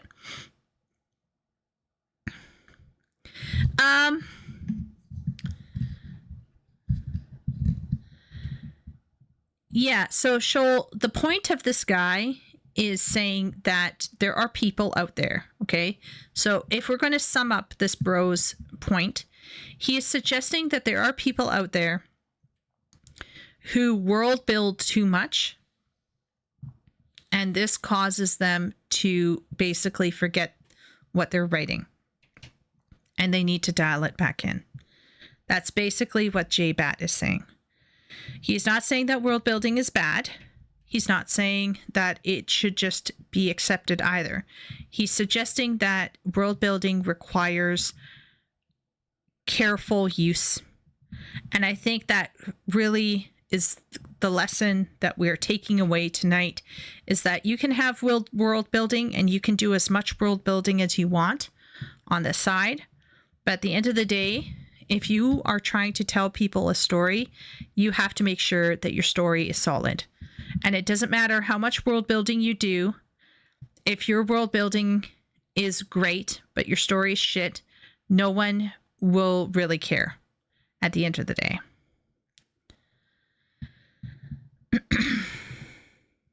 We got lots of impinging going on.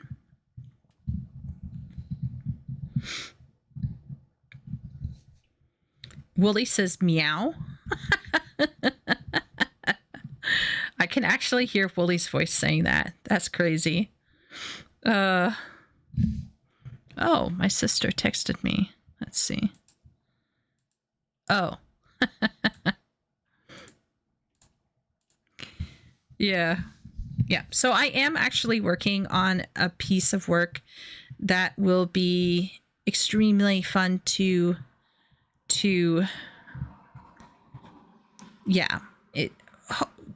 get involved in and to kind of realize. I'm at the world building phase right now. I'm at the timeline building phase because I want to first see what I want to do with the characters, and then I'll think about what the world is, and then I'll go back to the characters, and then I think by that process I will have I have general narratives fleshed out. I have general ideas where I want to go with certain character groupings. But I want to, it's a good idea to kind of ping pong back and forth for me. So you think of the characters, you think about where you want to take them, what is interesting about them, what makes them stand out, what makes them their own person. Then you got to think about the world and the world building around it. And then you revisit what you got with the narrative outline and the characters. And you see if the world can kind of flesh things out or highlight or add interest or add other avenues for exploration. So it's kind of like you have to ping pong between the two for a little bit before you settle on an actual, story. Party is potatoing now. What time is it? Oh, it's almost 12. Ooh. Okay. All right. That's great. Well, I'm not going to go quite yet, but before we close and stuff, let's do some quiet, well, not quiet, but you know what I mean, some chill reflection here. Does anyone in the stream here have anything else that they want to add, or anything else they want to chat about or bring up? Yeah. Anything else from chat?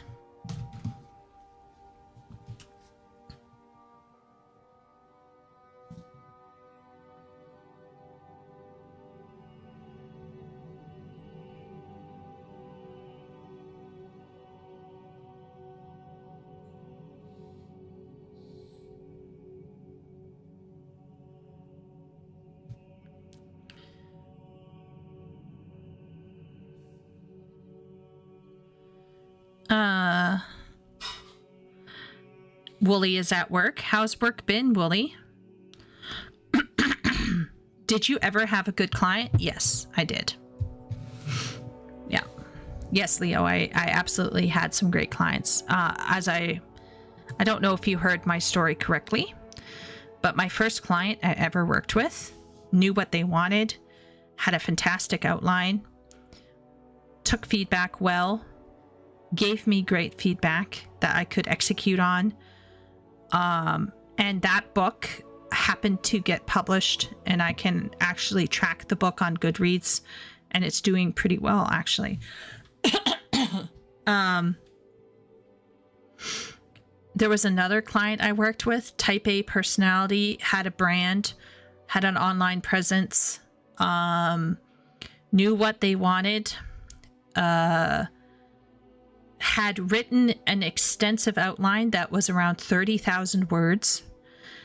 And then they came to me and they said, I'm a little concerned whether I have enough stuff, like enough details or enough backing or support or research. And I took a look, and although they had written 30,000 word outline, there was an unfortunate lack of documentation for the research. So they ended up paying me to go back and actually redo the outline they had provided, not from scratch, but we took what they had worked on and basically added better documentation and prepped the organization of the chapters more clearly. So that was a fantastic, phenomenal person to work with. There was another person I worked with. I'm not going to get, once again, into details. They came from a different part of the world with very, very specific cultural limitations. But I will say that working with them was a breath of fresh air because they knew exactly what they wanted. They were able to give me feedback and critique that was very helpful. And I ended up actually having to fight in their favor with the editor who didn't know what was going on. Like the editor, I worked with the editor as a substantive editor during the outlining phase, and the editor was not being appropriately helpful for this particular client's requirements. And yeah, I had to rein the editor in, unfortunately. But setting aside the substantive editor problem, the client themselves was really quite what, like, I enjoyed working with them. They knew what they wanted. They were very clear with me when they felt like I crossed a line with certain words or certain phrases. So they were very, very, very specific, and I could be able to fix what I needed to fix very easily with them. A lot of the people who requested self-help books or like nonfiction informational books generally were a dream to work with. I had another client who had a nonfiction book that they wanted me to help them write. Absolute dream. Loved working with them. Would work with them again, 10 out of 10, because those people more often than not had brands that they were really considering. This wasn't some flim flam. I was high. Sorry, Ben. And I had one client who was like that, but like you, I would have people who would literally come in and be like, the other day I was brushing my teeth and I had this idea. Like, it was like that. Some people were exactly like that. It wasn't a call. It wasn't a vision of the soul. It was literally, they had an idea. And I will say that the one guy who said that he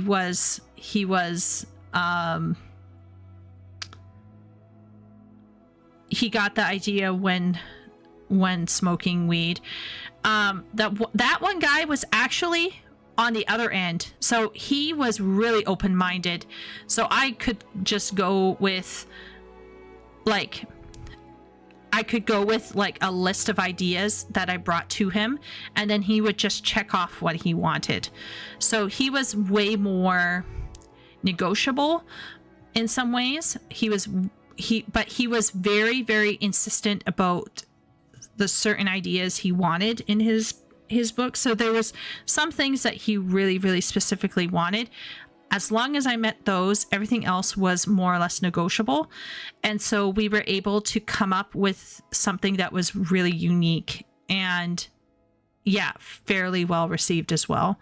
So I would say out of my 50 projects, I would say probably half of them made it to market. I don't know what happened with the other half. Like, some of them, I think their titles were changed, or the author's name was changed, so I couldn't find them. I can't track them down, but there's some that I could track down, and they're doing really well. So I think it comes down to who you're working with, and it taught me a lot about how to write on a technical level, because I didn't have to worry as much about the content. Like, I didn't have that burden of, oh, this is my content, my ideas are on the line, because it wasn't my ideas, really. It was their idea. But there were some times where I was able to like chip in and say, hey, are you sure you want to do this or that? And they could. Some people were open to me questioning certain things. And usually a client wasn't so much of a problem. So like Leo, I only had a problem out of the 50 clients or so that I, worked with. Only 3 caused me trouble. And out of those 3, I think only 2 made me cry. 1 made me cry quite a lot. Not because they were mean. They were not mean. Nobody ever got unprofessional. It was literally, I was driven to distraction by that particular client. And I'm not generally a super weepy person. I don't generally cry. I don't like crying. But I was sick. And I was I had gone to visit Party during Christmas. We had got COVID. And I remember just sitting and crying in Party's living room as I was reading this client's new ideas about the draft. And it was on Christmas Eve. And it was a lot. It was like, I should not have looked.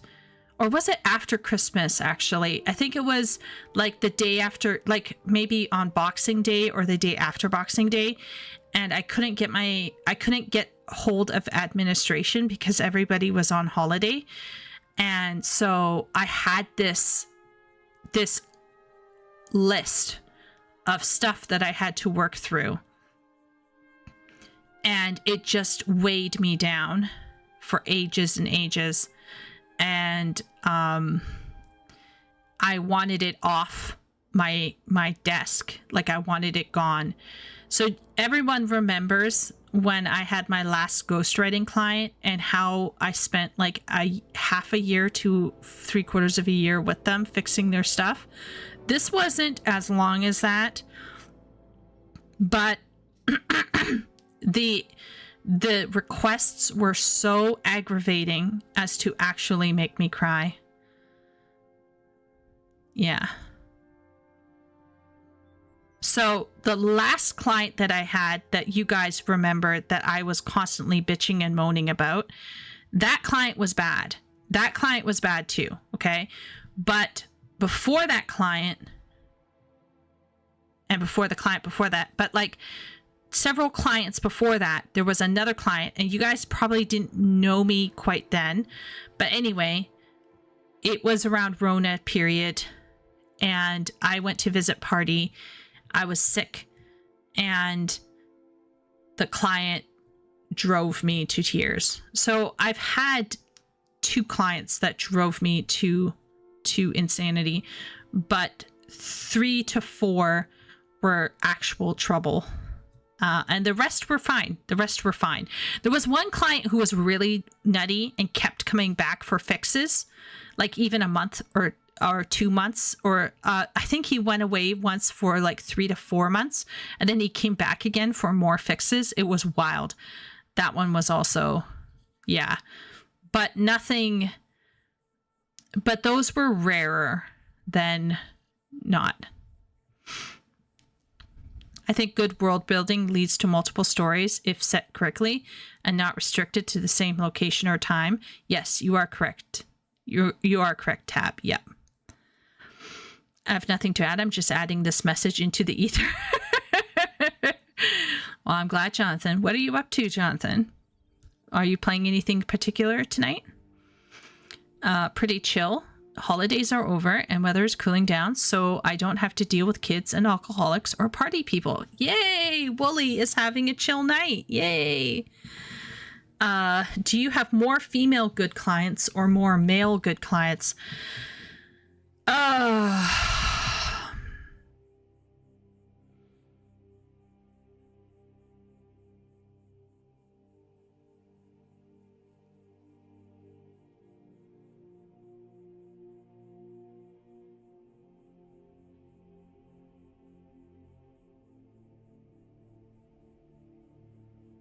I'm trying to think.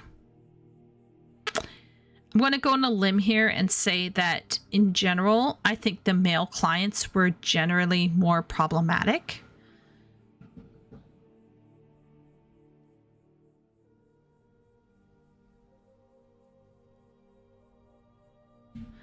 But part of it is that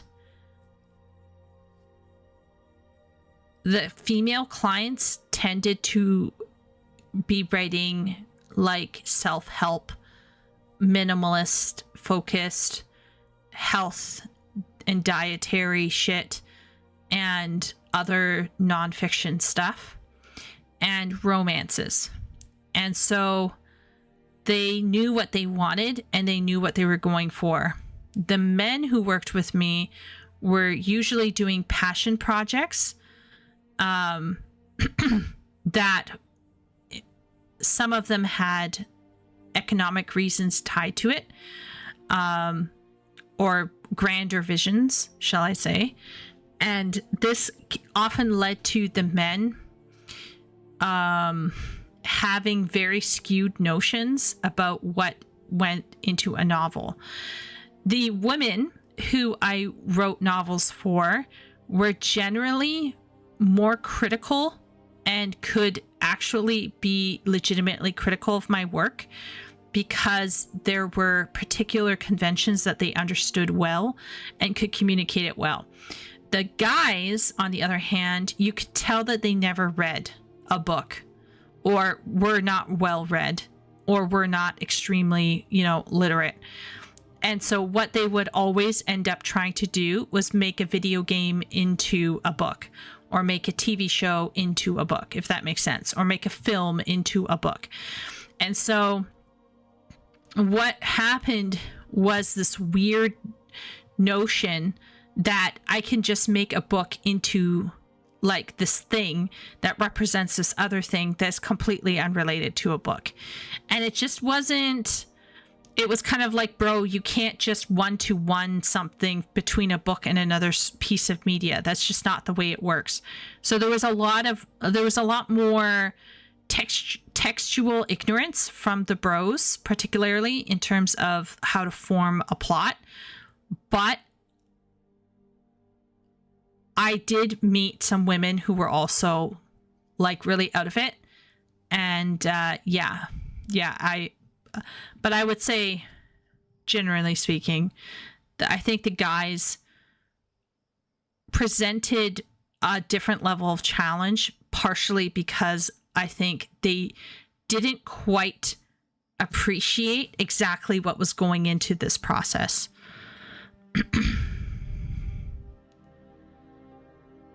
Chieko, I'm going to take these things out, but you get cake. Client, totally, dude.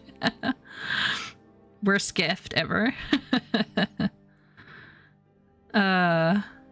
Most clients are most clients are men at night.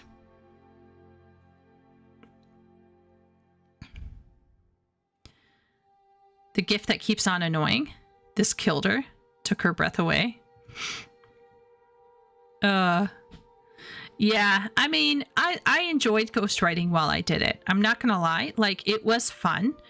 It was just, in order to make it financially viable, I'd have to probably write 2 to 3 books at the same time and then dedicate different portions of the day to writing different sections of the books. I could never wrap my head around that.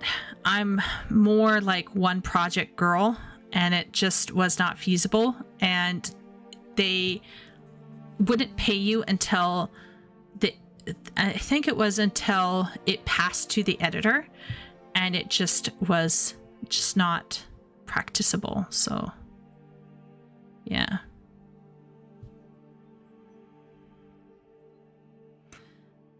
They're men at night. I think Wooly is saying that when he works at his convenience store, more men show up. And I also get the sense from Wooly that a lot of teenage boys in his community caused issues. So I'm not sure if Leo's question was to Wooly or if it was to me, but I answered Leo's question as if it were mine. And it certainly flummoxed me because I had to think about it. I didn't want to just throw bros under the bus and be like, yeah, it was all the guys. They were the problem. But they kind of, the clients that caused the most challenge for me were male. But not because they were male. I found that the men were more, oh my gosh. Okay, here's my beef with female clients, okay? My beef with female ghostwriting clients is sometimes they're not honest with you, because women have this bad habit of going away and then doing bullshit behind your back because they won't confront you. And I hate that. I will say this about the men. The men generally were more upfront about their problems. Now, were they sometimes complete morons? Absolutely. But at least they were honest and frank in their moronic standpoints and approaches. The women, there were a couple women who I thought were fine up until a point, and then they just did a U-turn on me, and it was just like whiplash. And I was like, whoa, what's going on here? Considering, to you, Chieko, yeah. Considering that men are less inclined toward literature, it's not surprising they were less aware of what it takes to write a book. Yeah, Willie, I am actually totally fine with somebody not knowing how to do something, right? Because that's why I'm here, right? I'm here to make your dream come true, hopefully. Hopefully I can do that, right? And since you're paying me money, it is very right and fair for you to come in and be like, hey, I don't like this, or hey, you didn't include this detail that we agreed on, right? So I am somebody who deeply respects somebody else's vision. That's one of the reasons why I don't like what's happening to established IPs, right? It's about respecting the author's vision. And I have a deep-seated respect for everybody's vision, whether they wrote it or not. It's their idea. They are hiring me to write their idea out. That's my job. But the little problem I had was that they would attempt to correct me on things that were completely wrong. And it was just aggravating because I would have to explain to them sometimes what felt like very basic knowledge, and it drove me insane sometimes. And there were some men who were flip-flopping for whatever reason on certain important, crucial details, and I was sometimes, like I said, sometimes I was just driven to extreme frustration because I would beg them for details and then they would give me nothing, or they would give me slop, or they would give me world building. And it just felt like I was having to do more than was necessary. And then I would take a risk and write something anyway without confirming with them. And then they would suddenly grow an opinion about it when they had failed to supply me with the information, 4 weeks earlier when we were covering the outline. So there were points in time where I was #so done, but I never in my head equated it to an issue of sex. To me, it was an issue of education, because there were some women like that. The difference is that I think the women were less, how can I say this? If I threw my weight around as an authoress/author, the women were more likely to go, oh, yes, of course. And then behind my back, start tweaking the draft after it was done and dusted. But I don't care if you take my draft and go fuck it up in the privacy of your home. You paid for that draft. It's yours now, right? Not my problem. But my issue arose when it happened ad nauseum for too long periods of time, to the point where I wasn't getting paid and it was stressing me out financially. And the men were telling me how to do something when it was completely wrong and absolutely not appropriate for whatever was going on. So there was a level of them just being, because they were more blunt, the issues were made more apparent. And it didn't help when they would have these weird ideas, weird notions about what could happen in a novel. And I was like, no, you can't just do that. No, we can't just do that now. No, we agreed contractually on this happening this way, and we're not doing it any other way unless you pay extra money. So yeah.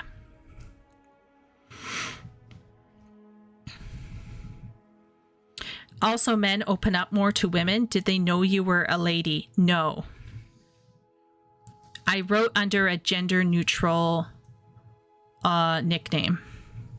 So if you read the reviews for my ghostwriting, I did not put pronouns on my bio. So some people refer to me as she and some people refer to me as he. So some of them thought I was a man. In fact, in one instance, they were causing issues with the editor.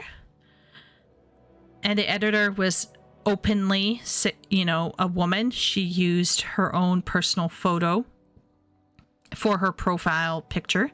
I did not. I used The Wanderer. I don't know if you guys are familiar with the painting The Wanderer. So that was my profile picture. And I did not clarify in my bio that I was a male or female. And the editor had. And so the client was razzing my editor And I would literally come in and I would be like, oh, no, the editor is correct in this area. And they would be like, oh, of course, of course. And I personally think that they thought I was a bro. And they were giving the editor more trouble because she was a she. But that was a vibe I got, but I'm not sure. But to them, I passed as a bro. I was very blunt. And very forthright. When I team up with someone to make their dream come true, I don't faff around. You know what I mean? I don't beat around the bush. Especially if you tell me that you want commercial success, one of the first questions I ask is, are you going to self-publish or are you going to try to pitch this to an agent? And then I also ask, like, what are your dreams for this project? And if they're like, oh, this is just an idea, I want to just explore this idea, okay, I'm going to go much easier on you. But if you're like, oh, I want this to be the foundation for an ongoing series and I'm going to make big money, then I'm going to treat it with the weight it deserves, and I'm going to be much more stringent and critical of the ideas presented, because I don't want to end up giving you something suboptimal given the goal that you're aiming for, right? Like to be otherwise would be a scam, right? So at least you survived to tell the tale. Yeah, I did. And once again, it's not like I hated these people that I worked with. Like, I hated maybe one or two of them, but like in general, most of the people I worked with were fine. It's just that, like, some of them didn't know what they were talking about. That's all. And I don't expect them to know what they're talking about. It's just like, listen when your writer is trying to work with you. I recognize that there are writers out there who are malicious and are underhanded and are manipulative and are narcissistic and are low-key trying to insert something else into your writing. Like, I get that. Like, those writers can exist, but I was not one of them.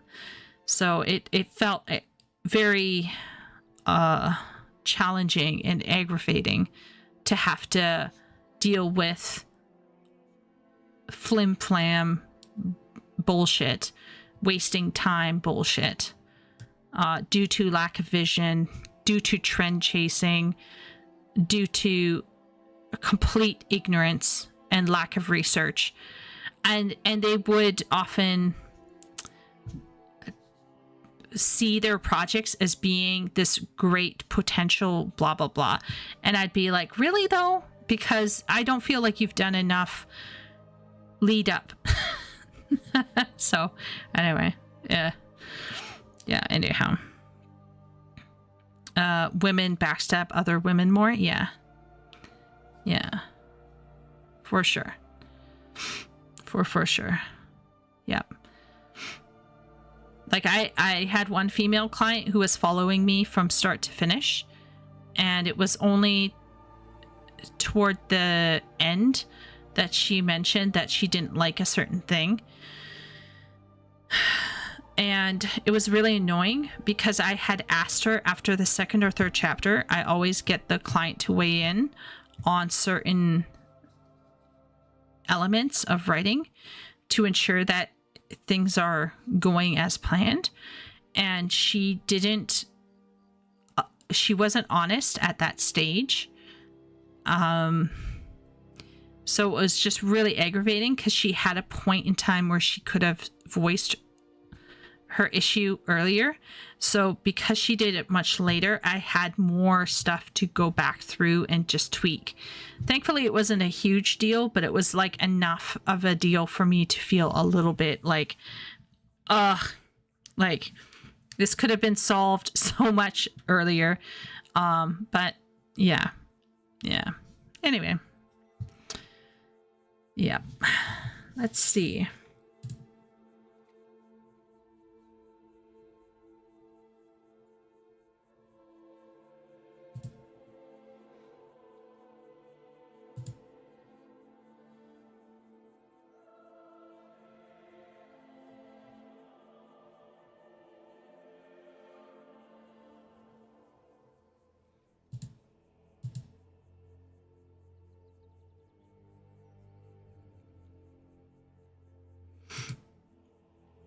I'm just checking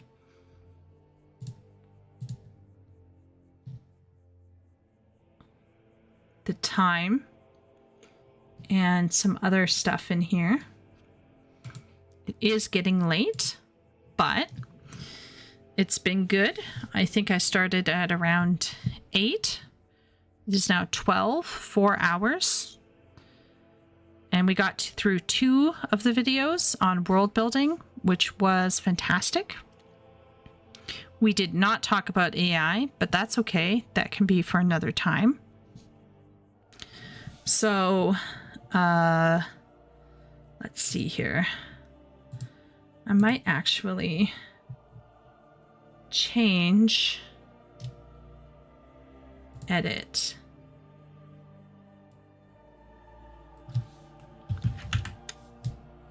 I'm gonna save it. Yeah. Here we go. Yeah, almost 5 hours of chatting. Getting a little raspy toward the end, I feel like, because of the cough thing. But yeah, it was great hanging out with everybody. I hope everyone had a lovely evening, whether they were at work or not. And let's talk a little bit about what's going to be happening in the next couple of weeks. So the good/bad news is that I will be traveling to for some family stuff, and then going to see Emmy Chan in Michigan. So I love Michigan in fall. It's kind of like where I live in the fall, so it's something I'm really excited about. But that does mean that I will be staying at my friend's home, and I am not 100% sure whether or not I will be able to stream. So there is a small chance that for 2 weeks I might be going AWOL. And yeah. It is what it is.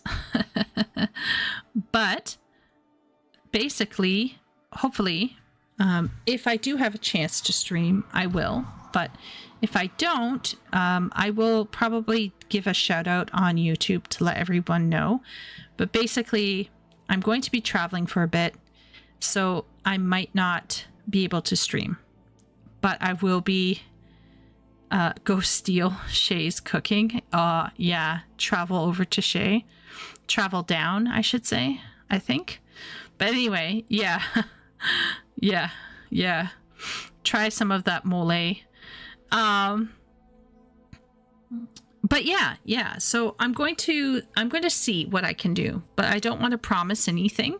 So we'll see what happens, and maybe we will have some makeup streams when I come back or something. Because there are some things that I'd like to do. There's some stuff that I want to do on stream. So we'll see how it goes. But for now, I'd like to say thank you to everybody for coming today and for chatting about world building. And I will see you all around soonish. So yeah, take care, everybody, and have a good rest. Bye.